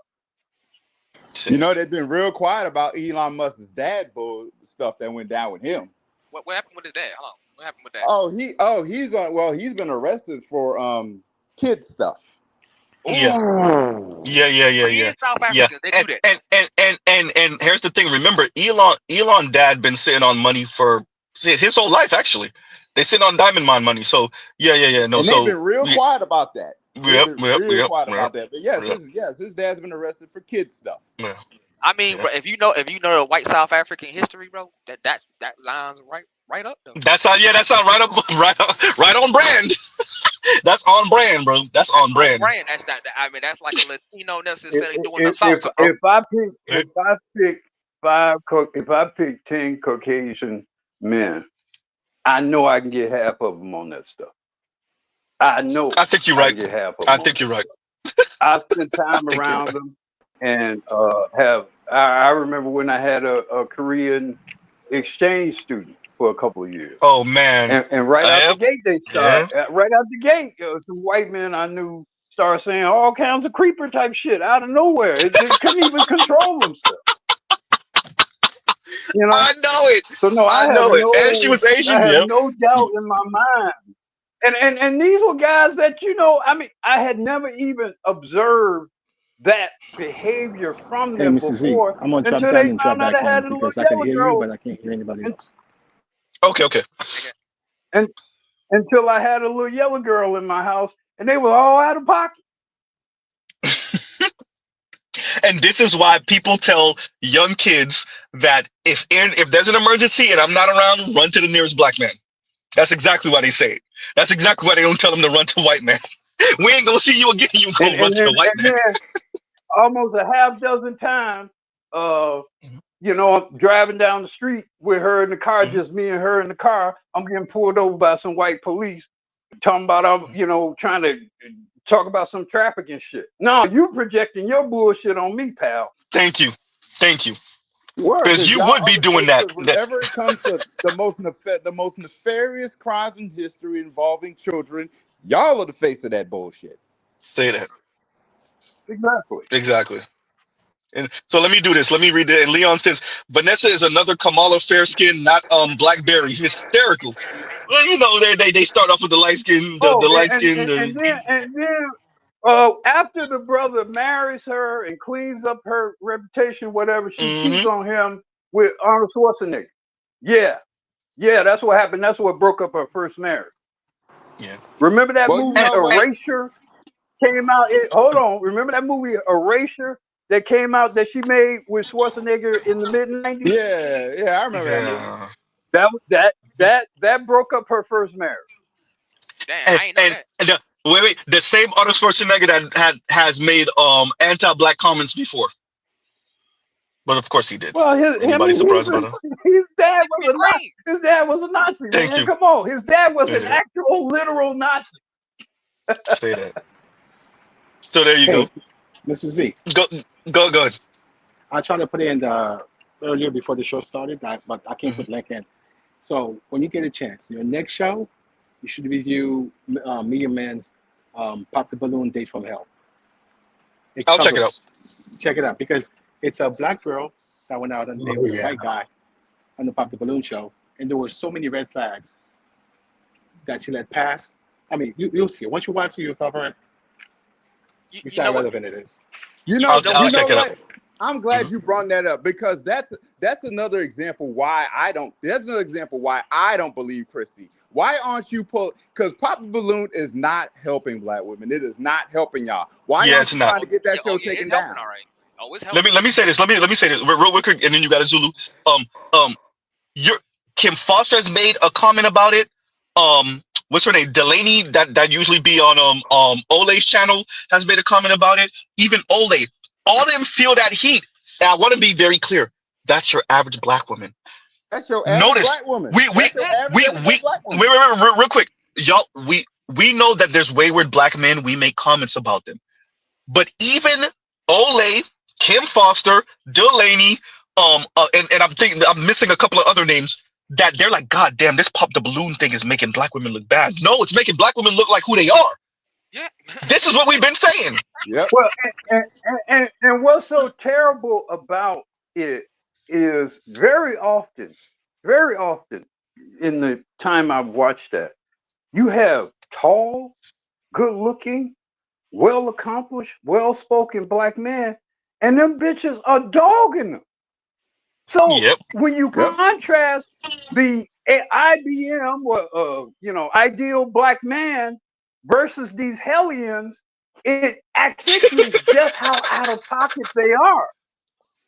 Because it's like, well, damn, this guy is 6'4", and he's a entrepreneur, millionaire, whatever, and y'all clowning him too. You know, it just makes it that it really accentuates the madness. Somebody background. I want to emphasize what you said, Black Uru, and then real quick, line. Real quick. To emphasize what Black Uru is saying, as an average black man, actually I'm doing a little bit above average, just a smidge. When you see that happen, Black Uru's right. Brother, if I was single, I'd be like, God damn, what chance I got if y'all turning down this nigga? Like, and it sounds benign. People really don't appreciate the rippling effects of seeing someone that you as a black man would be like, oh man, that brother's doing pretty well. Are you kidding? This is a pretty good looking brother. He's pretty successful, right? There's things that I would like to imitate about him. And then to see black women tear him down, you'd be like, what the fuck? Okay, well, all right then. The brother, you know what? You saw legions of black women. No, if you saw legions of black women down. You remember the brother that was an author that said he was starting a children's book? Yep. I remember. That brother they turned down. I was like, so let me get this right. You want a black man to be all about the community and all about children. This guy is telling you he is publishing a book for black children, and he's not tall enough? Yep, it's that simple. Get the fuck out. Go ahead, Black. Get the fuck out of here. Go ahead, Black. I was done. Go ahead, Black. Go ahead.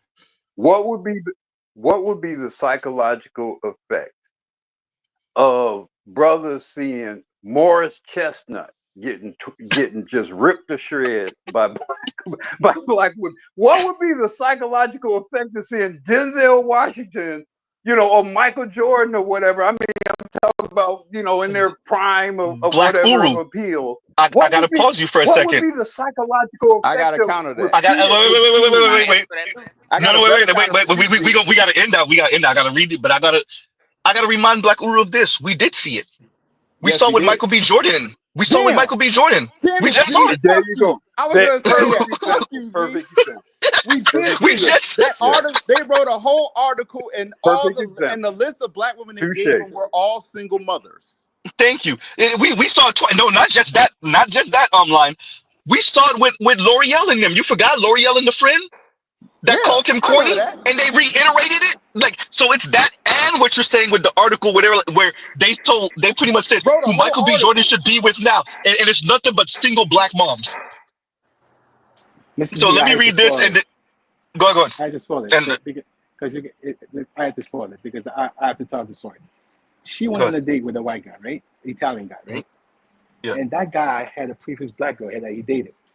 It was so bad that even medium men brought up the fact that because the women are saying pasta and that stuff, that the white men are aware of it and they're trying to get laid quickly. So the guy went out with her, took on fancy dates, expected to get some from her, and she didn't give him. And before that, she even said that she was almost kidnapped on a date. And that Italian guy gave so many red flags. She could have gotten hurt on the dates that she went to. She went, the first one, it went bad. The second one went bad. And she still went on the third one. She got warning from the host that a black girl called the host saying, hey, I went on a date with this guy. He was just with racial slurs and whatnot. Maybe you should tell the other girl. And they warned her. And she still went on a date with the guy. and she's making fun of it. And the male host is trying to peddle with kid gloves, saying, "Hey, maybe you should next time learn from this, blah blah." And then another contestant, a black guy, saying, "You know what? If it was a brother, you would not even give him the chance to get away with all the stuff that the gentlemen get away with." I mean, once you review it, you'll see all the details. Because even I laymen just cannot believe it. I want to emphasize that he's white. Of course they're giving, and I'm sorry for y'all eardrums just now with everybody with their headphones. He's white. He's white. This is what we expect. Look, man, white dudes done been out here slaying women of color, black women in specific, as they should, because these women, when it comes to the white man in specific, see, if it's the black man and she's into black men and she want to get her little sexual thing on, she might be a little easier with you. But when it comes to a white man, there's a lifestyle, there's a status. All these women of color want their femininity validated by this guy. The women that are into that, this is what it is. And so, of course, they allow the white man to get away with things they would never allow anyone else to get away with, particularly, obviously, black men. And the white guys are going to take advantage of that. He's going to have... There's the white dude that deleted the black women a few years ago.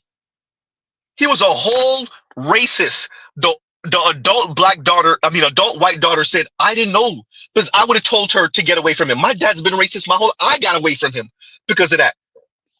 He was having sex with the black woman, then he deleted her, ended up going to prison and everything. His own daughter testified against him about his racism. The white dudes be showing the signs. Black women and other women, they want to be validated. I get it. Power is an aphrodisiac. I get it. Right? With that, if and when it fail, do not look for black men with your cuck-like ideas. Right? And let me read these because we got to end out, y'all. And Sports Dropping says, Vanessa married and had all her kids with black men. She ain't no Serena. But if you listen to Black Uru, she was pulling stunts out here. First of all, the first guy she married, he rescued her. He saved her. He was some kind of PR guy, agent guy, helped to clean up her image. He married her. They had a family, whatever. Then she cheated on him with Schwarzenegger. Then she married and got with Rick Fox. Rick Fox is like one of the 5 prettiest guys who've ever lived. Of course she was gonna marry Rick Fox. And he barely black. So I mean that wasn't a flex. Marry Rick Fox wasn't a flex in 1999 or whatever. While he was winning championships with the Lakers, by the way. That wasn't a flex. That wasn't nothing special. Rick could have probably married any woman back then. Let me read this from Turnaround. Turnaround says, Z, for breakfast, coconut pancakes, eggs, coffee, tea, vanilla, I think you wanted to say wafers. Look, I don't need you and your bragging ass ways, your bragging ass nigga. This nigga stay bragging about his non-black wife. Where's the colorist queens when you need them? His non-black wife and her cooking skills. No. And thank you for the super chat, Tunnel Runner. Tunnel Runner bragging ass. His new nickname is Tunnel Stunting Runner. Right. Tunnel Stunting Ass Runner. Hey, we gonna play Birdman, the #1 stunner. We gonna play Big Timer's #1 stunner every time. Tunnel Stunting Ass Runner. I hope you run out of coconut. You gotta read between the lines with Tunnel Runner, because Tunnel Runner is telling you all, hey, his pimp hand is strong. Because if you listen and read between the lines, he's not caught in no bullshit with his wife. It's pretty damn clear. He's nice about the way he presented, but if you read between the lines, he's saying, I got a velvet glove, but I got a velvet glove over an iron hand. Yeah. Hey. I actually like that interpretation of that Black Rube just gave. That might get clipped out too, yo. And Bad Black Gamer says also Rick Fox was close to being a white man for Vanessa. So going to what Black Uru was just saying. So thank you for that, Bad Black Gamer. As close as you can get. And thank you for that super chat. So that's exactly, he put that up a little bit, I think, before you said that. So it's actually true. And Sports Dropping says, pop the balloon, encapsulate all we've been saying. Exactly. I agree. And thank you for the super chat. That's That's our point. I think that's our point, right?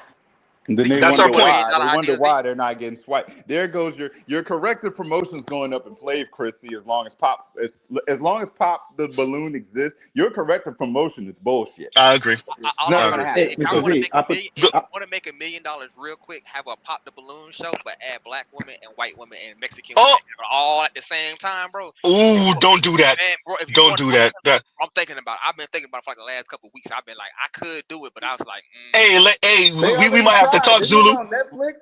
They have a Netflix version? No, but I don't want it to be so. I don't want it to be too high production, high elite. I want everyday women. You want to know why? Because I see where Zulu going with that. It needs to be I see where Zulu going.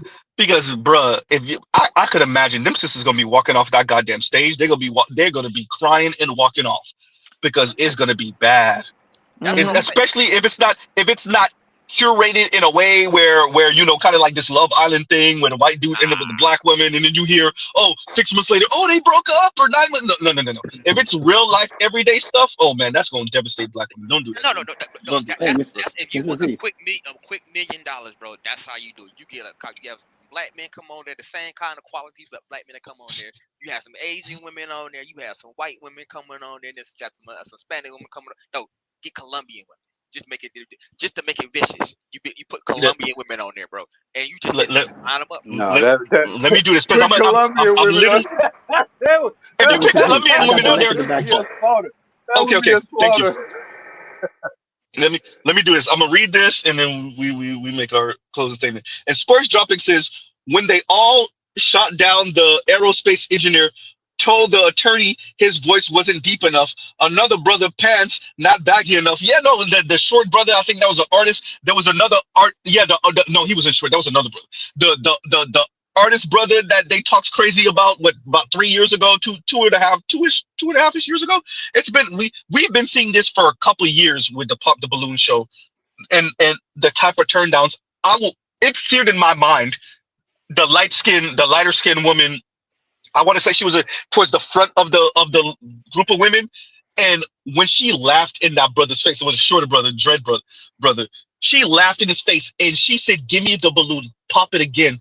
And the laugh was I'm purposely being antagonistic. It wasn't no chuckle. It wasn't a regular laugh. It wasn't just hurtful. It was purposely being hurtful for someone. It was to the point where Z was like, there had to be something that happened backstage. Something. No, it was nothing. It was just this is who she is. Exactly. It was laughing in his face and like enjoying it. And I just want everyone to appreciate, black women to appreciate, black men don't forget. Men don't forget. We remember these things. And so when you in your 40s and 50s, remember that we remember. I got quick. Just saying. And no other group of women would do that to their men. And one of the reasons why is it's a good possibility that guy deletes her. Like if you think about how most other group of men would interpret that level of public disrespect, you don't think about it. How often do you see any other group of women behaving that way towards their group of men in public, in media? Think about it. How often do you see that? They're not true women, though. That's the problem I keep There's a reason why you don't see that. Because in those other environments, those women get hurt if they behave that way. No, you're right. You know what's egregious? After the date, he wanted to go to her place, right? And she said, "Nah, I'm not gonna let you." And then he insisted. So he took her up to 4 different stair levels in an apartment complex and gave him the runaround. And he's like, "Now you want to go home? By herself, with him by herself. Don't run around." How unsafe is that? He laughed through the whole thing. You get comfortable with that. You get comfortable with the look. I appreciate that it's easy to forget what this world is and some of the dangers sometimes, particularly if you're a woman. Like I said earlier, food in the grocery stores, street lights on and well lit, especially depending on where you're living. So it's easy to take this for granted and not appreciate the things that you do that are extremely unsafe, the ways that you play around with other human beings, particularly men, white men. That's extremely unsafe. It's easy to take that for granted, especially when you consume a steady diet of white, omniscient, omnipotent white men like that. When you consume a steady diet of that, of course, right? So, all right, y'all, look, we got to end out. All right, so let me pause right here. Love, peace, and chicken grease. Thank y'all for listening. We had a little short panel today. I might come to y'all again tomorrow. We'll see. I have a lot to look up. I have to look up what Ben's talking about. I have to look up well, I'm probably gonna listen to that today. The swirler ex swirler conversation with Jay. So it's in my history, so I'm gonna check that out, and it looks like it's a long conversation, so that's gonna be great. So yeah, go ahead. I got the link in the back chat for you. So okay, perfect, thank you. No, I saw it. I already clicked it. It's already in my history, right? So yeah.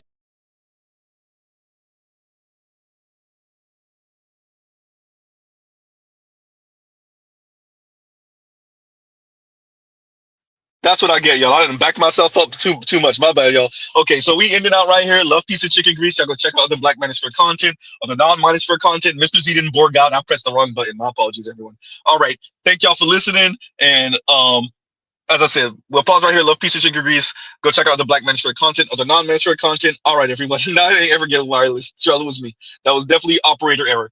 All right, y'all. Y'all have a great rest of y'all day. Mr. Z out. And thank you for the panel for coming up.